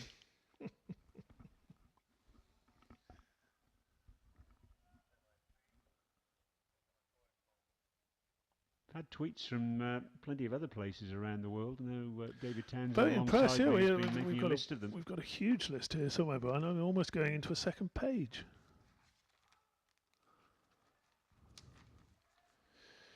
Finland, Nepal, Singapore, USA, South Korea, Australia, Qatar, Hong Kong, Japan, UK, Bangladesh, China, Japan, Canada, Poland and New Zealand. No, you've cheated there. You've got Japan twice on your list. Wait. Oh dear.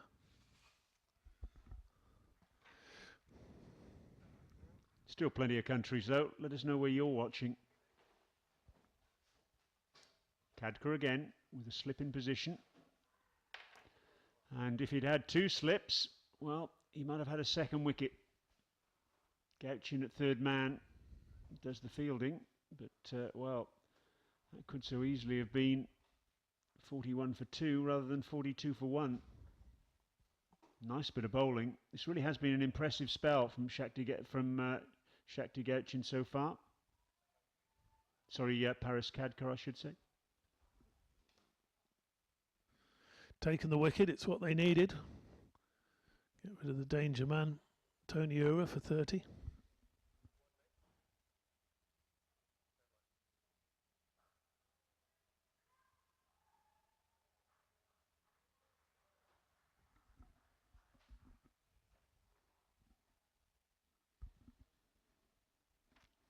So let's have a few more countries to add to that list. There's surely somebody listening in India, Pakistan maybe, Afghanistan. You're all big into your cricket. Sri Lanka. Here in the UAE, well, I don't think we've had a tweet from anybody in the UAE. We have. I shall add that to my list, Brian. Thank you.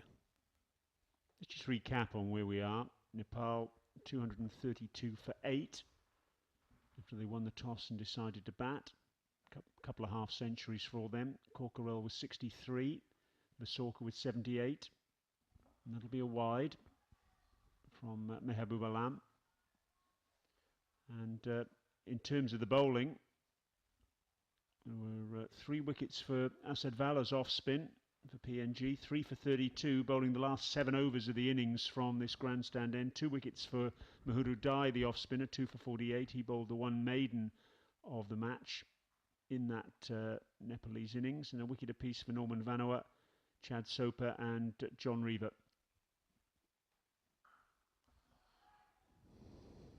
Big shot over the top there. It's bounced twice, 3 times and into the ropes. Didn't quite get everything. Didn't quite get all of it, did he? Otherwise we could have been looking for our second maximum there, Brian. But a safe shot, lifted over the top. And another boundary. That one's for Siaka. Small man, Siaka, but he packs a punch. I should imagine he'd be pretty worn out by the end of this game if he has a long innings after all that ground he covered out at deep mid-wicket. Took a good catch, didn't he? Change in the field, prompted by that last shot. Mid-off goes back to long off, and deep square leg comes into the circle. 2 fielders outside the ring, then long off and third man. Siaka, he spent some time with the Melbourne Renegades in the Big Bash League in Australia.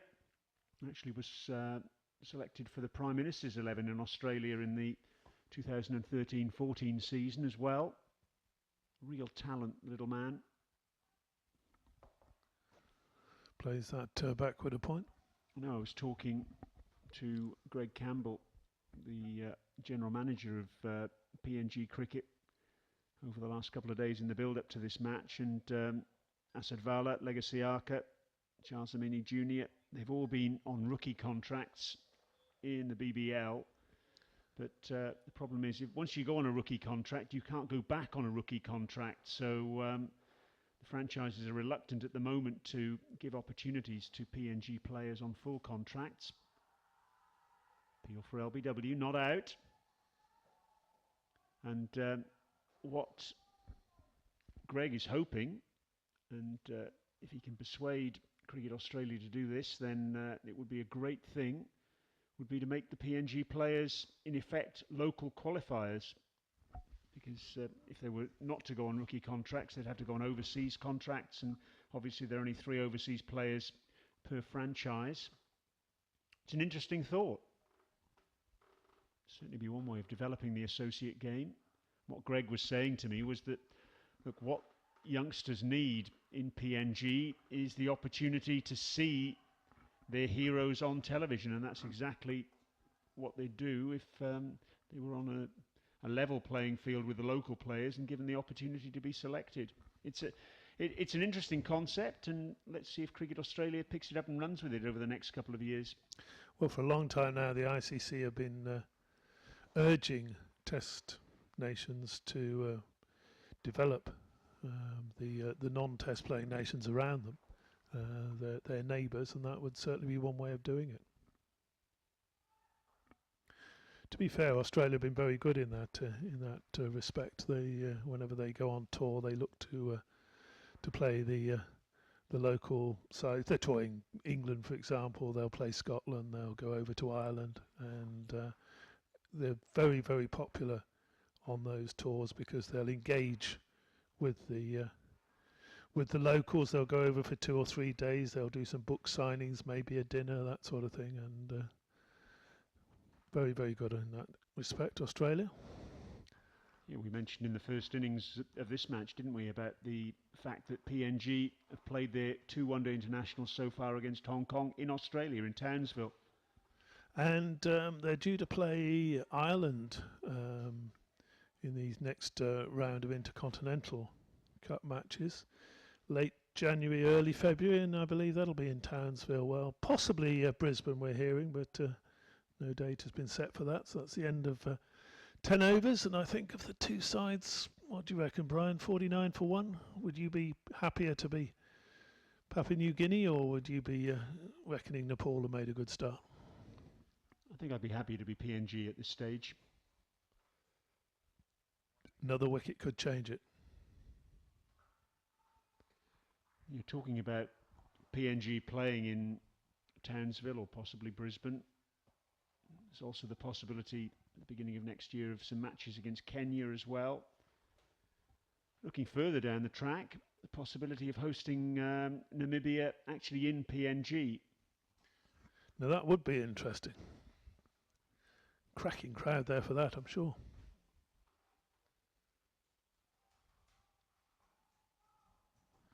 I was down in Namibia last month for the Intercontinental Cup match against Ireland, and their side at the moment, well, they won their first Intercontinental Cup match, but they don't look strong at the moment. And of course, lost to Kenya last week in the the week before in the World Cricket League games.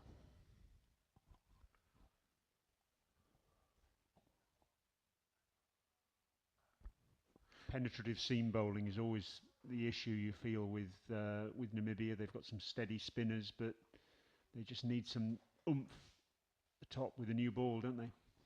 They do, and they have a fair reliance on younger players. What tends to happen over there is the players will come through from school, from university, and they'll play for a little while, and then they'll disappear off and to their farms in the middle of nowhere, and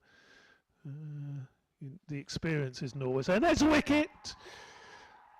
And the experience of Paris Khadka has taken a second wicket for the Nepal side, and look how delighted they are with that. Down the wicket, and a big swing at it there from, well, I'm not sure whether if they see that shot down in Melbourne, that'll improve his chances of getting a Big Bash contract, Brian. That was not a good shot from Siaka. Yeah, that was a poor shot, wasn't it? Injudicious, I think that would be the best way to describe it. And you mentioned at the start of that over, David, how one wicket can turn things around, and all of a sudden 49 for 2 doesn't look so rosy in the garden as far as Papua New Guinea are concerned. And there was no real need for that sort of expansive shot because they were going along perfectly well. But Legacy Arca, he's given it away rather, you fancy. Out for 12, and he can be bitterly disappointed with the nature of his departure. But it's that man again, Paris Khadka. He failed with the bat today, but he's come on after some wayward stuff from Sompel Kami, whose 3 overs cost 22, and Khadka straight away has pulled the match back for his side from this grandstand end. A couple of wickets, he could easily have had a third. Asad Vala is the new batsman. And now you feel this match has moved into an absolutely critical phase. Those are two of the key men for PNG back in the hutch, with the first Ura going, and then rather unnecessary there. Rather unnecessary. Legacy Arca. Didn't need that at this stage, and of course that's another side of playing this number of games, playing regular cricket, being on contract, is getting that experience, knowing how to play at certain stages of each match, knowing what's required from you. That's a lovely shot off the mark. What a delightful shot that is from Asad Vala. Way for 4 runs off his pads. Brian's just looking at me there and raising his eyebrows as if to say, well, what do you say about that? Beautiful shot. One of the best bits of timing we've seen all day. That's a very long boundary out there. It's about 90 yards, and that ball has just skated across the outfield. It brings up the half century, 50 up, 53 for 2, and Asad Vala, welcome to the middle. Yeah, he's putting in his bid for man of the match here, isn't he? He'll score a few runs to add to his 3 wickets with the ball. He'll be a definite contender. That ball's come back in as a sort of half appeal from behind the stumps for an LBW, and applause there from keeper Corkerell for another wicket taking over from his skipper. And 53 for 2, as we were saying, that looks a lot better from the Nepalese view than 49 for 1 did after 10. Yes, Paris Khadka now, 3 overs, 2 for 8.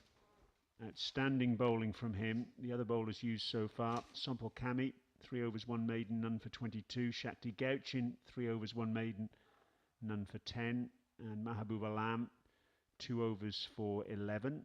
The batsman out up to this point. Tony Ura for 30 and now Legacy Arca for 12.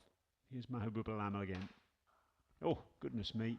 It was pitched up and Vani Morea happy to go over the top. Didn't get it as he would have wanted. He'll pick up a couple of runs and again, the emphasis from a PNG point of view is if it's up there, it goes. Yeah, and both mid-off and mid-on, inside the ring, so a comfortable enough shot to be played there by the opener. First real signs of outright aggression we've seen from him, though, so we're prepared to pay second fiddle up to that point. Come back to Kadka's figures after this ball. Chopped into the offside, no run. Yes, Kadka, you said three overs, 2 for 8, and half those 8 runs came from that one delightful shot off the legs by Asad Vala. So splendid start from the Nepal captain. And this match very much in the balance here. Got a floating slip in position now.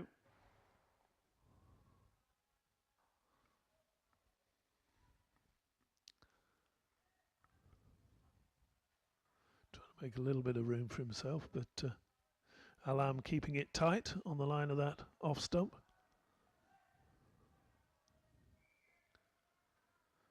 Bowlers all know the job they have to do.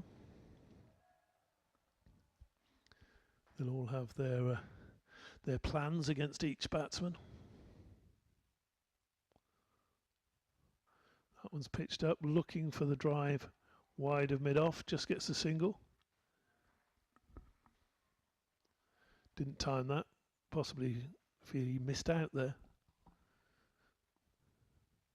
Murray.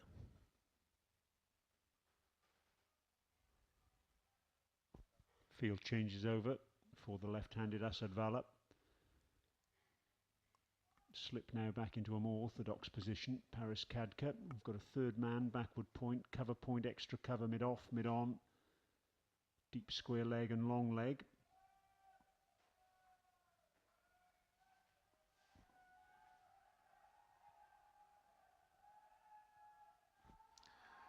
Played inside the line of that one, I think. Wasn't tempted.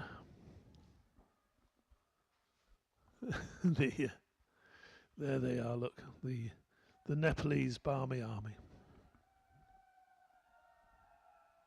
Well, I think we know where their allegiances lie. Where do your allegiances lie? Who do you think is in the box seat at the moment? 56 for 2, chasing 233 for victory in this ICC World Cricket League Championship match here in Abu Dhabi. Another run there to Vala. He would appear to be strong off his legs, just easing that one to mid-wicket. Tweets come in from Prawian, watching the game from Christchurch, New Zealand. Lovely to hear from you. Let us know where you're watching. We've had viewers from all over the world, thousands of you watching our live stream. It's terrific to know that we've got this sort of level of support from all over the world. And well, wherever it is you are watching, you're watching a pretty tight game of cricket at the moment. Paris Kadka then round the wicket to Asad Vala, starting his 4th over. 2 for 8 so far.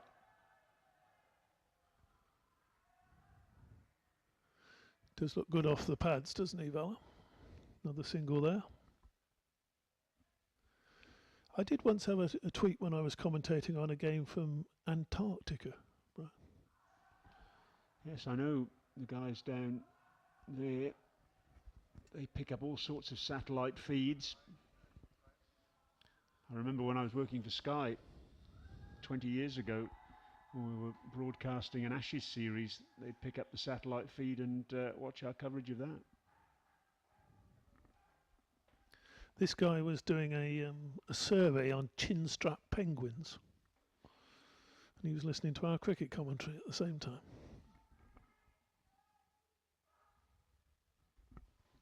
Well, if you're down in Antarctica watching this particular stream, I dare say it's a bit warmer here in Abu Dhabi than it is with you. Hope you're enjoying the coverage, wherever it is indeed you are watching. It's a delight for us to be bringing you this action today, and a delight for us to be bringing you this World Cricket League Championship action. A vital game, it goes without saying, for both these sides. Both teams having lost their opening 2 encounters. Nepal losing to Scotland in both their matches in July and August, and Papua New Guinea in June losing out to the Netherlands. Good running. A reminder, 8 teams in this ICC World Cricket League Championship. Kenya, the Netherlands, Scotland, Hong Kong, the UAE, Namibia, Nepal and PNG. And it's all about finishing as high as possible in this table to give yourself the best possible chance of playing in the World Cup qualifier ahead of ICC Cricket World Cup 2019, which takes place in England. These 2 teams at the moment, both down the bottom of the table. Oh, well bowled. Going past the outside edge of Asad Vara's bat. Did have 2 slips in position. Just the solitary slip now. Nicely bowled this one though. Bowled really well, hasn't he? Clever bowling from the Nepal's skipper. Can only bowl 10 overs though. You sometimes think with Khadka you'd want to bowl all the time from one end. It's a bit of a funny one really, isn't it, given he can bowl 2 types of offering. He can bowl his seam up medium pace and he can bowl his off spin, so perhaps he's got every right to say, well actually I'll bowl 10 overs of medium pace and 10 overs of off spin. That'll count as 2 bowlers. How about that? Yeah, he'd probably then develop a third strain as a leggy or something, wouldn't he? Gary Sobers, of course, was a great all-rounder. He's now, I believe, in his 80s, which makes me feel very old. He used to bowl very, very good quick left arm over, and also leg breaks and Chinaman. That's a nice shot, just to show he can play through the offside from Vala. And well fielded by Anil Mandel, chasing back from mid-off. Wants to get into the action, having been out to the first ball of the day. Keep your tweets coming in. Ankit has tweeted in. Interesting question. We were talking earlier about the possibility of Cricket Australia maybe giving local player status to Papua New Guinea players in the Big Bash League. Ankil suggested, well, hang about, why doesn't the BCCI give local status to Nepalese players in the IPL? That's opening up an enormous can of worms. It's an interesting suggestion. If you've got any suggestions, why not tweet them in? I like that idea. I think the test playing countries should be looking, just doing little things like that. I mean, what harm does it do if a player from Nepal is good enough? Then, by all means, allow them to play in that division. It should come down to, whether you're good enough. It should be meritocratic.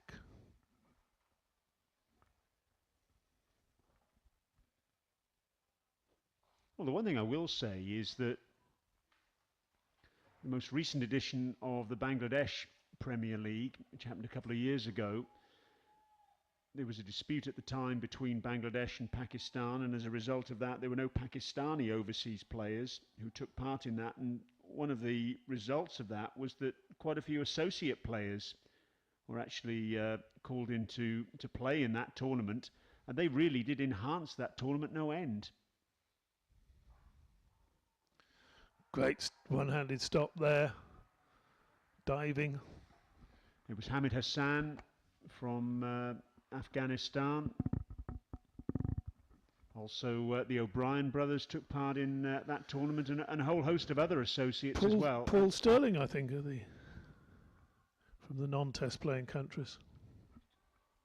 Ryan ten Doeschate was there too, latterly of the Netherlands.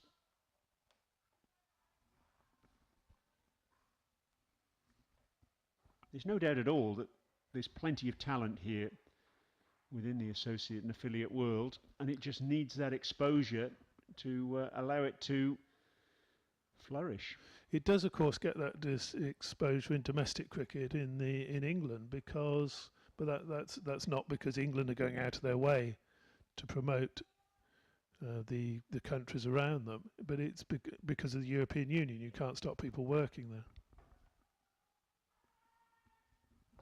So you see most of the Ireland team and several of the Scotland team now regularly appearing in county cricket.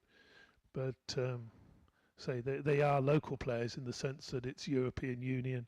Same thing, the Netherlands players can all play in the UK without any restrictions. So that happens quite a lot. Certainly something to think about. More tweets coming in. Yogendra's watching from Illinois. Bishwas is watching from Taiwan.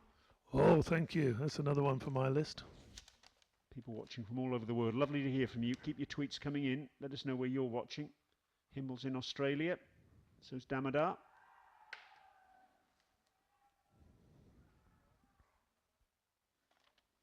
We haven't had anybody yet from South America. Is anybody there in Brazil or Argentina? Or probably more likely Argentina, because although they've slipped down in years gone by, that's from where they were certainly. In fact, that was my connection into this level of cricket, Brian. ICC Trophy 1994.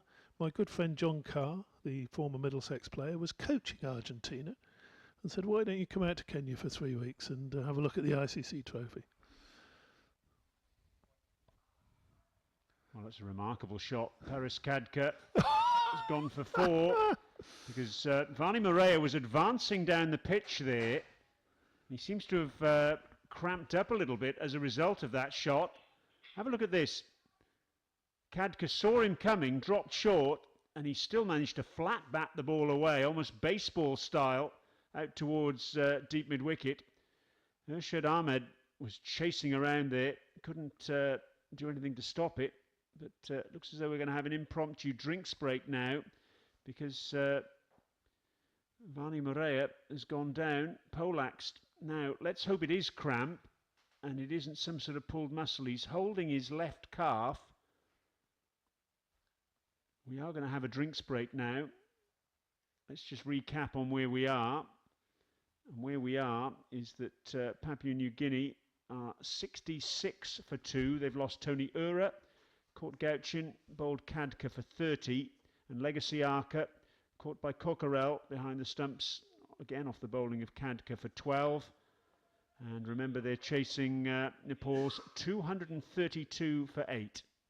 We'll take a quick break now. Hopefully we'll be back with good news about Vani Morea, and we'll join you again shortly.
So we're ready to go again.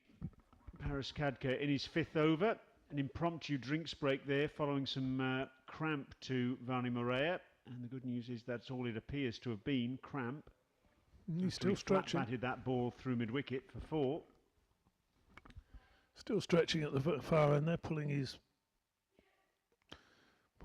toe as they do with the cramp. It's a painful thing to have, cramp. Seems to be a bit early in the innings for that, but obviously what it was. Slower ball. Had some more tweets coming in. Rabindra, watching from Barcelona. Good to hear from you. Tweets from all over the place. Just have a look at that hashtag, incidentally, WCLC, and you can see that we have had those tweets. Plenty of photos being tweeted and all sorts of views being expressed. We've had 1 or 2 from North Korea, but you don't think they're genuine ones, Brian? I suspect not. Steve has tweeted in from the Philippines. Ah. I think that's also Saman from Russia. I think the Philippines is number 20 now on our list. So. Thank you very much.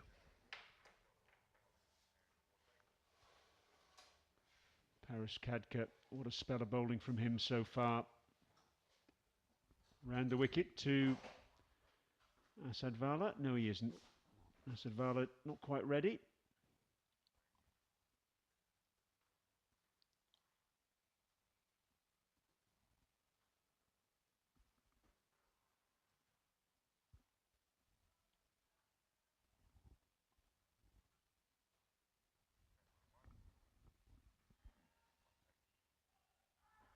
Good looking drive there. He's found the gap. That's a delightful shot. He really has timed the ball superbly, hasn't he, Vala? Brian's shaking his head next to me as if to say, well, where does this come from? He got off the mark with a beautiful shot through the leg side, just behind square. That's just timed. No great effort. Watch this. Look, there you go. Thank you. Beautiful flourish of the bat. And see how that ball's racing away to the boundary. On not a particularly quick outfield, but there was no chance of the fielder pulling that one back in. There's 2 of the best pieces of timing we've seen all day. First of all through square leg and then through extra cover from Asadvala. Reminds me a little bit, actually, for those viewers of a certain vintage, of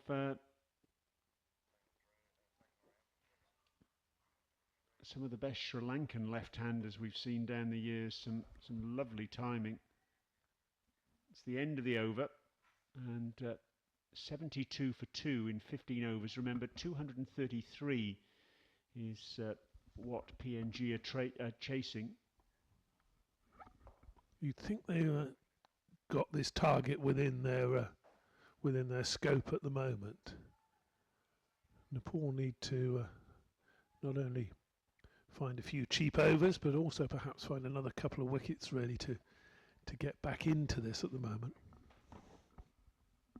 Just to reiterate as well, we've got another match going on today in the ICC World Cricket League Championship. That's at the ICC Academy at Dubai Sports City. Hong Kong made 298 for 4 against the UAE. That included a century on one-day international debut from Mark Chapman. And then in response, the UAE have made a flying start. They've lost a couple of wickets though, 71 for 2 in the 11th over. But importantly from the UAE's perspective, the man who's going great guns at the moment is a man who I'm sure many of you will remember from the ICC Cricket World Cup, Shaiman Anwar, who played absolutely superbly in that tournament. Well, he's 41 not out from just 26 balls. 71 for 2 then the UAE in the 11th over, chasing 299 to win. That match going along very nicely, as is this one. That's the other thing I think we want to see, Brian, at this level is competitive cricket, isn't it? It's good games of cricket, games that you can watch from good games of cricket, good spectacle, so you can watch right to the end and think, oh, which way is this going? Are they going to pull it back? Is it slipping away? Don't want to see one-sided cricket.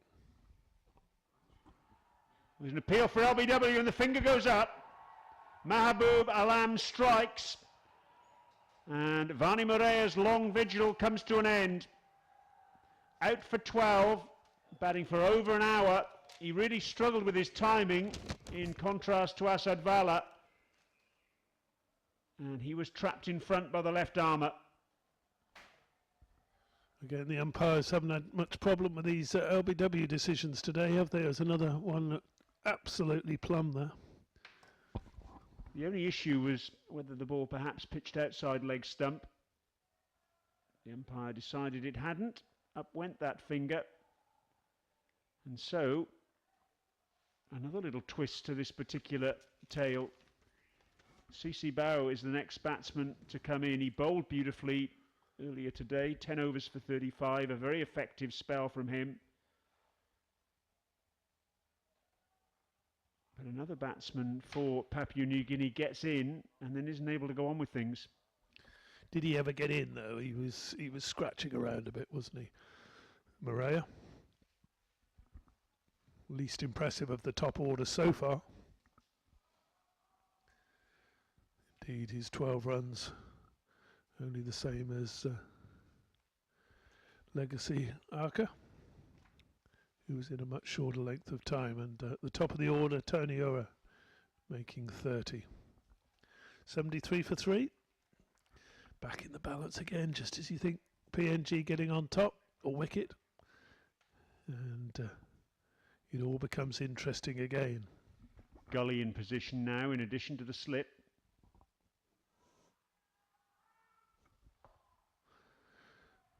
Bit too much width that time. I mentioned during the first innings, CC Bao had an absolutely outstanding run in the Gabba Champion Shield in the 50-over competition for his franchise BSP Heart when he took 5 for 15 with the ball. But with the bat in the two-day matches, 206 not out against the ANZ Avalanches, the highest score in that opening round of competition. He's off the mark now. Comes back for a second, in fact. Again, the fielder just overrunning the ball there. I wonder whether it's a little bit harder to field out there than it actually looks, Brian. It looks a very fine outfield, but there's been one or two misjudgments today we've seen, and one or two little bobbles as well. Just a couple of days since the one-day international between Pakistan and England on this ground. A couple of one-day internationals, in fact, have taken place here. Massive amount of cricket here in the UAE in this month. That's the end of the over. Mahabub Alam striking for the first time. 2 wickets for Paris Khadka as well. 75 for 3. Well, I certainly wouldn't want to call which way this match is going to go at the moment. Me neither. A lot will depend on this partnership.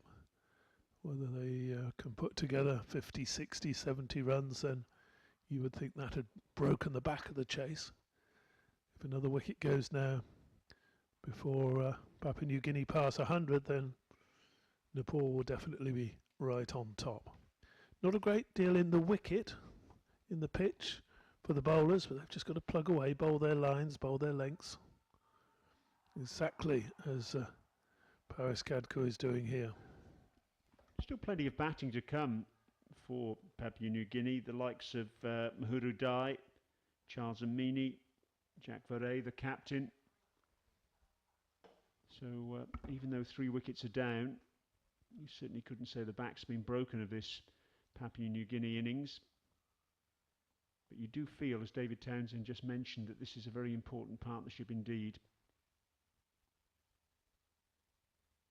Remember, we haven't seen Basant Regmi yet, who many might regard as the trump card with the ball for Nepal. There he is fielding the ball in his faded old sun hat at backward point. What colour do we think that sun hat started out life as, Brian? So it looks a sort of grey colour now. Do you think it was blue when it started? Been around a long time.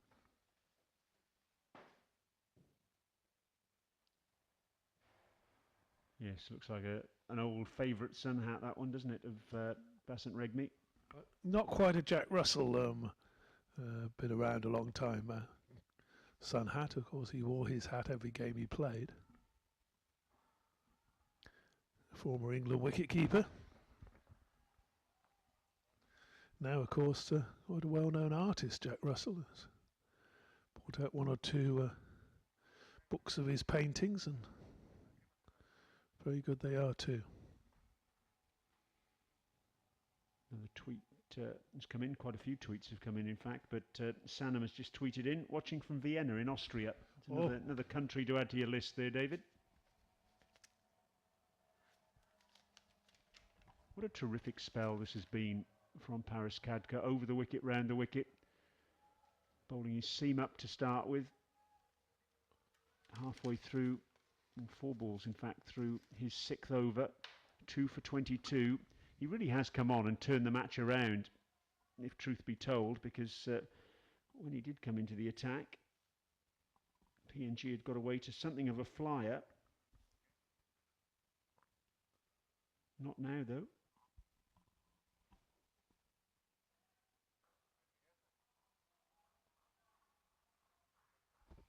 But the point that you were making, David, is a very valid one. He's only got 10 overs to bowl. He can't bowl forever. So the question now is, does he keep himself going after this over? This is over number 6 for him. Or does he save a few for later? I think he probably will save a few for later, but if I was captaining him rather than him captaining himself, I'd give him a couple more, because this partnership's so vital. It's gone straight up in the air. Will it clear mid-off? Just about. It was miscued. The man chasing back was Sompul Kami. Frustration for Khadka, but a little bit of good fortune for PNG. Didn't quite get there, did he? He needed to be a foot, perhaps fuller in length, to be playing that shot, and the ball pitched and stopped, a bit like an 8-iron there.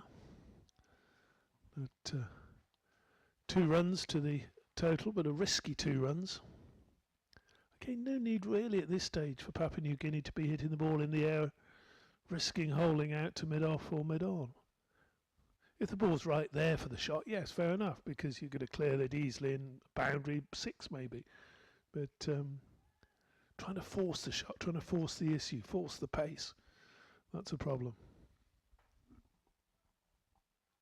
Mahabub Alam to continue. 5 overs, 1 for 19 for him.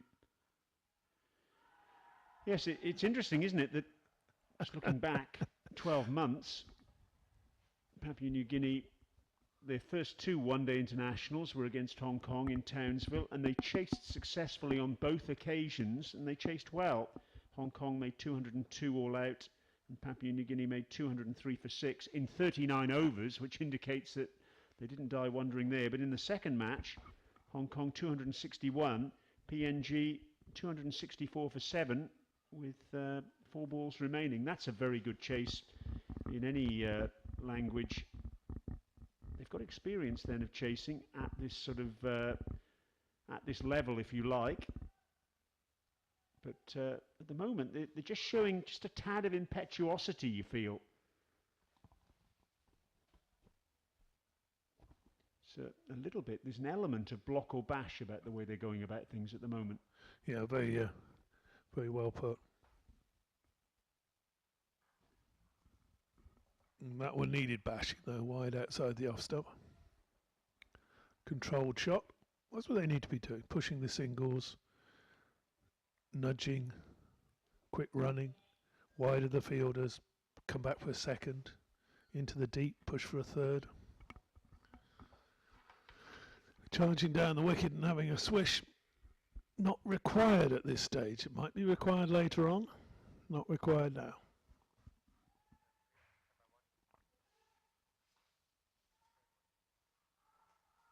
It's funny, the people I speak to across the game, both at this level and at a level higher up, full member status, one of the things they identify as a difference between the leading associates and those top tier sides is their ability to rotate the strike, tick things over, turn the strike over. And of course, the more they play at a higher level, the more they'll get used to doing exactly that. Because you have to do that, the higher the level you play, because you get less bad balls to put away. So you have to be in a position just to tick the strike over with ones and twos. I think that's what makes Ireland so good at this level, you know, is that experience, not only from playing a lot of cricket at this level, but also most of their players playing in the domestic game in England. You just know what to do at any given circumstance. Yes, there are times when you need to charge down the wicket and give it a swish, but not too often. Oh, there you go. Push into the onside, pick up a single. That's the answer. And the more cricket they play at this level, the more then they will know what to do, and just the game becomes more complete. You know, it's the fielding becomes better. You don't see as many fumbles as we were saying earlier. Poor old Norman Vanuatu out there. Ball kept following him, didn't he? And he didn't seem to be able to pick it up. 81 for 3. More tweets coming in from all over the world. Arjun's tweeted in from Sweden. Good to hear from you. Nishal from the Maldives. Oh, no. That's got to be the best one yet. And Tim, watching from Ireland. Okay. So we got Ireland, Sweden and the Maldives. And we also had Hazy tweeting in from Munich in Germany. Key has tweeted in from Linz in Austria. A little bit of a delay at the moment. I'm not entirely sure why. 25 countries now and counting, Ryan. Terrific. Keep your tweets coming in. Hashtag WCLC. That stands for World Cricket League Championship. That's what we're about. Top 8 sides from the associate and affiliate world. Outside, of course, of Ireland and Afghanistan, and indeed a few others too.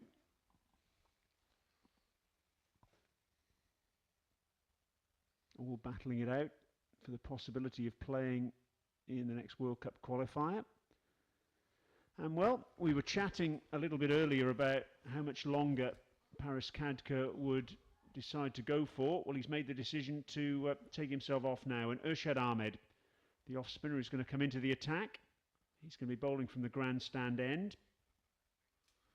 Important overseas because he's not one of the front line, absolute front line the danger men we were talking about, the Rejmi and the Gochin.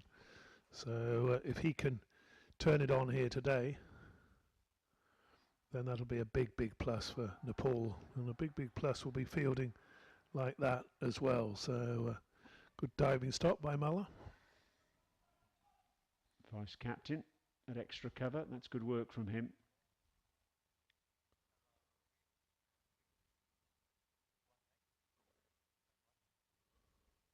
That was interesting to see as well. After that last delivery, Subhash Karkarel behind the stumps was just gesturing, moving a fielder here or there, left or right, just by a few metres. And of course, as the wicketkeeper, he's in the perfect position to be able to just judge the angles a little bit better than the captain. That's Paris Khadka at short mid-wicket. It's good to see that Khadka has just given his keeper the authority to make those sort of minor adjustments. Well, that was floated up, almost like the moon ball we saw a little bit earlier from Mahuru Dai. Plenty of air, plenty of protection too, a long off in position to just a single. Sensibly played as well. The batsman didn't try and slog it, just push through the line down to a long off. Wasn't tempted.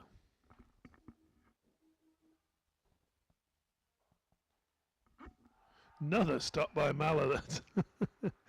Okay, that's probably only 2 singles he saved this over, but the boost that gives to the fielding side is a fantastic stop. there at short extra cover. Lifts his team.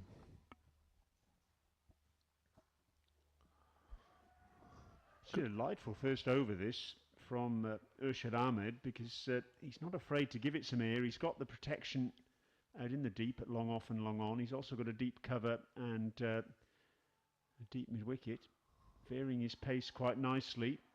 And that really is a terrific over, just the 2 runs from it. And, well, a little bit of surprise maybe that he was throwing the ball ahead of Basant Regmi, but he's fully justified it, at least in that first over.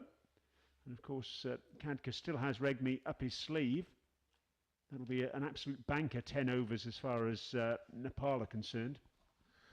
And of course that plays on the batting side as well, plays on their minds, doesn't it? The fact that, yes, there are another 10 overs to come from Regmi. Yes, there are another 7 overs to come from Gulcher. So that's 17 overs of the 31 we've got left. Ooh, well, what rate are we going to score off them? So maybe we're going to have to get after these other guys a bit sharpish. Mahbub Alam.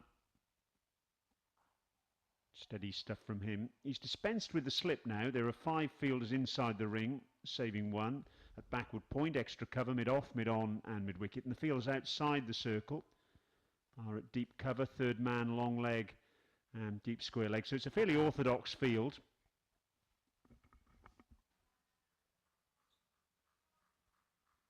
And you just feel the necessity for PNG here is a period of consolidation. And very nearly, it was a period that brought another wicket. Just need to knock the ball around and pick up some 1s and 2s here. Played over the top of that one, I think. Yes, no need for heroics at this stage. At some stage, though, we will see Regmi and Gauchin bowling in tandem. That'll be a key time. Nicely done. Bit of width, steered down to third man. Fielded down there by Sharad Vasorka. Just the single. A tweet coming in from Sujan, watching in Iraq. Lovely to hear from you, Sujan. Keep your tweets coming in. We've had some fantastic tweets from all over the world today. And glad you're enjoying the coverage of this ICC World Cricket League Championship match here at the Zaid Cricket Stadium between Nepal and PNG. Still no tweet from India, Brian.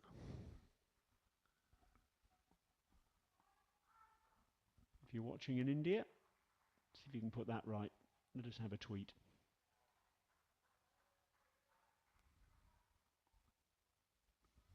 One or two people quite keen on cricket in India, I believe. Quite a popular sport over there. Well, Subin's tweeted in from nearby Bhutan. Good to hear from you, Subin. Nerds tweeted in from Auckland.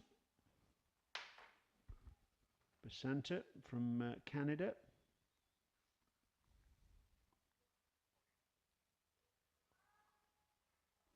Slashed away. And that's good fielding down there on the boundary from Vasorka.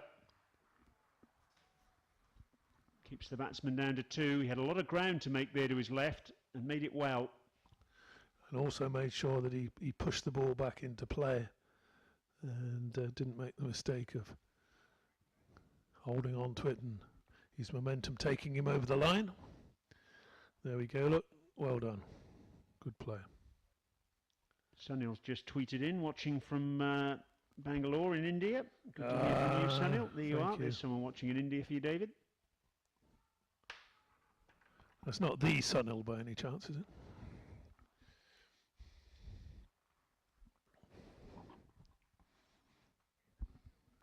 I'm sure to him it's the Sunil. 87 for 3, then 20 overs gone with Asad Vala on 19, CC Bai on 9. And let's just remind you of the batsmen who've been dismissed so far. Tony Ura was out for 30, caught by Gauchin off the bowling of Khadka. Legasiaka, caught by Kokarel off Khadka for 12. And Vani Morea also out for 12 to Mahabub Alam, LBW. Let's have a look at the wickets to have gone down so far. Here's the first, Tony Ura slogging across the line at Paris Kadka, and Chakdigauchin taking the catch right out of the sun. And then that was a rather needless shot from Legacy Arca. He fell caught behind by Kokorel as we're back in action once again. Urshad Ahmed concedes a single. Here's the third wicket to have gone down. Mahabub Alam trapping Vani Morea, LBW.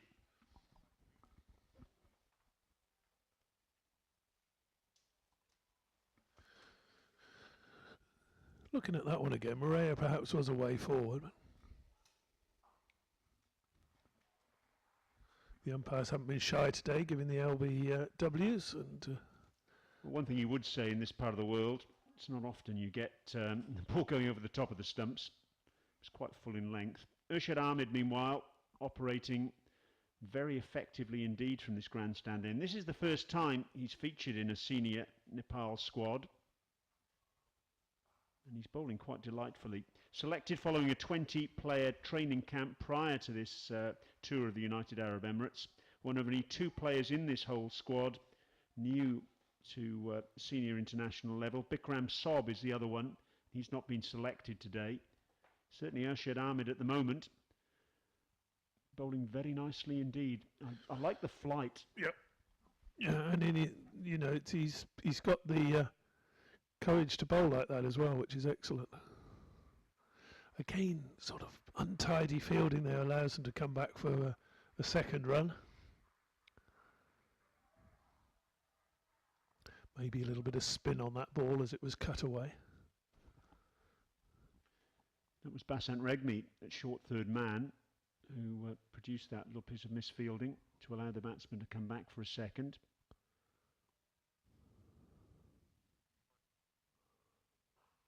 So when do you give the ball to Regmi?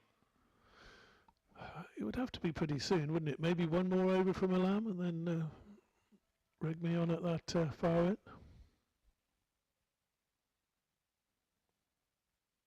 It's a difficult balancing act because Mahabub Alam, 7 overs, 1 for 26, really has distinguished himself, particularly after the flying start that PNG made. That's the end of the second over from Urshad Ahmed. 2 overs for 7 for him. It's 92 for 3, 21 overs gone. A reminder that the target is 233. So another 141 required for victory in 29 overs, 7 wickets in hand. You would say that that would be a fairly straightforward target, and that Nepal's best way of winning this match is wickets. Oh, I think the only way of winning the match is wickets, and they're not going to restrict PNG. Another straightforward single there. I mean, you know, they're not obviously not going to restrict them by only taking 1 or 2 more wickets. They're going to have to take at least 4 or 5. But these would be seen as bonus overs as far as the skipper's concerned. If you'd looked at him, you'd have thought, Alam, is he going to, you know, how many overs am I going to be able to squeeze out of him? As it is, he's actually turned into one of the top performers here. He's into his 8th over. He's conceded 27 runs. As I mentioned earlier, vastly experienced. Something of a comeback match for him, and he's justifying that comeback at the moment. Had a tweet in from Mukesh, watching from Brazil. Thank you very much. First one in South America, thank you. Keep your tweets coming in. Hashtag WCLC. None yet from Argentina. Great to hear from you from all over the world. Pleasure to bring you this coverage today.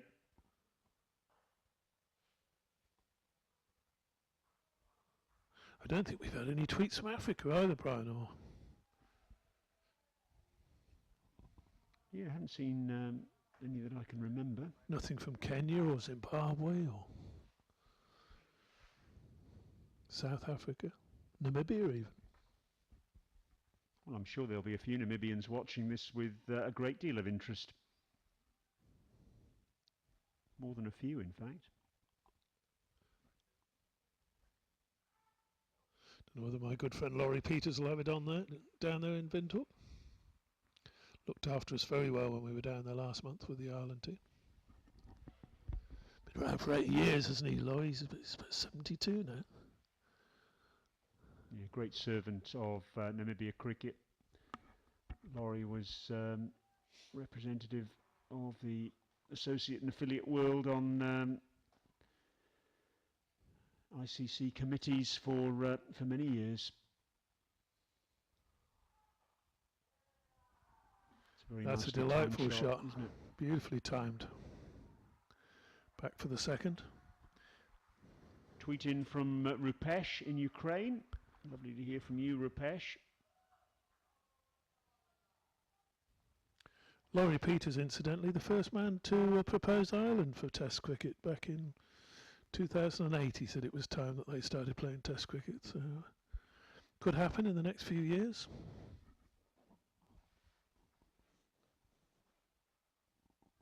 Oh, is that out? Yes, it is. Mahbub Alam strikes for the second time. CC Bao goes. Just poking at one outside the off stump, looking to steer it down to third man. And in the end, all he did was run it straight into the gloves of Subhash Karkaral. What a vital breakthrough that is for Nepal.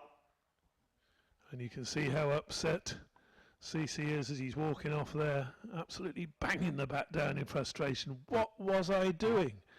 Well, this is what he was doing. Look, just trying to run it away down to third man. Little tickle. Thank you very much. Second wicket for Alam. You see, really justifying his recall here. 2 for 31. That the last ball, by the way, of his 8th over. Mahuru Dai, the new batsman, coming in at number 6. And, well... I said if a wicket fell short of 100, then I reckon Nepal are just about favourites at this stage. Particularly with those 17 overs still to come from Regmi and Gauchin. You have to say, thus far, that from a Papua New Guinea perspective, they've rather shot themselves in the foot here, because a lot of the damage that they've suffered in this innings has been self-inflicted. There's been some poor shots. Think of the dismissals of both openers. Well, yes, and of course Legacy Aki, which was a shocking charge down the wicket and nick behind.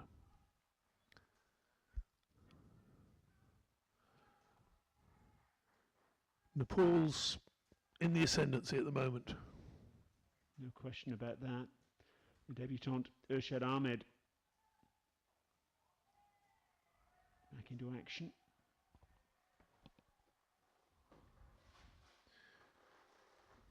Of course, you and I put in Regmi and Gauchin down as the main threat. So we haven't seen this lad bowling before. You know, he may well be a big threat, although that's swept away. That's going to race out for, I would think, 3 runs. Will they come back for a third? No, they decided just to stick to 2 runs. We often do this, don't we? We're players that we know are a threat, and maybe some young player coming in hits the ground running. The opposition don't quite know what to do with him yet because they haven't seen enough of him either. And he turns in a trump performance. He's come through the ranks of Nepal under 19s.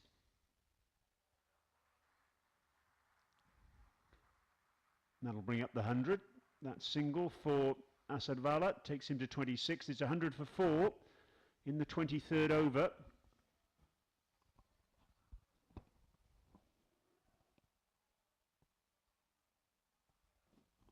So Mahuru Dai now on strike.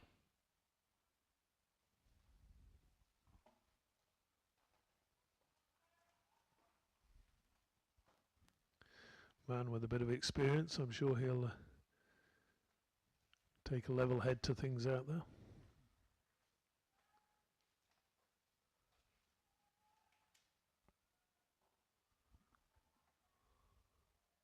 Quick run. That's good cricket. Just nudging the ball into the gap. that's more of the sort of level-headed approach that that's needed here, I rather fancy. Yep, just finding his gap, calling for the run. A little bit tight perhaps, but Bala home comfortably enough.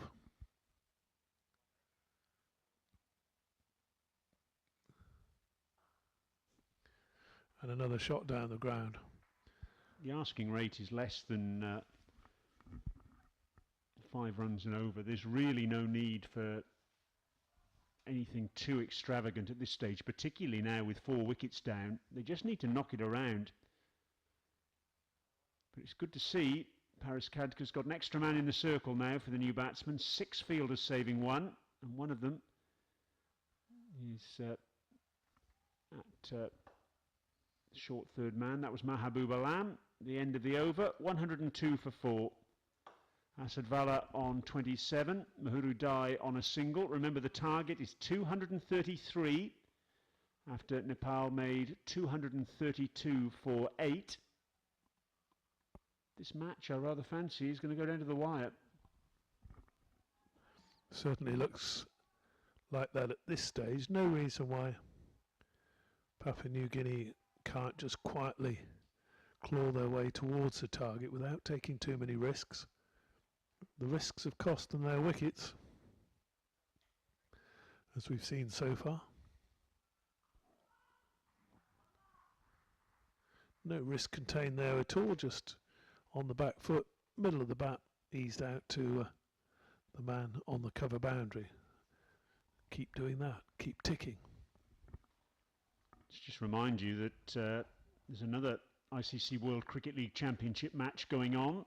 And that's between Hong Kong and the UAE at the ICC Academy at Dubai Sports City. Hong Kong made 298 for 4, and that included an unbeaten 124 from Mark Chapman.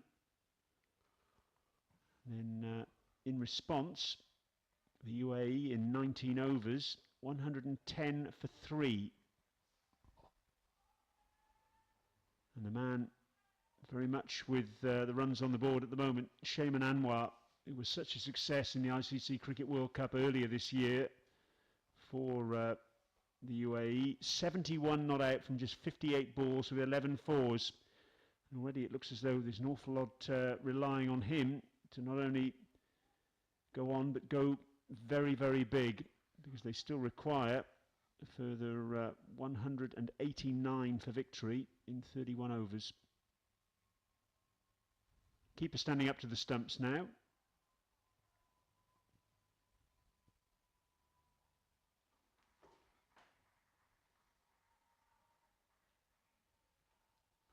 Good aggressive running there, but no chance of a second. Mahuru Dai is actually in some pretty decent form in the warm-up game against the Danube Lions on one of the adjacent nursery grounds here. The Danube Lions made up of some of the leading club cricketers here in the UAE. Mahuru Dai made 81 from just 66 balls, 11 fours and 2 sixes. And he was the top run scorer in the Gabba Champion Shield at home in the 50-over tournament there. 179 runs at 44. And he might have been struggling had that ball been picked up cleanly at mid-wicket. Not a very distinguished piece of fielding there. So a substitute fielder on there, Brian. That's Anil Mandal, number 23, fielding that ball. Not the happiest of days for him so far. He was out to the first ball of the match, and the reaction there you can see from Mahbub Alam at the end of his follow-through suggests that should have been a run-out.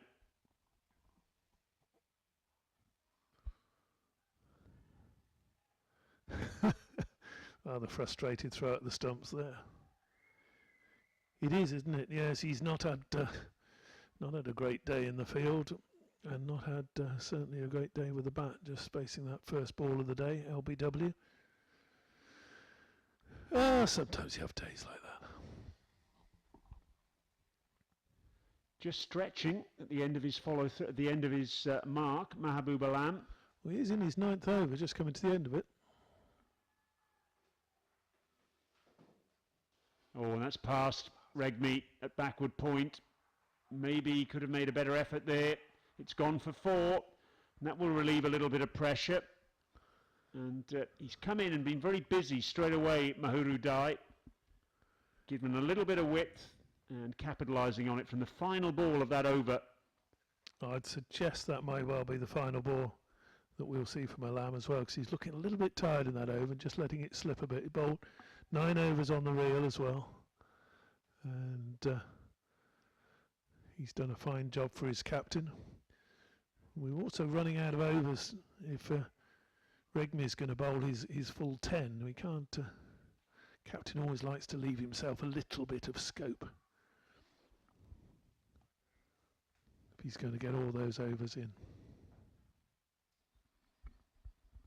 Kalyan's tweeted in, watching from Denmark. Oh, another one for the list. Thank you very much.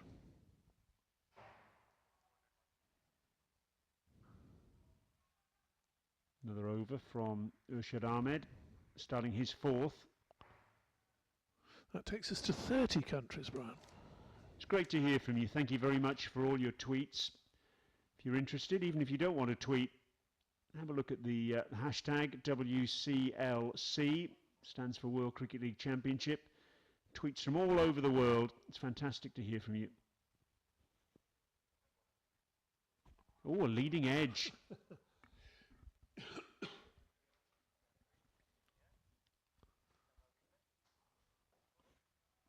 Just playing for a little bit of turn. And a little bit of extra bounce there that undid Mahuru Dai. It's been an impressive opening from the youngster, Urshad Ahmed. Raju's just tweeted in from Mauritius.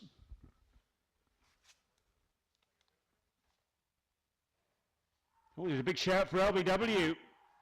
And I think Mahuru Dai either just got outside off stump or may even have got a little under edge on that one, because he'd moved a long way across his stumps, David.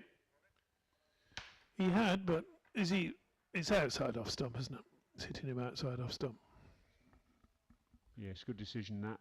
Clearly on replay, quite some distance outside off stump, the point of impact, and that's a lovely little touch from Mahuru Dai, just dabbing it down to third man. He'll come back for 2. Could be proving the trump card here, couldn't he, Urshad? Into his 4th over now. 0 for 15. Batsmen don't seem to have quite worked him out.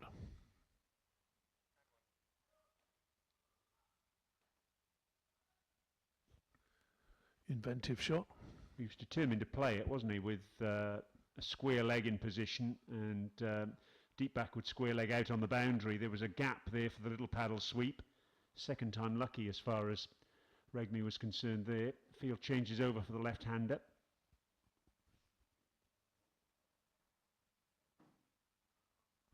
He's got that one away. Good shot from Vala. He'll pick up a couple out towards that very long boundary. Ujal's tweeted in, watching from Korea. Roman watching from New Plymouth. Which Korea does he say? Is that north or south? This is not the north. He's actually specified that. Prabin tweeting in from New Delhi. Thank you for your tweet. It really is terrific that we're getting all these tweets from all over the world. In case you're wondering, by the way, that gentleman over my left shoulder, that's David Dukes, the match referee. Give us a wave. Give us a wave, Dukesy. There you are. Yeah, concentrating, you see. It's a tough job, this match refereeing lark. So you were right, David, we have got a change at that far end.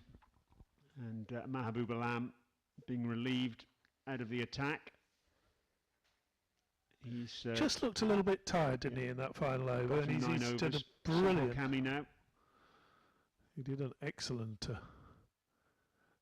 spell, but not who I was expecting, Regmi, because if he's going to bowl his 10 overs, Brian, he's running out of time to. Can't bowl them from both ends, can he? I don't think Mr. David Dukes, the match referee, would be happy with that. Stifled appeal for LBW. It's a change of ends for Cammy as well. We saw him bowl his first 3 overs from this grandstand end. Budi Pradhan, a wry smile at that particular appeal. We saw Cammy bring the majority of deliveries back into the right-hander in that opening spell.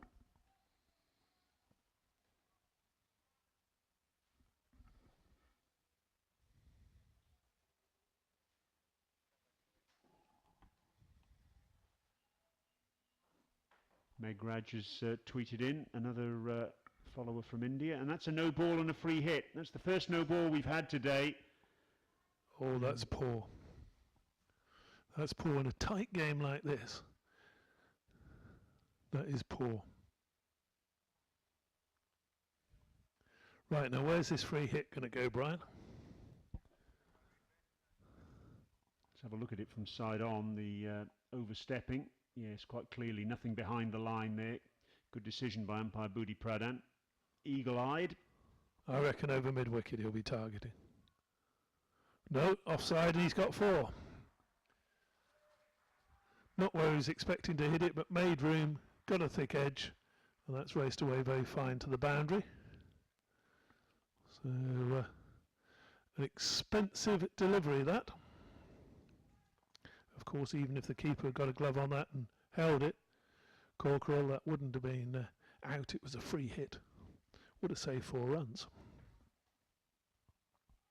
I have to say, he's only been bowling a couple of deliveries from that far end, Cammy, but it looks to me as though he's struggling for rhythm operating from that far end. He's certainly not, in his delivery stride, got the same momentum that he had from this grandstand end. I don't know whether you're of the same view there, David, but he really does look to be struggling from that far end to me. He's not just not arriving at the crease right, is he? It's almost as if he's out of kilter when he gets to the crease, Brian, and not smooth through his delivery. Let's see if this one's better. Yes, that's a little bit better, that one. But first 2 deliveries, a bit stuttery when he got there. Khadka at mid-wicket with the diving stop. Thank you to all our viewers from all over the world for your tweets coming in. David Townsend is making a list of... Yeah, we're up to 31. I'm debating which is the most exotic of other locations. Would it be the Maldives or would it be Mauritius? 2 lovely locations. And a very comfortable single for Mahuru Dai. Have you been to either, Brian, Maldives or Mauritius? A plane I was on stopped in the Maldives once. I suppose that counts. Didn't get off and have my passport stamped, though, unfortunately.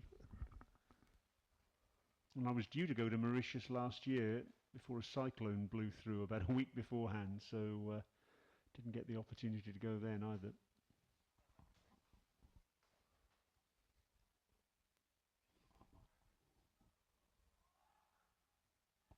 Oh dear. Oh. Had that hit, I think he still would have been back, but again, there was never a single there. The batsmen can have a little word with each other. The Papua New Guinea running between the wickets has generally been better, I think, than it was from Nepal. Certainly this morning we saw some very, what should we say? Idiosyncratic running. I think that would be the best way to describe some of what we saw. Just had a tweet in. You have come out with some good words today, Brian. That's probably the best of them yet. Thank you.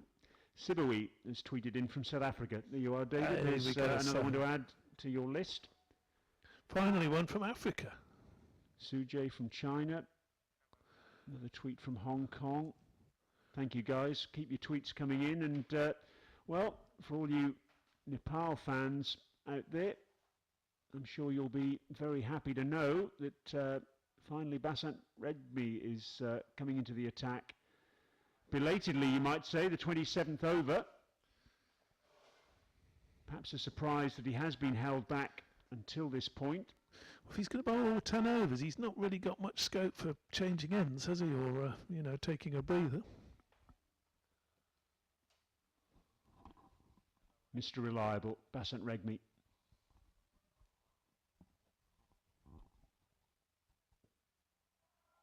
Starts off with a wide.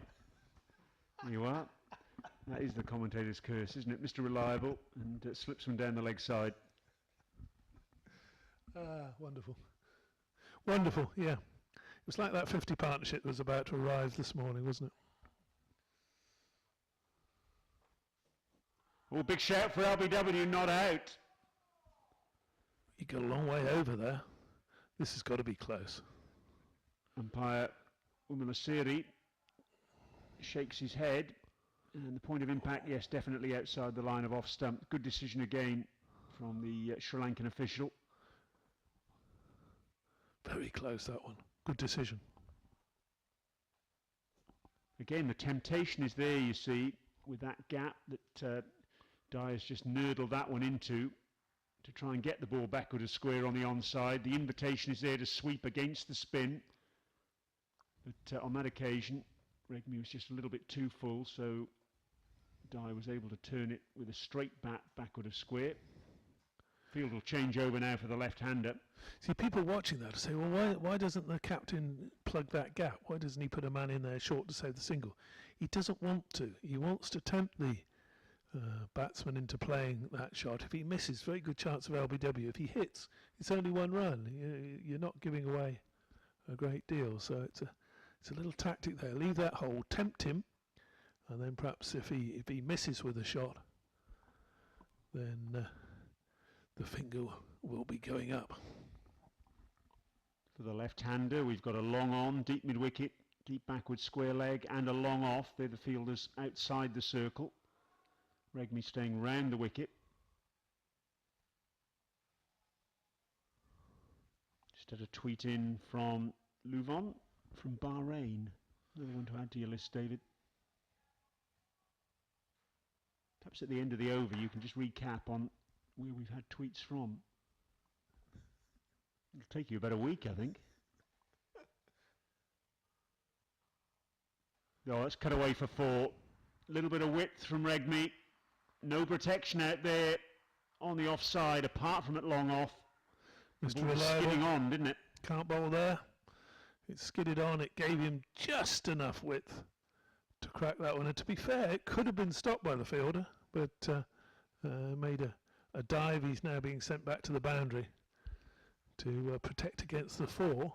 But of course that does open up the single very comfortably. Look, there's nothing between short third man and extra cover now. Just push it in that gap, take your singles. Well, quick single to mid-off. That's very well run indeed. Just spotting that Gyanendra Malla was back on his heels on the edge of the circle. Good cricket from Asad Vala. Hits the boundary and then pushes the 1. Had to go quickly for it, didn't he? He was home easily. In fact, there might have been more danger at the far end had the throw gone to the far end, because Dye was taken a bit by shock by that call, I think, and he was on his heels as well as Malla.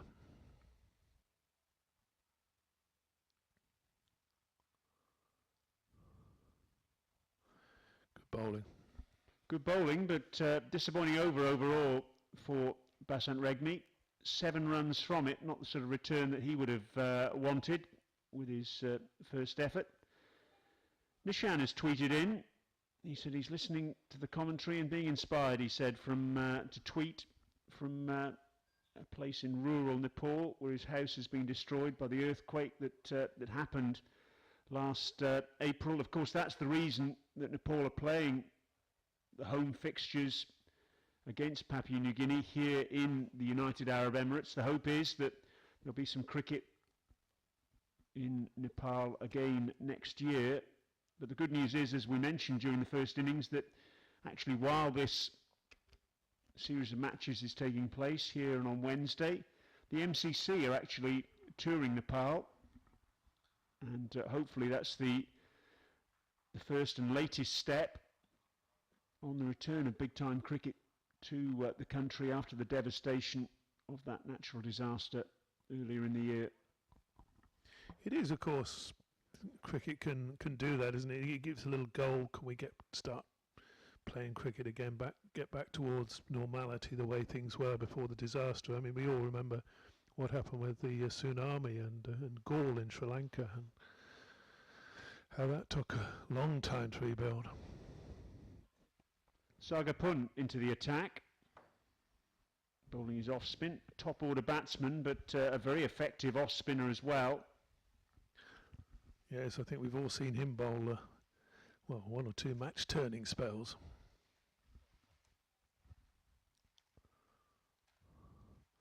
A lot of air there, but just played quietly down to long off for a single.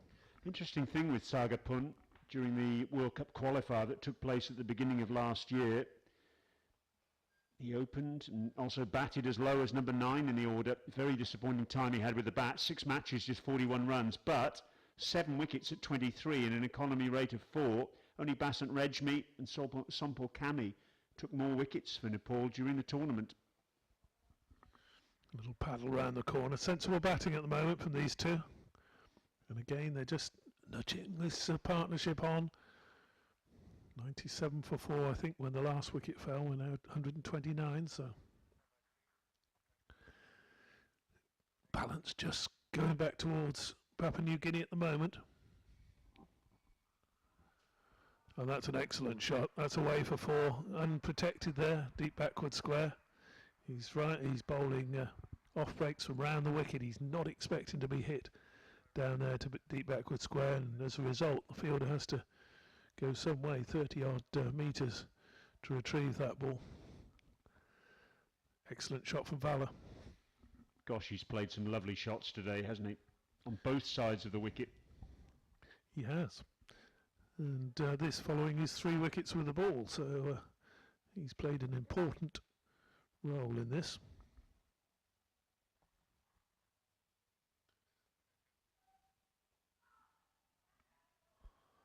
Udai's come a long way down and too far. Brilliant direct hit. Gyanendra Mala at square leg.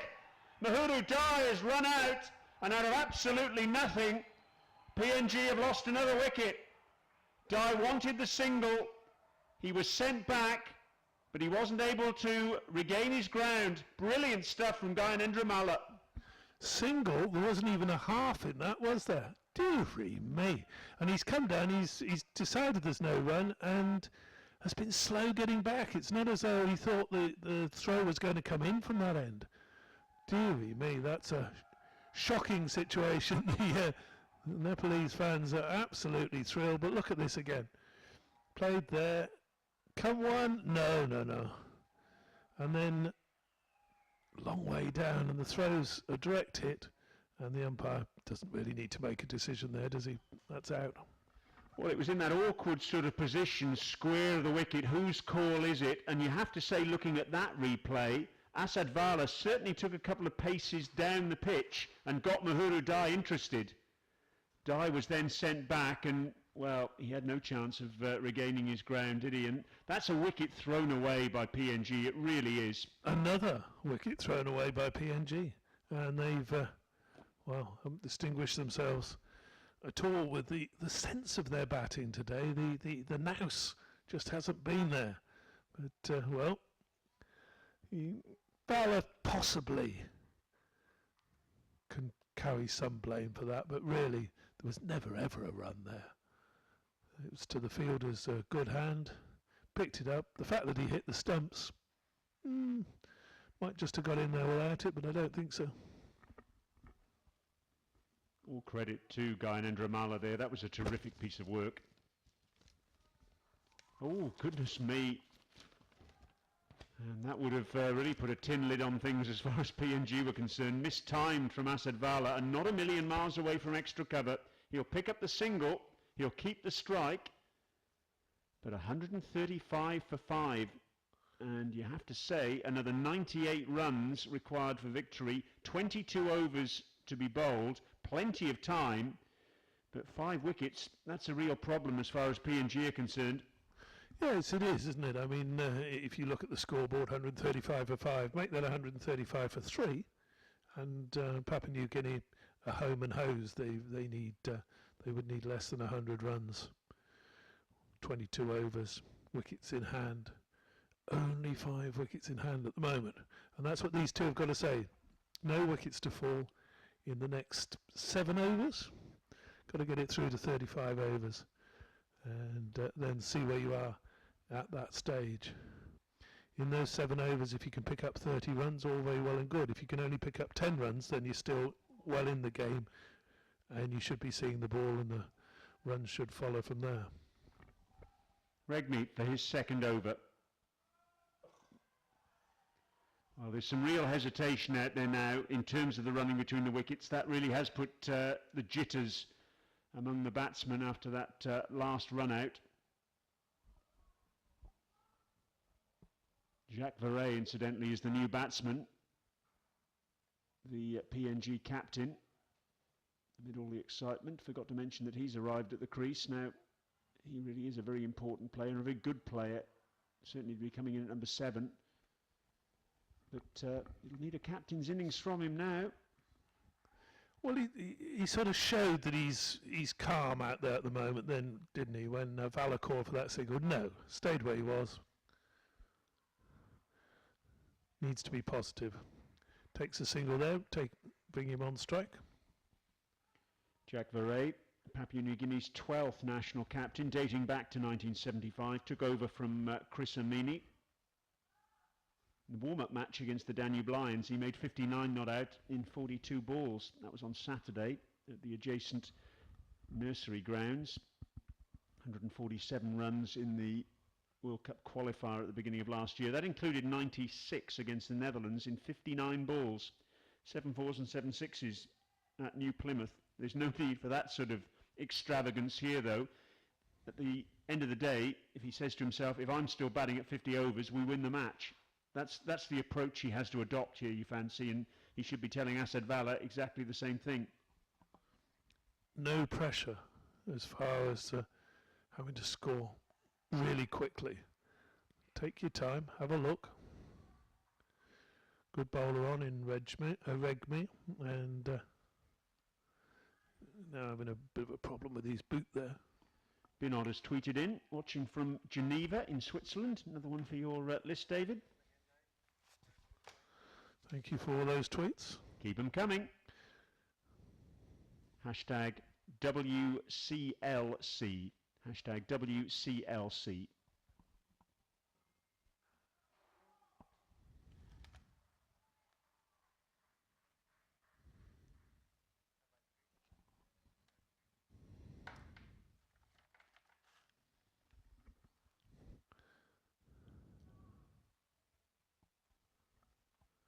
The Nepal fans, you can just sense them starting to get a little bit excited again. When there's noise after every ball, generally it's because Nepal are on top, scoring runs quickly or preventing runs being scored. Jacques Verret off the mark, so he'll keep the strike. So that now we're up to, I think, something like 34 countries where we're being watched. And that's just to the people who've told us where they're watching. Let us know where you're watching. Indeed. We've got a change of bowling coming on here, or we no, the batsmen just having a little discussion and saying to themselves, still 21 overs left, less than 100 needed, no need to panic yet. If you in a T20 match, if you were chasing less than 100, you'd be confident of winning. But of course, the wickets is the column that's handicapping Papua New Guinea at this stage. 44 to Valla. If they do go on and win this match, then I think he'll certainly be the man for man of the match after his 3 wickets with off spin. And it's going to be Sagapun to continue. 5 fielders inside the circle for him to the right-handed Jacques Verret. In fact, He's just bringing a sixth up. This is good cricket with the new batsman on strike. We've got a short third man, point, extra cover. Mid-off is coming into the circle. We've also got a straightish mid-wicket and a square leg. Round the wicket, Sagapun. And a wide, but, well, Jack Verret was through the shot too early, almost gloved it through to the keeper. Very wide, that one.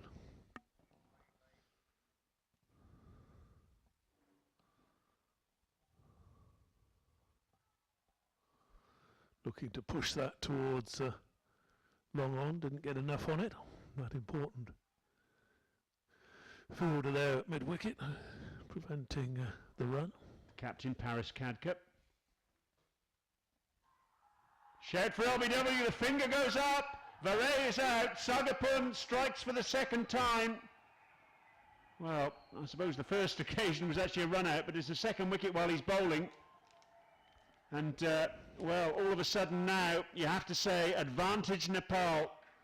Very much so. And if you're going to sweep, and it's an off-spin bowler around the wicket, and he pitches in line, you're going to have to make contact, otherwise you're going to be in trouble. And the Papua New Guinea captain making his way back. LBW, bold pun. Very much on top now, Nepal. But Valor's still there. He's the main man. Still no runs per over pressure. All the pressure on Papua New Guinea is in wickets. 95 runs required from 124 balls. You would think that was pretty straightforward, Brian. You would, but the wickets are the problem. 6 down now. Charles Amini is the new batsman. Now in Papua New Guinea's first ever one-day international against Hong Kong in Townsville last November, he was the man who saw the side home. An unbeaten 61 from 67 balls with 8 fours. And, well, they'll need something similar from him here, because poor Alassad Vala, he's played a very nice hand indeed. 44 from 48 balls at one end, but he's getting precious little support at the other.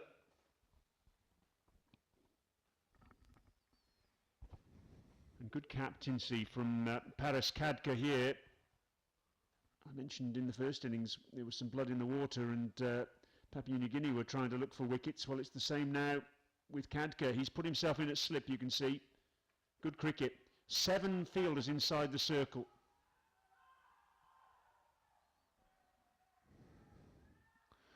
Just having a little look at that one. The new batsman.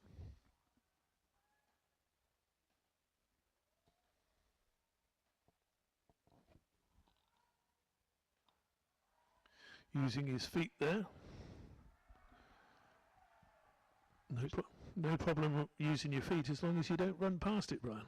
Yes, we saw that in the first innings, didn't we? But the decibel level among the Nepalese fans has certainly risen. They feel now that they're very much in the box seat, and you can't disagree with them. Certainly are. Partnership here of 40 or 50 there in reasonable time, and it all swings back again. Well, didn't we see that in the first innings when Nepal were 174 for 7, and then Basant Regmi and Sharad Vasorka came together with a half-century partnership to give Nepal basically something to bowl at. We weren't sure at the halfway stage if it was going to be enough, but the key for Nepal here is they're taking wickets on a regular basis.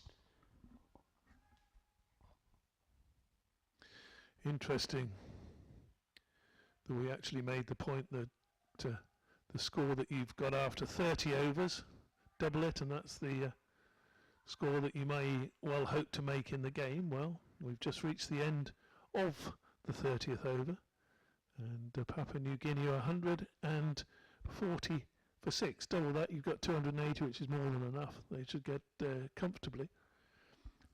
That, by the way, Brian, if you remember, Nepal were 116 after 30 overs, and they made 232.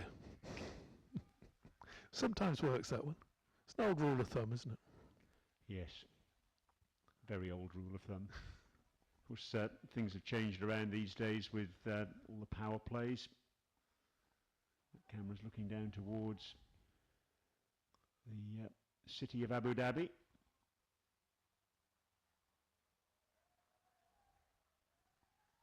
Basant Regmi about to start his third over. 2 overs for 9 for him so far.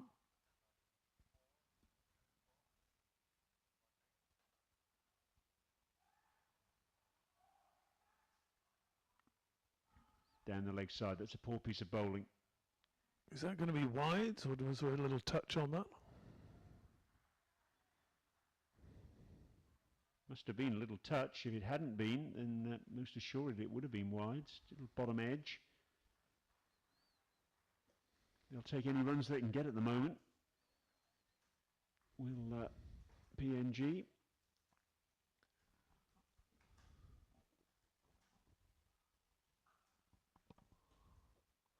Struck that sweetly enough, but straight to the fielder at extra cover.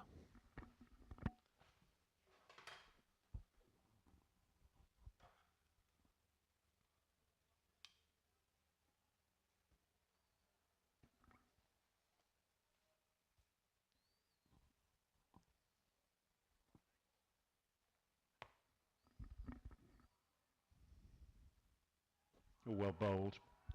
That's very nice indeed from Regmi, operating round the wicket, just sliding that ball across the left-hander. Asadvala playing for turn, and there wasn't any.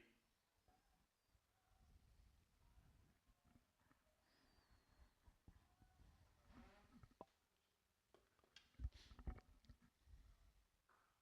little bit shorter on that occasion. Vala able to go back and punch it down towards long on. Fielder there, Sharad Vasorka. Just the single. That brings Charles Amini on to strike. And again, good captaincy from Paris Khadka. He's brought the extra man up into the circle. 4 fielders on the offside, saving 1. Plus 2 on the on.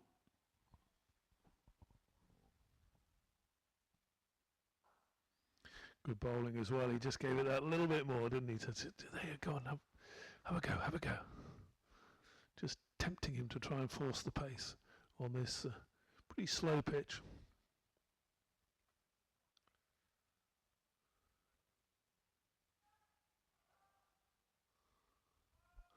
Can't find the gap on the offside. That's another very good over. Ticked by. Anurag's just tweeted in about your double the score at after 30 overs. He's come up with another formula. How about this? Double the score after 35 overs and subtract 10 runs for every wicket. Starting to get into the realms of abacuses and pie charts and all sorts here, I think, with that.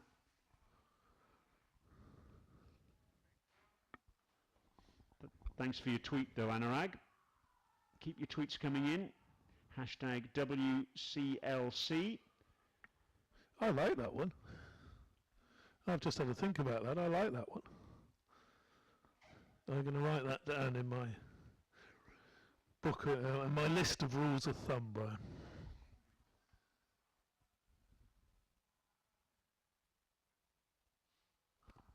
Well, that was a tremendous shot from Asadvala. It brings up his 50, clobbers the ball through the onside. There was no one out at deep mid-wicket. He knew that. And he's got 50 from just 55 balls, 5 fours. And he's really carrying PNG's hopes here. One of the groundsman's going to have to go and find that one because it's up on the grassy knoll away out to the right-hand side. Should the selection of balls be going out at the moment? Match referee's getting twitching a bit to our left. Yeah. Ball's back in play. 147 for 6. Gosh, this is a really finely balanced match with Asadvala Playing so well at one end, 52 from just 55 balls. But can he get some support at the other end to help see his side to victory? I don't think it's finely balanced at the moment. I think it's toppled over in favour of Nepal at the moment, Brian. While Asad Vala is there, PNG will certainly feel very much at the races. Got to be doing it from both ends.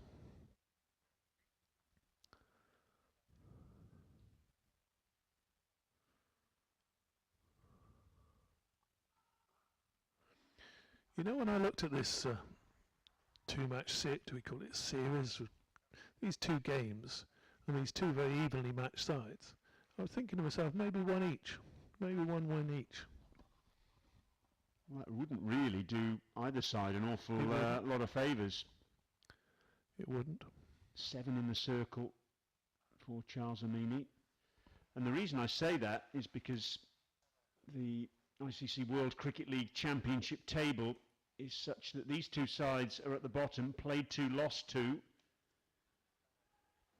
they really need a couple of victories to put themselves back into contention, even though it's early days. That's nicely timed from Amini. And well fielded at mid-on. That's a good piece of work by Sompor Kami. Top of the table at the moment is Kenya. Played 4-1, 3, 6 points. Also on 6 points, the Netherlands and Scotland. They've all played 4 games. As we see that bit of good work again from Sompor Kami. Good athleticism from him. Then we've got Hong Kong, played 2 and 2 points. UAE played 2 and 2 points. Those two are playing off today. Namibia played 4, just 2 points. And then Nepal and PNG bringing up the rear. So that illustrates why these two matches are so important. Don't want to be out of touch with those top teams, even at this early stage. Poor running there. Poor running. Comfortably we've got 2 there, had they both gone for it, but one more to the total brings up the Papua New Guinea 150. Yep, a further 83 runs required from 108 balls. That's straightforward enough. What isn't straightforward is the fact that 6 wickets have gone down for PNG.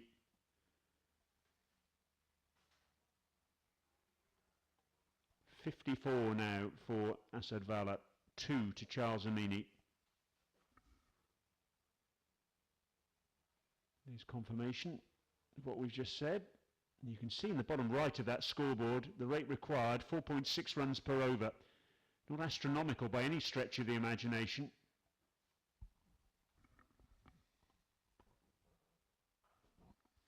And that's all that Papua New Guinea need to keep doing, is just playing straight, pushing it down to long on or long off, taking the single with comfortably less than a run a ball required.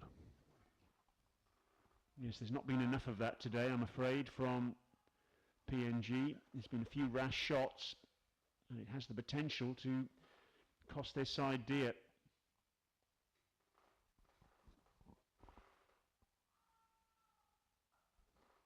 Oh, beautiful shot.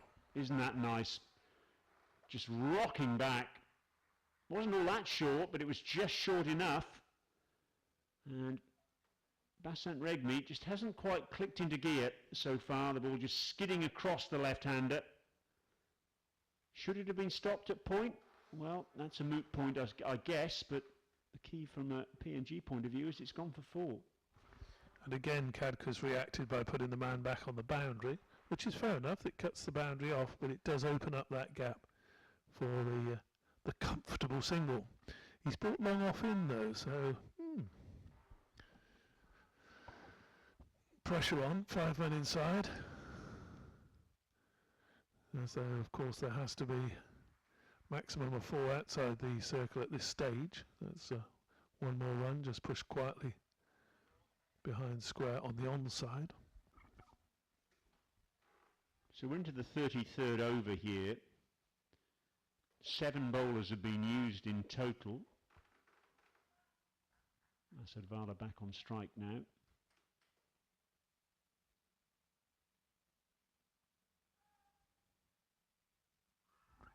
Sompor Kami has bowled 4 overs for 28. Shakti Gauchin 3 overs for 10. Paris Kadka himself, an outstanding spell, 6 overs, 2 for 24, seam up. Mahabub Alam, 9 overs, 2 for 38. Urshad Ahmed, the youngster, 4 overs for 18. Basant Rejmi in his 4th over, and Sagapun, 3 overs, 1 for 17. How does the captain juggle things round in the remaining overs, I wonder? Well, he's got, 17 overs after this one. We were pretty sure that Regmi would bowl his 10. I'm not sure he will now, because he's not, he's gone for 19 runs with 1 ball left of his 4th over. I think he'll certainly get at least another couple, but they've worked him around quite easily, haven't they? That is the end of over number 4 for him. 4 overs for 20. Drinks have been signalled. So, with 102 balls remaining in the match, 75 runs are required for victory, and Papua New Guinea have 4 wickets in hand. A reminder that Nepal made 232 for 8 when they batted. The PNG batsmen out so far: Ura for 30, Vani Morea for 12, Siaka also for 12, Sisi Bao for 15, Mahuru Dai for 16, Jack Varay, the captain, out for 1. Charles Amini, he has 8, and with him Asad Vala carrying the hopes of PNG on 56. We'll take a quick break and we'll be back once play resumes.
Here we go then, back for the final little session.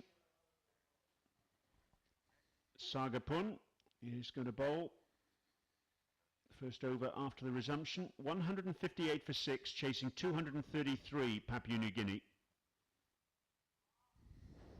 Sagapun in his 4th over, 1 for 17 for him. And Asad Vala, 56 not out. He's at the non-striker's end. Charles Amini is on strike on 8.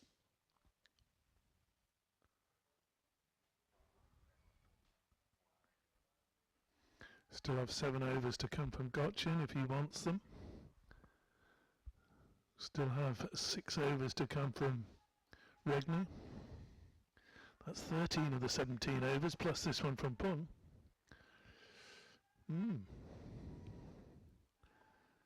Interesting.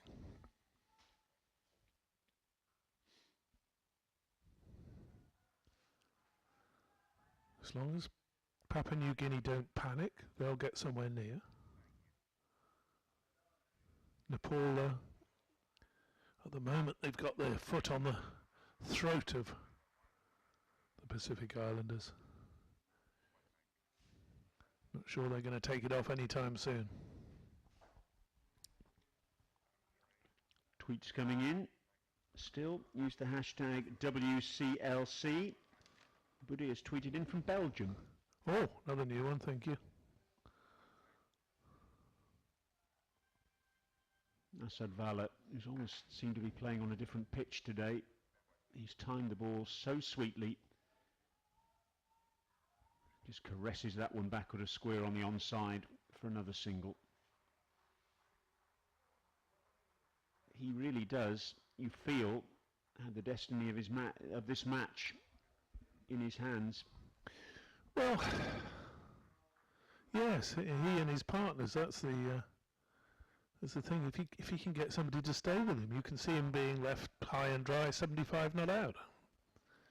If the rest of his team don't bat as sensibly as he has.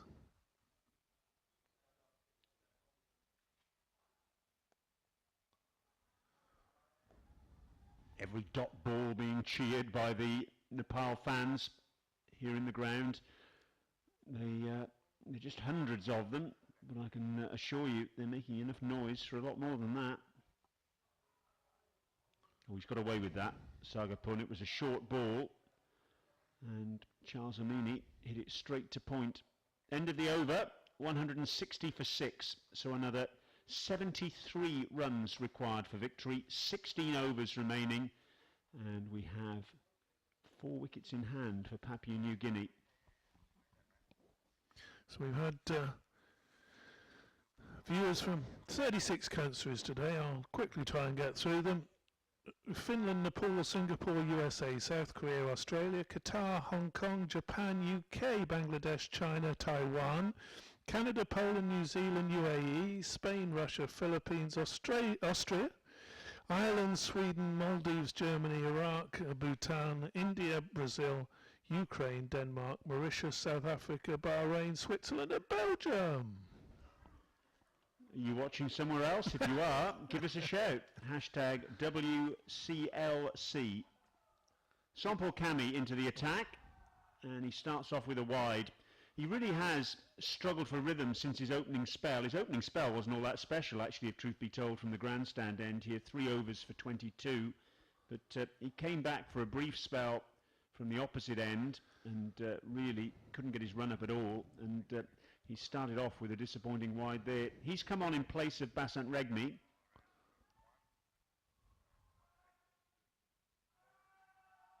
He's testing out the middle of the pitch so far in this 3rd spell of his.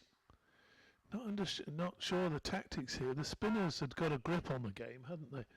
And the batsmen were okay. They weren't looking in any danger against the spinners, but they weren't scoring very quickly off them. Why would you bring on a paceman who's been clearly out of sorts?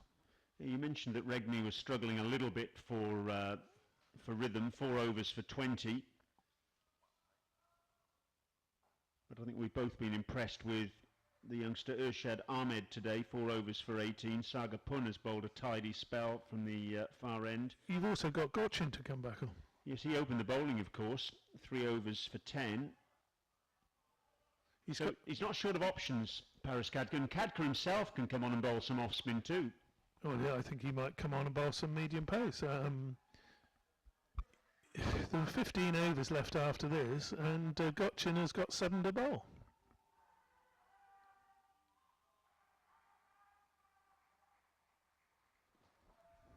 Scampered single. That was Sagapun with the throw at the stumps. I'm sure there's a plan behind it somewhere, Brian. Yeah, what is the plan of Paris Khadka?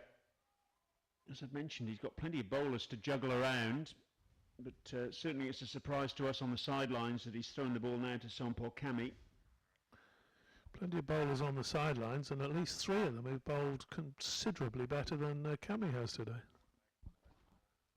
Round the wicket now, Kami. That's creamed out to deep cover by Charles Amini. Just the single, though. Nice shot. What are your views? Let us know your thoughts on Twitter, hashtag WCLC. You can see the hashtag at the bottom of your screen there. Has Paris Khadka made the right call here with Sampol Kami coming back into the attack? Let us know your thoughts.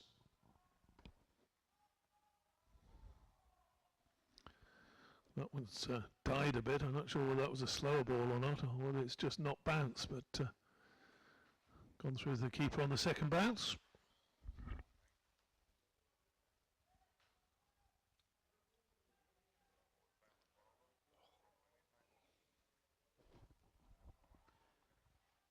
Another tweet coming in, this time from MK. He's watching in Israel.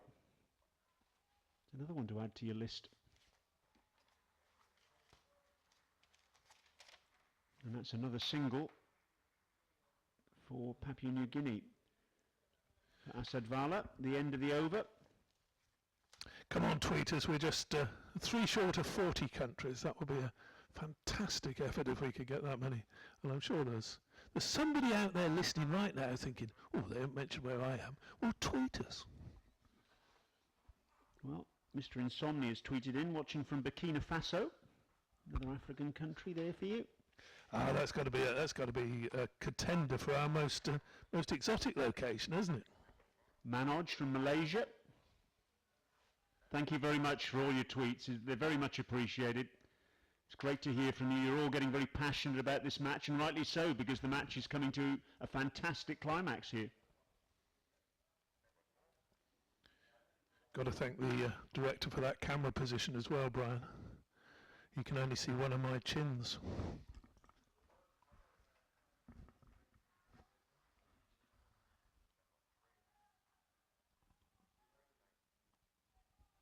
Sagapun to continue.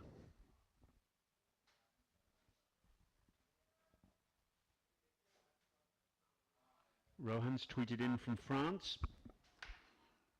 Sorry, Rojan, I should say. Good to hear from you. And that's the 40th country, so thank you very much. Don't stop, but that's 40 countries.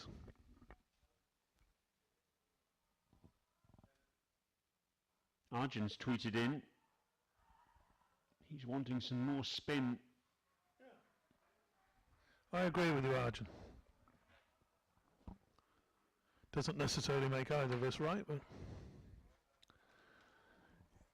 difficult getting the ball off the square at the moment for these two.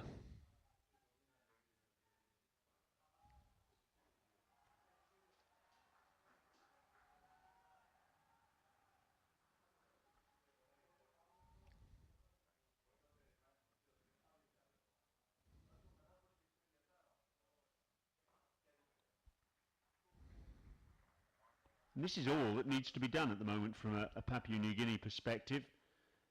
The asking rate's still under 5 and over. Just knock it around. There are plenty of gaps out there.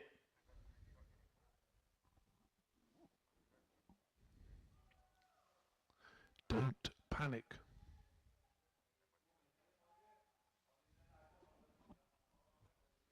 Good cricket. Charles Amini. I've mentioned already that he showed his nerve when he helped see the side home last year against Hong Kong in that one-day international in Townsville. So he knows what he's doing at the business end of a match. That's important, isn't it? If you've done it before, you're thinking to yourself, what did I do against Hong Kong? Just knocked it around. Didn't panic. Again, that's only 3 runs off that over, Brian, but at the same time, they haven't. It's not as though they're going from an 8 and over to 9 and over required. They're going from sort of 4.5 to 4 3/4 and of an over required. You know, it's easily within the compass if they keep those wickets intact.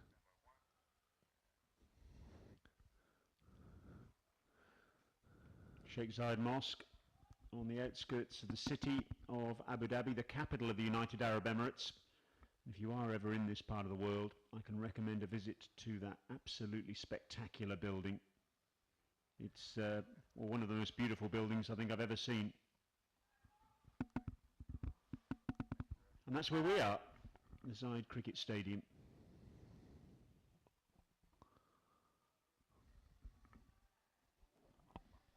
Kami once again.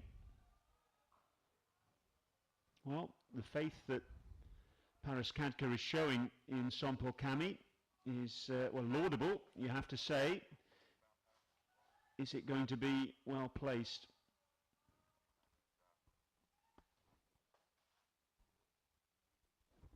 Field spread now, just 5 fielders inside the circle, mid-on and mid-off, as well as cover, backward point, and a straightish mid-wicket. And again, testing out the middle of the pitch, Sompal Kami. I can only assume he's doing this to order. He's got a deep square leg in position and a long leg, but he really has been banging the ball in this spell.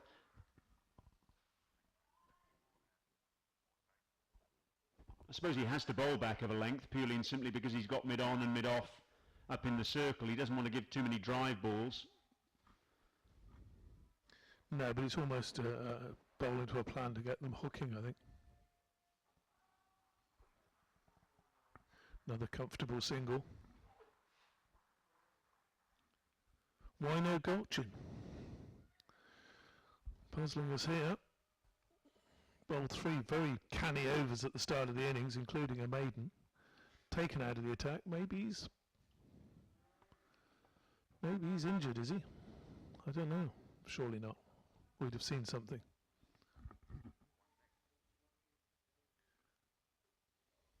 If he doesn't bowl the next over, Brian, he won't be bowling his full allocation of 10.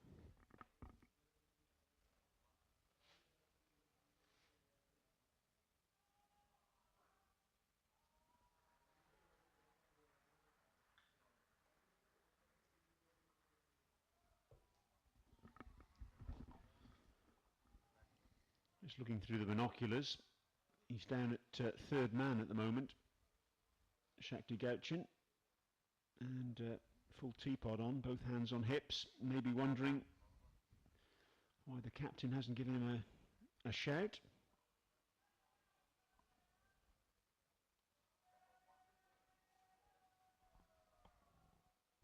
And again, the short ball.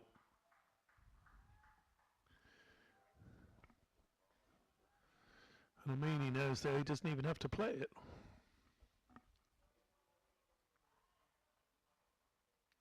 Ducked under that one.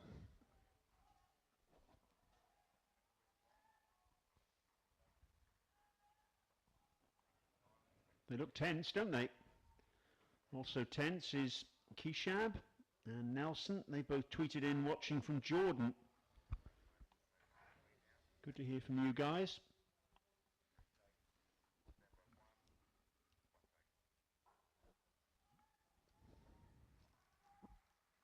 Gosh, it really has been terrific to hear from you from all over the world today, literally all over the world. 41 countries now, and that's only the tweeters who told us where they're tweeting from.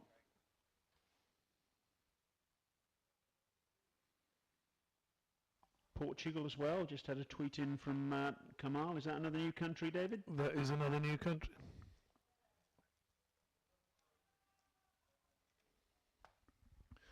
Still haven't had a genuine one from North Korea, Brian. No, not as yet. Sagapun to continue then, about to start his 6th over. 5 overs, 1 for 22 from him so far. He's got a deep mid-wicket in position. We saw Asadvala hit him over that area to reach his half century a little earlier. It's a deep mid-wicket, deep backward square leg, long on and long off. They're the fielders outside the circle for Sagapun.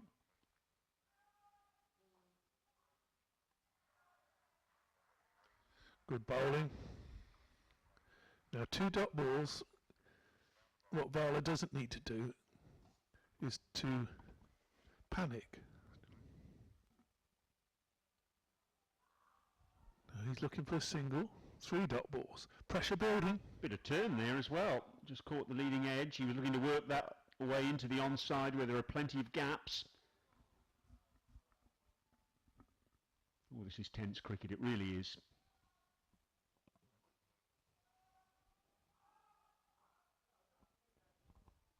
Just a little bit short of a length from Sagapun, giving the batsman the opportunity just to rock back and punch the ball down the ground. 60 to win. Plenty of time. Very few wickets.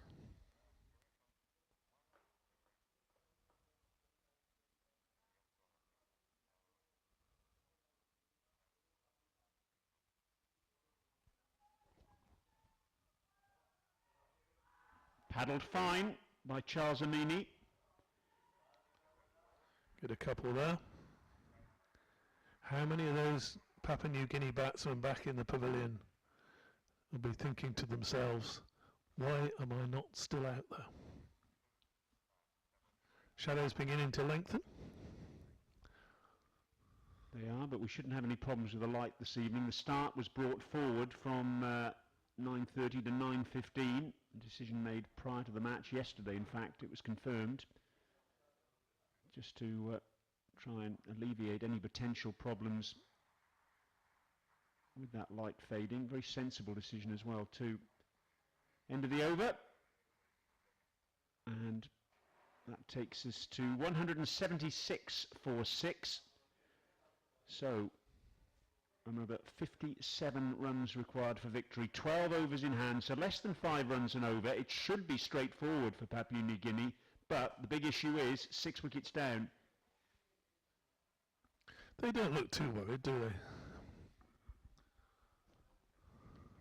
You can see there on the left of screen, we've got a few taxi drivers in this afternoon, so they're quite happy to not take any fares at this stage and see if Nepal can secure a victory.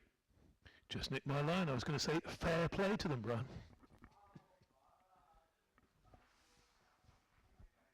Well, we've got a change at the grandstand end, and that change is the youngster Urshad Ahmed back into the attack in place of Sompor Kami.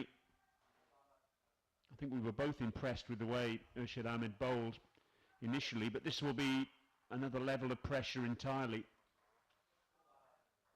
Again, when you've got 2 such experienced bowlers as Regmi and Cochin, and you know, why wouldn't you have one of those on at this stage? They've done it before. This lad hasn't. Good experience for him, yes.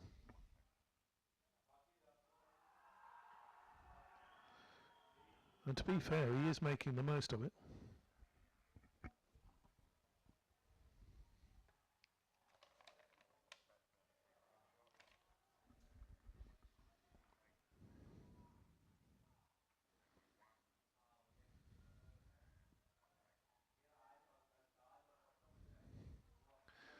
Just pushing the ones.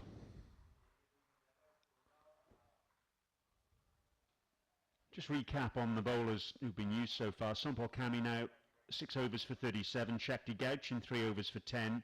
Paris Kadka 6 overs, 2 for 24. Mahabuba Lam 2 for 38 in 9 overs. Urshad Ahmed in his 5th over, none for 20.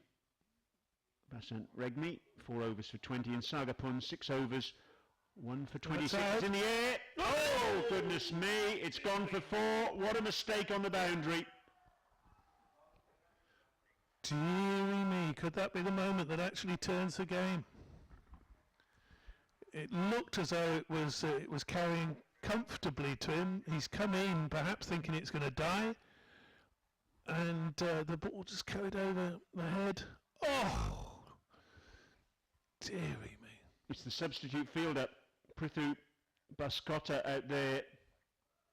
Not sure who he's on for, but he'll want the ground to open up and swallow him at the moment. You can be sure of that. Charles Amini, the man who benefited from that mistake. We've spoken about it all day, though. That boundary on that side, it's the long boundary, so the fielder is in off the fence, but he misjudged that one badly.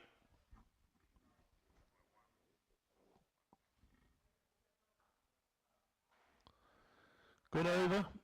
Should have taken the wicket. Should have made the breakthrough. Oh, perhaps that's what Paris Katka's just thinking. I do need that wicket. Can't rely on Papua New Guinea to give all their wickets away. They've given away at least 4 of the 6 that have fallen so far. 182 for 6. 11 overs left. 51 runs required. It's going to go right down to the wire. On comes a drink. Is this allowed? What does the match referee think about this? He's not happy. He's shaking his head. There's the fielder who missed out. Baskota. Goodness me. What a crucial moment in the match.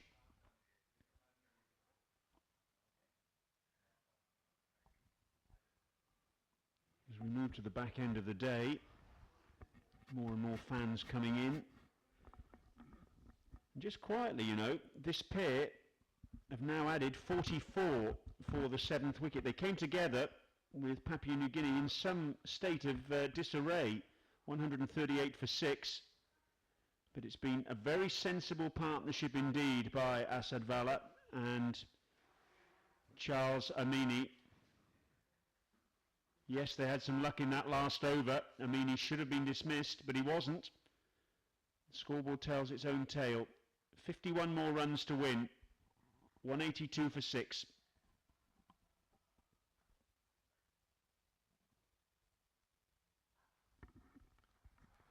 Down the ground, sensible shot. No need to force it at this stage. This 7th wicket pair done absolutely what they needed to.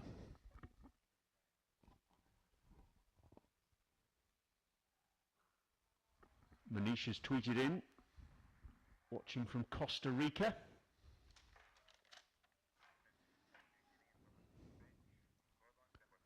.43.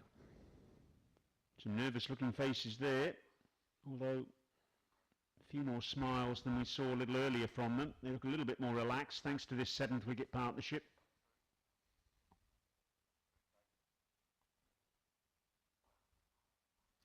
Still looking for a wicket, aren't they? Still tossing the ball up, still giving it air.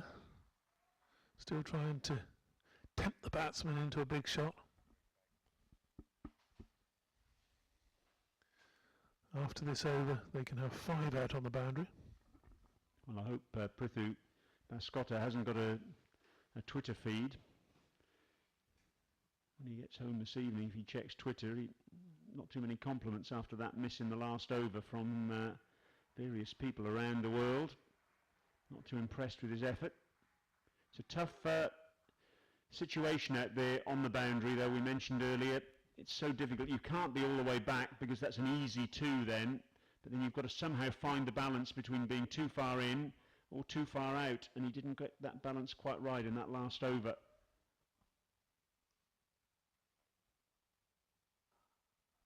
I'll be nice to him. When that ball was hit in the air, Brian, my initial thoughts were, will it carry? And I think that's what his initial thoughts were as well. And he came in 5 or 6 metres. And the ball actually did more than carry it, and it cleared him.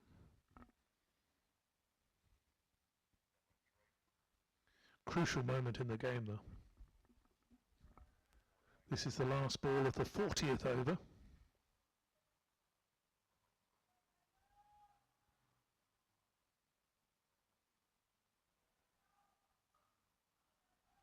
Good diving stop. You are. That was Baskota in the covers. Good bit of work from him. Didn't quite make up for the last over, did it? So Papua New Guinea going along nicely. At the same stage, Nepal were 169 for 6. So same number of wickets down, and Papua New Guinea 17 runs better off.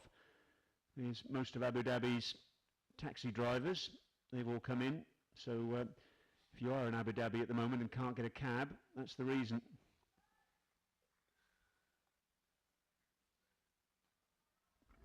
At least some of them know where the ground is. It's about 20 minutes outside the city centre. Here, the Zayed Cricket Stadium. Not far from the international airport. Urshad Ahmed continuing in his 6th over, none for 24, and still no sign of Shakti Gauchin, and no sign of Basant Regmi. Nor the skipper, Paris Gadka.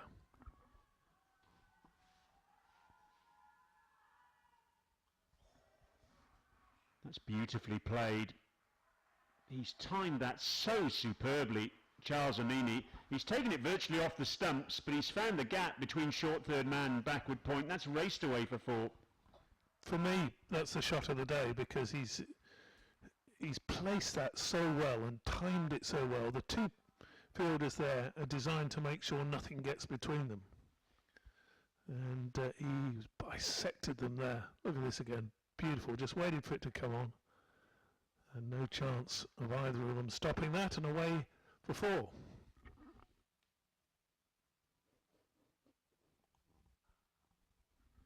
Again, can be sensible again for the rest of this over. 43 to win, 57 balls in hand. But having scored 4 already off this over, they now push a couple of singles, and that's reduced the target.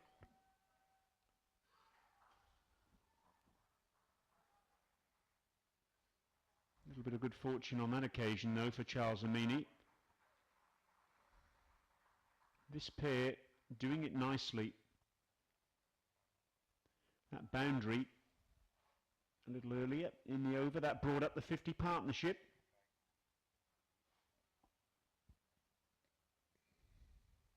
.138 was the score when these two came together. Another single there.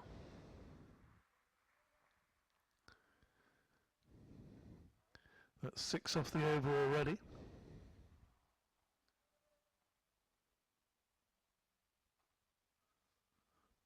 .41 to win off 9 overs really shouldn't be a problem.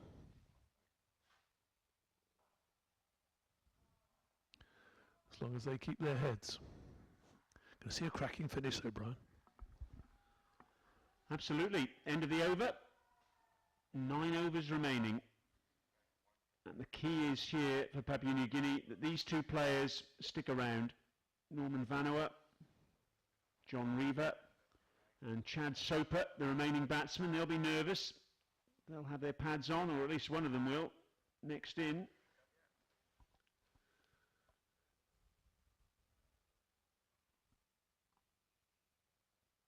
Papua New Guinea dugout is just below our camera position.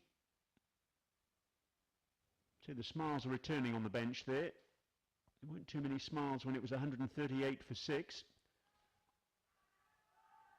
But I think these two really have put into perspective what's been required by PNG today. Just sensible batting, knocking the ball around, picking up the odd boundary here and there. And on that basis, it's been a pretty straightforward chase, certainly as far as these two are concerned. But now we've got a change. Paris Kadka coming back, bringing himself back. He needs a wicket, and he's turned to himself to get it. 5 fielders inside the circle. We've got mid-off, extra cover, backward point, and straightish mid-wicket. In fact, one of the fielders now has dropped out at long leg. Yeah, mid-off's going to have to come inside. He was sort of just lurking 4 or 5 metres outside the circle, but is now inside.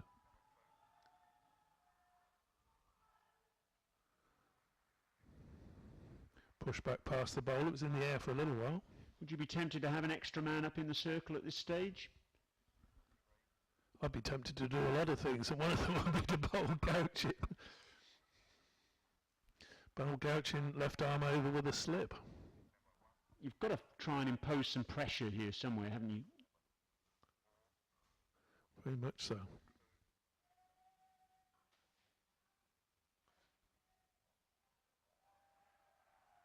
Good fielding.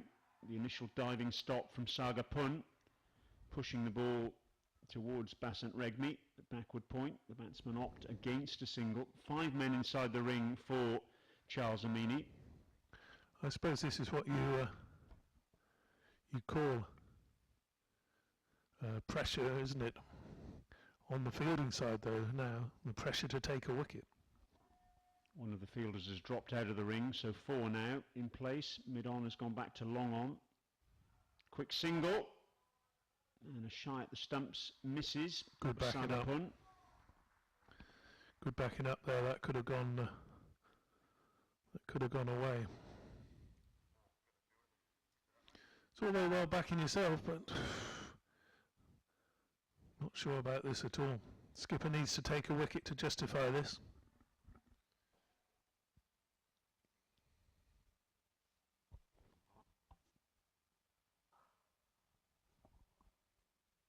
Punch down the ground, lots of bottom hand from Asad Vala. Picks up the single. Gouchin, the fielder.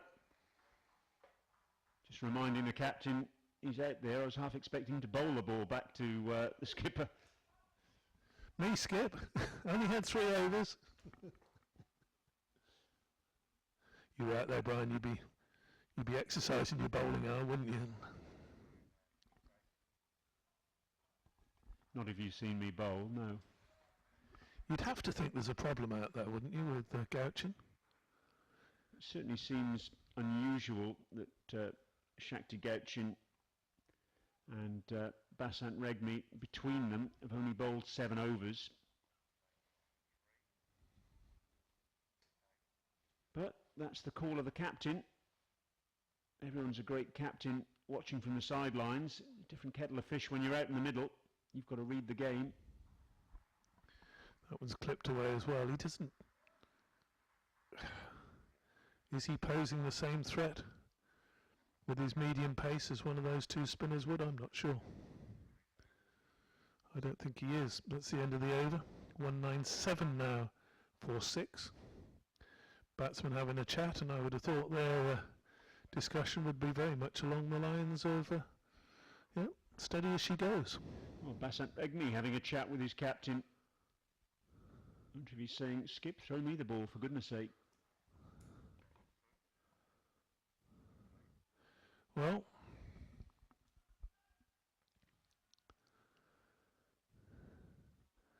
those fans enjoying it up there. Looking forward to a good finish. Finally, the man who bowled 3 overs at the start of the innings, back on. We haven't been able to work out why he hasn't been back on. We thought it might have been an injury or not quite right, but clearly that's not the case.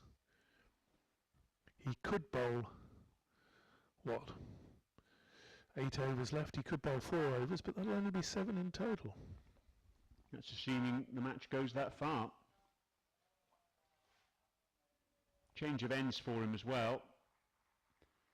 Gouchin now operating from the grandstand end. He bowled his earlier 3 overs from the opposite end of this Zayed Cricket Stadium. Is it too little too late though? Throwing in the ball now, I wonder.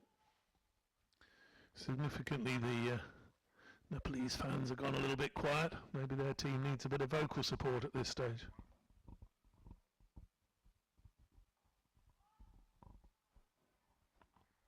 Regmi round the corner at square leg.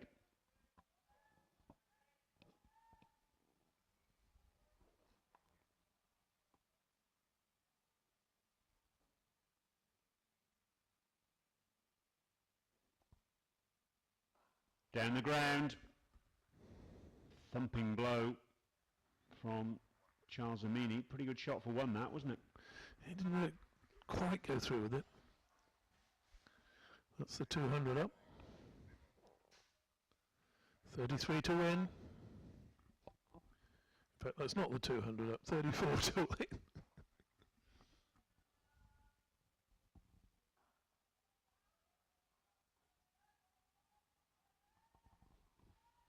Well, what we've seen here, David, I think backs up what we were saying probably in the first half of the match, that we thought 250 was a benchmark score, and if Nepal had got 250, then they would still very much consider themselves at the races, rather than PNG being very much favourites at the moment.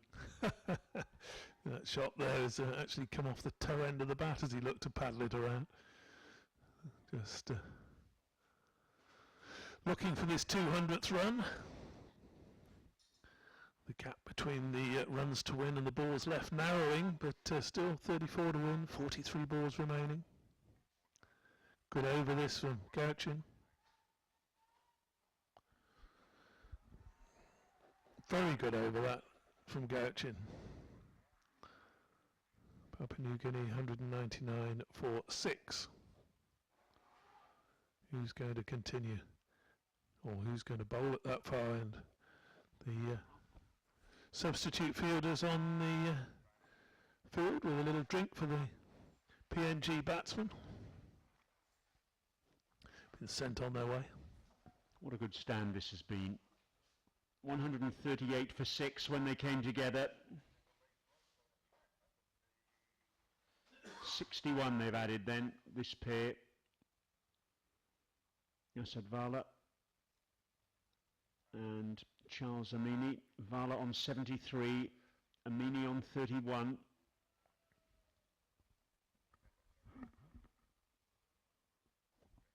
Probably not enough runs left. Well, there are technically enough runs, but I don't think there'll be enough runs for Asad Vala to get his 100. But, well, he can walk off with his head held high, whatever happens now in the remainder of this match. He picked up 3 wickets with the ball.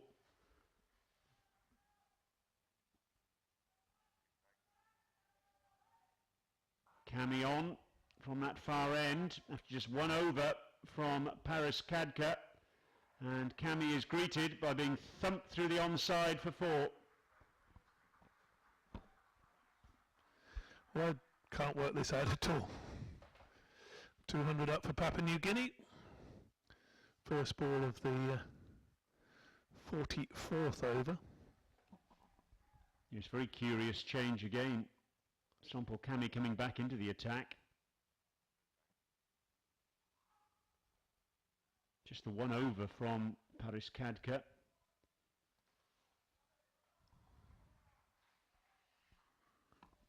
As I've said though, David, it's easy to sit in judgment up here, not on the field. Decisions have to be taken in real time, out in the middle.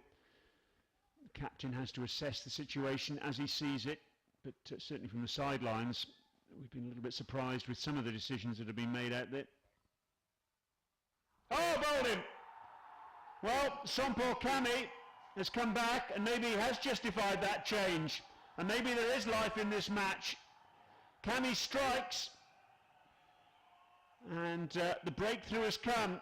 Charles Amini, after a very good innings indeed, plays a rash shot, looks for the big hit over mid-wicket. He misses, Kami hits, and Papua New Guinea are 7 down. Straight ball, big swing, nowhere near it. And there's life yet in the game, as you said, Brian, and there's life yet in those fans who've come to support their team as Charles Amini makes his way off. Banging the ground in frustration. Yes, well you might, Charles. 3 wickets left now, 203 for 7. Another injudicious shot, you have to say, from a Papua New Guinea batsman today. Those two were doing it easily, Charles Amini and Asad Vala. But now all of a sudden, the responsibility moves to John Reaver, coming in at number 9. 30 runs required. Perhaps more precisely, somebody required to remain with Asad Vala out there and get Papua New Guinea home. 30 runs required from 6.5 overs. That shouldn't be a problem. Wickets in hand is a problem. So we were saying, why would you bring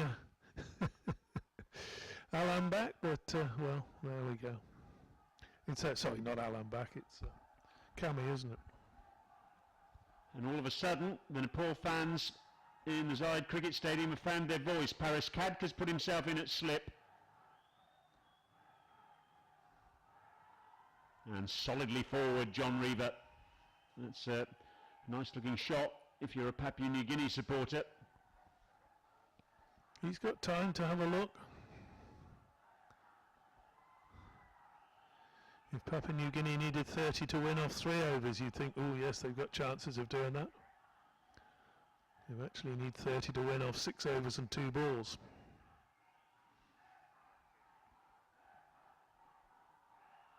Oh, goodness me, swung it high in the air, Reaver. Is it going to be safe? Yes, it is, only just. I think that'll have to go down as a chance, though. Oh, and it's the substitute fielder again, I think. Basotka diving after that ball at mid-wicket. That went an absolute mile in the air. It almost had snow on it coming down. Yes, he got both hands to that. It was swirling around, and there was a fielder closing in next to Basotka. But goodness me, in this sort of situation, it's a chance that needs to be held. He's jarred his finger. He stayed out on the ground. Gosh, it's one of those frustrating days for Basotka when the ball seems to be following him. He's gone off the ground, in fact, now. He's just jarred his finger in the ground, I rather fancied.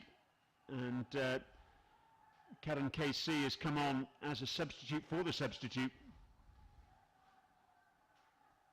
After all that, the batsman crossed for 1. Not an easy chance. He was running back. The ball was falling over his shoulder. He got his hands to it. If he'd have held on, it would have been a fabulous catch. Straightforward single out to the offside. Well, we've said before today that it looks as though there are 2 games going on out there. Asad Vala, easy as you like, just moves forward, strokes it into the gap. John Reaver's shot, by contrast, was, well, not what was required. Ugly. An ugly smear at the ball. Why would you do that when you've got a player at the other end like Asad Vala who's playing so well? You need now 28 runs off 6 overs. There's absolutely no need for those sorts of panicky shots. Oh, I suppose it's just the pressure of the situation, isn't it? Everybody will have told him, including Vala, that no, just take this easy.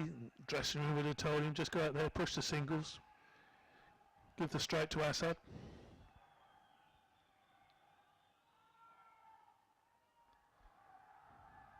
Not sure they're going to score quite so quickly off Gauchin, though, who now starts the 45th over. Hope you're enjoying this wherever you're watching around the world. We've had over 40 countries tweet in. Terrific excitement as we come towards the conclusion of this match. And remember, we do it all again on Wednesday. Another match coming up between these 2 sides at this venue. And if it's, well, as exciting as this one, it'll be well worth a watch. I was going to say, you're sitting at home now, Brian. Everyone's sitting at home. They still can't tell who's going to win this, and we've been here now for what, 95 overs. New batsman on strike, John Reaver, the right-hander. 5 fielders inside the ring, saving 1.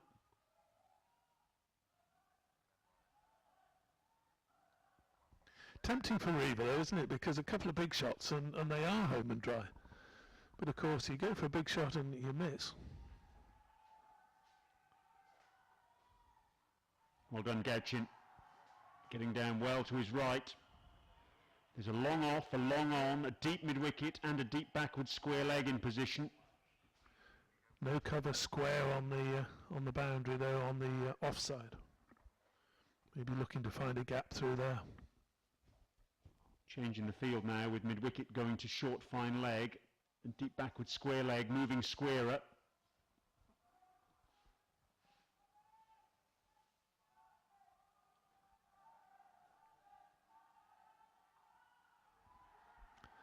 Not going to be easy to score off Gauchin. If I'm a PNG fan, though, I haven't got too many problems with this. As long as Riva keeps his head, bearing in mind that Asad Vala is at the other end, and the asking rate's still by no means off the chart, just about 5 runs and over. Just needs someone to stay with Asad Vala here. Oh, he thought about looking for a big shot there in the end. Checked himself and pushed it to short mid-wicket.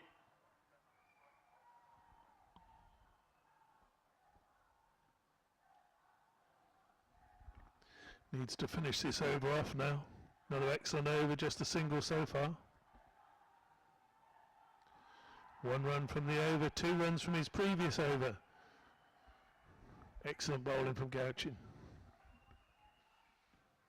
Fascinating stuff. 5 overs to go.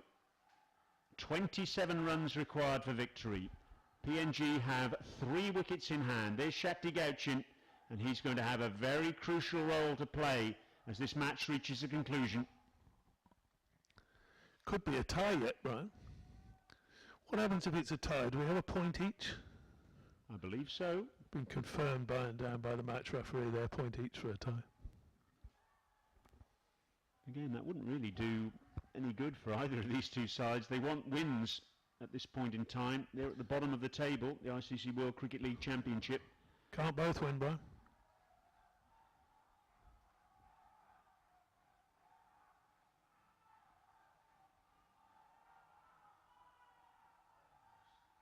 Well, they're quite happy to give the single to Asad Vala.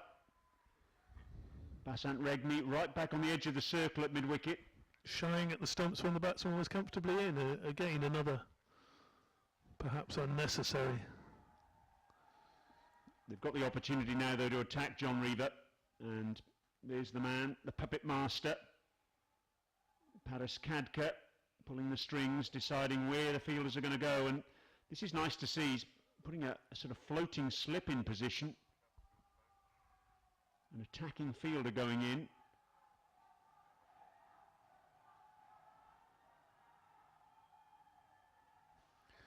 Off the pad, I think.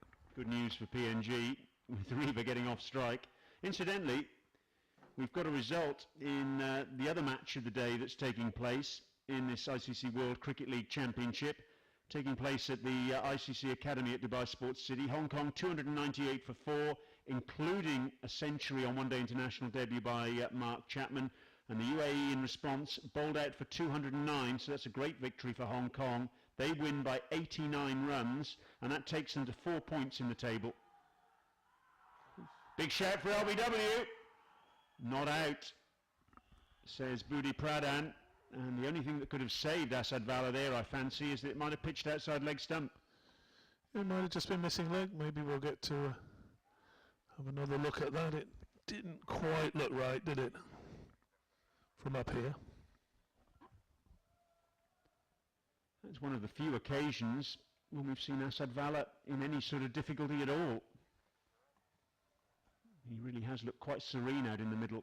76 not out. Goodness me, that would have hurt. Absolutely clunked back at the bowler by John Riva. And, well, Cammy's walking back to his mark as though he's out on a summer stroll, but he must have felt that, surely. Well, you're looking at it from a physical point of view, Brian. I'm looking at it from the point of view that saved 4 runs. Oh! John T. Rhodes wouldn't have liked it. It's broken toe territory, that one. 2 dot balls, pressure mounting.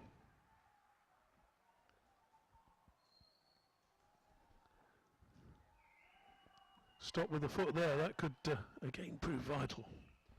Just to recap on that UAE Hong Kong match, in the end Shayman Anwar made 76 for the United Arab Emirates, but Hasib Amjad got 3 for 49, Anshuman Rao 3 for 22. Really good win that for Hong Kong, and they do it all again on Wednesday as well. And another dot ball, good over, half maiden to finish it with. So the balls to win. Balls left and runs to win are equal. 24 balls left, 24 runs to win. I reckon that's roughly 6 and over now, Brian. Even with my rudimentary mathematics, I can figure that one out. The Colonel's reaching for his calculator. Basant Regmi and Paris Kadka having a chat. I wonder what the decision was there. Are we going to see Regmi operating from that far end? We've got Gauchin bowling beautifully from this end, the grandstand end, our commentary position end. Is Regmi going to get the ball again? First time there's a little bit of pressure here on Vala. Up until now, the runs required have always been less than the balls remaining, and he hasn't had to score quickly. Let's see what he does here. Oh, he's produced a really good sweep and a yard either side of Basant Regmi, and that probably would have been 4. But Regmi, thou shalt not pass. Again, just building the pressure. Listen to those Nepal fans. I hope you can hear them.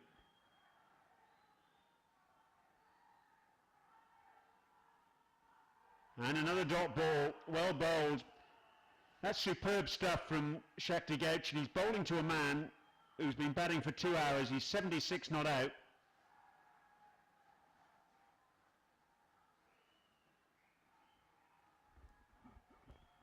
You feel this one's got to go. Oh, he's dropped it! Goodness me, and Gauchin has gone down as though he's been shot in his follow-through. He cannot believe it. Basant Regmi, a brilliant stop a couple of balls ago, and now has he dropped the match? Complete miscue by Asad Vala, and goodness me, you've got to catch that. Basant Regmi, he can't believe it. Look at his reaction there. He's stunned. But I'll tell you what, Shakti Gauchin was even more stunned. He just fell over in his follow-through. He could not believe it. See how much this game means to the players there. Gauchin was distraught there. Oh, a little bit of yes, no, excuse me. And all of a sudden, Papua New Guinea are looking as though they're panicking. But, well, Nepal, they need to keep calm as well. What a great finish this is bubbling up into. 24 runs, 20 balls. All the taxi drivers are off their seat. That should be one. They should in fact come back for a second. And they do so comfortably. That's the first run in 7 deliveries off the bat. But Shakti Gauchin again, as he receives that ball, looks up to the heavens. He's thinking to himself, goodness me, if my spin twin, Basant Regmi, had taken that catch, would we be home and hosed? You'll be looking for a single off this ball, last ball of the over. 22 to win, 3 overs and 1 ball, this ball.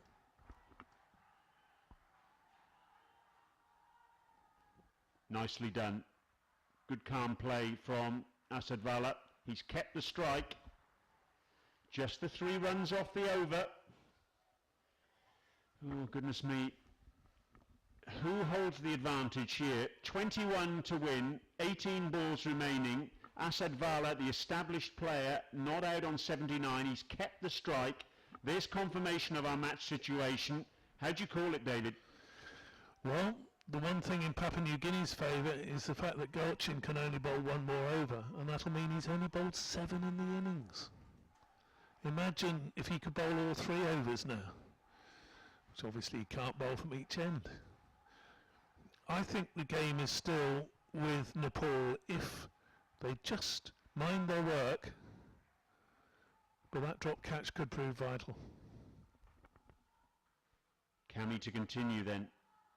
This is his 9th over, 1 for 45 so far. Full in length, long off is in position. They've run 1, that's all they'll get. Good work from the substitute, Karan KC down there. 20 to win, 17 balls left. Now, do you apply a little bit of pressure to the number 9 and say, and not offer him a single. Look, there's a single everywhere. Single everywhere, which puts Vala back on strike. Come on, pressure, good delivery. Dot ball, well bowled. Full in length, giving Riva absolutely no opportunity to manoeuvre the ball around. Straight as an arrow, and a dot ball is like gold dust at this stage. 20 to win from 16 balls. Papua New Guinea going to need boundaries soon.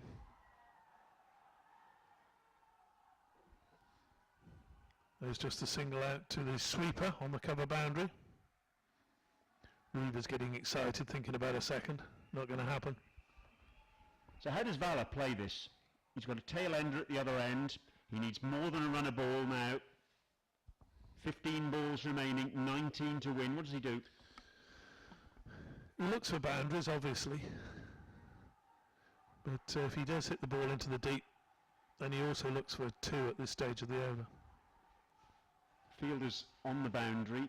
We've got 4 fielders inside the circle at extra cover backward point. Short fine leg and mid wicket. We've got a long off, a long on, deep mid wicket, deep cover and third man. And that's really clever play. Fine leg up in the circle, a little paddle sweep from Asad Vala, and that'll relieve some pressure. Clever cricket. Excellent shot.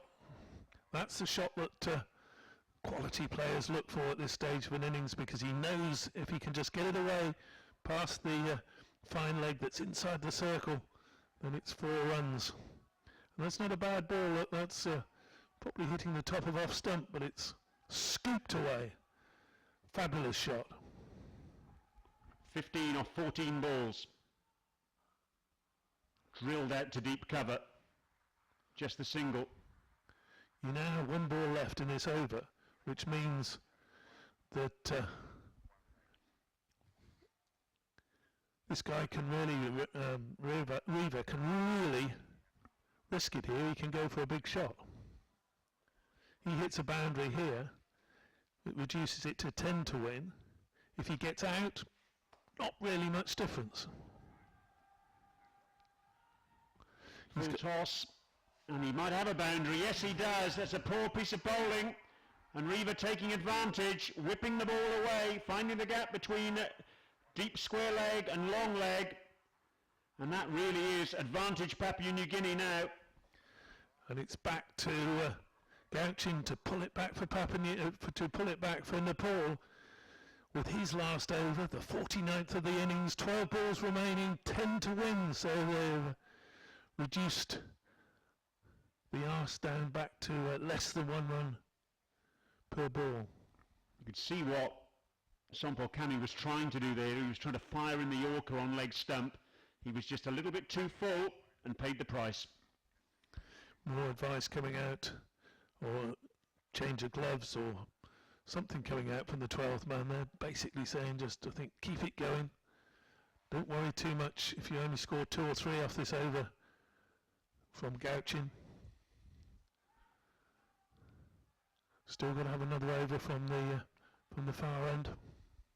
Well, that's the other issue now. If it goes to that last over, if there are only 2 or 3 runs from this over, who bowls that 50th over? Paris Kagka. Will we get that far? 10 to win, 12 balls remaining. Asad Vala on strike. 85 not out. What a match he's had. And he goes for the little paddle sweep. That's a really good shot. He played it effectively in the last over off the seamer. And now he's played it effectively off the left arm spinner. Picks up 2 runs.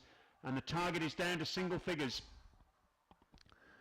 And they can really afford just to be watchful in this over now. 8 runs from the final over wouldn't be a problem. Don't think they'll need 8 runs. But if necessary, 5 dots doesn't really put that much pressure on anymore, Brian. It's got to be a wicket. And I think that's what the captain's debating with Shakti Gauchin. Do we bring another fielder up into the circle, trying to impose some pressure?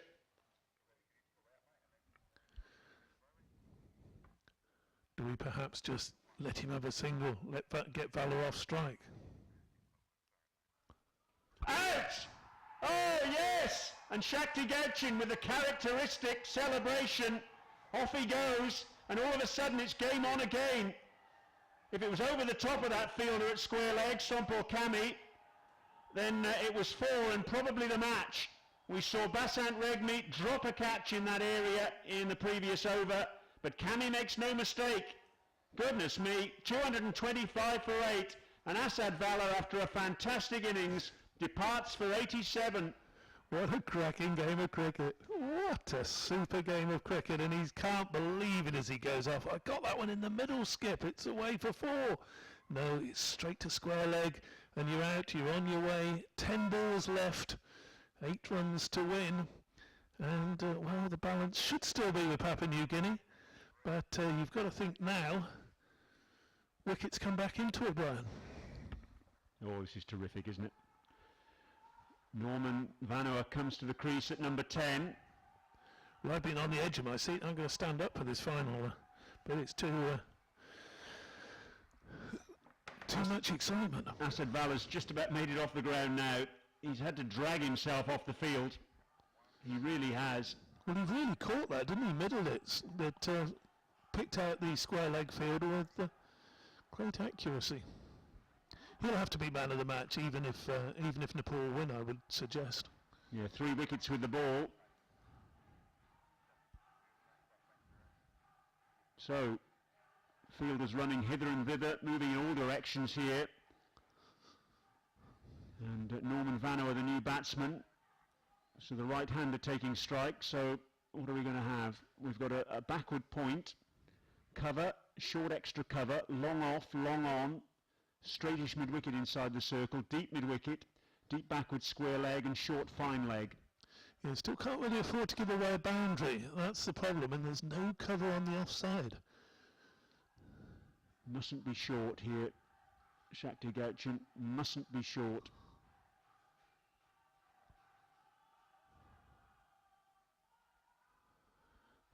Heaved across the line, and Gauchin can't believe that I think that hasn't taken a wicket. I think he was going to appeal for LBW if he'd missed that one, Brian. I think if he'd missed that one, he might not have had to. Chad Soper, he's hoping.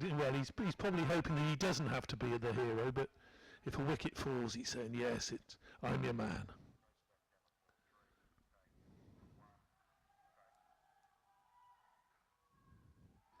Dot ball. So we're down to 8 balls remaining now, 7 to win. Goodness me.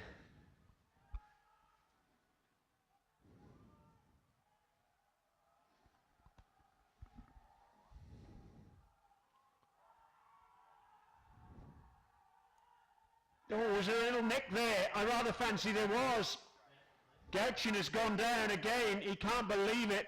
So that's 2 catches dropped off his bowling. Corkerell couldn't gather that one. It was short. The batsman went back to cut. He doesn't hide his feelings. He doesn't hide his feelings, does he? But importantly, it was a dot ball. I think he'd have taken 9 wickets down instead. 7 to win. 7 balls remaining. Again, fielders being directed one way and then the other. The shadows lengthening here at the Zayed Cricket Stadium. There's cover going out now on the offside boundary. That's sensible. Last ball for Gauchin then. His 7th over, 1 for 19. Exceptional figures. Oh, heaved away. It struck the back pad of John Reaver. It's a leg by. It would have drifted past leg stump, no doubt about that, but it's 1 run for Papua New Guinea. That's the important thing. And it means with 1 over to go in this match, Papua New Guinea, with 2 wickets in hand, have 6 to win. Great bowling, though, by Shakti Gauchin. Yeah, superb spell, and we've questioned it time and again. Why on earth has he only bowled the 7 overs? So there you go, 7 overs, 1 for 19. And he's bowled those at the start of the innings when it's hard to contain runs, and at the end of the innings. Excellent figures. Yeah, that spell, 4 overs, 1 for 9 from this grandstand end at the death of the innings. Exceptional. And now look who's going to bowl the 50th over. Basant Regmi. Well, we were wondering if Sompol Kami was going to get the 50th over. He isn't. Regmi comes on. It's going to be difficult to hit him for a boundary. That's the situation. You've got to put the pace on the shots yourself when a slow bowler comes on. And you can go for a big slog, Brian. You miss it, you're out. Well, if you hit it, you may be out. Basant Regmi, Mr. Experience. Paris Khadka doing the traffic signals, directing operations. Was this Mr. Reliable? Is he going to start with a wide, do you think? Have I put the kiss of death on him again?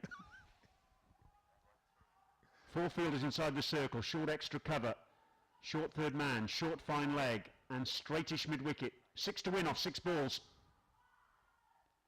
Oh, and that's out towards deep extra cover. That's 2 of them. Reaver made good contact there. Advantage Papua New Guinea. It'd be ironic, wouldn't it, if Norman Vanua won the game with a misfield after his bumbling efforts earlier. Nerves on the sidelines. Praise. Bit of advice. Heaved away towards deep mid-wicket. The batsmen have taken 1. Are they coming back for 2? Yes, they are. It's a huge boundary out there. 2 more runs. 2 more runs to Reaver. 2 more runs to Papua New Guinea. 2 to win. 4 balls in hand. Now, surely, they nudge a single. A single gets them a point. A single gets them a point. Surely they're going to nudge the single. A boundary wins it. What does Paris Khadka do? Got to bring his men in. No good having them out. No good protecting the boundaries. Bring the men in. Pressure on. At least 6 inside. Got to keep some out, of course, because you could get a catch in the deep. Here we go.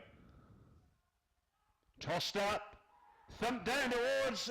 Long off. It's gone for 4. Reaver wins it. Mid-off had come up into the circle. Victory for Papua New Guinea. High fives all round. Chad Soper's delighted. He didn't have to bat.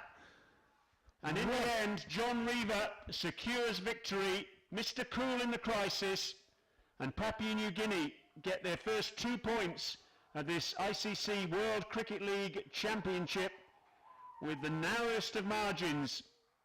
2-wicket victory over Nepal. What a success. 3 balls to spare. Wow, fantastic game. And that man walking off there, well, there's the hero for Papua New Guinea, and really the guy who nearly bowled Nepal to victory.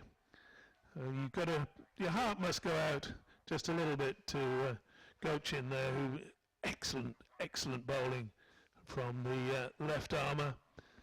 And well, that's a fabulous game of cricket, Brian. It really was. We saw a couple of excellent half centuries in that Nepal innings. A little bit of chancing his arm from Corkerell at the start, and the finisher, Visaka. Another half century from him. A defendable total, 232. We thought it was maybe 10 below par. But certainly a total that could be defended, that would be competitive, and that's how it proved. Excellent bowling at the start of that reply. A bit of excitement with Irwin hitting the ball here, there and everywhere, and actually lifting the 1/6 of the match. Quick 30 from him. But really, the man who won it, 3 wickets at the end of the Nepal innings, 87 runs with the bat. He'll be distraught that he got out just right near the end, but couldn't take his team to victory. But took them to the brink of victory, and victory it was. 2 wickets with 3 balls to spare. Well, it's a case of what might have been as far as Nepal are concerned. They dropped some catches at crucial times. Having said that, of course, Papua New Guinea put down some chances in the Nepal innings as well.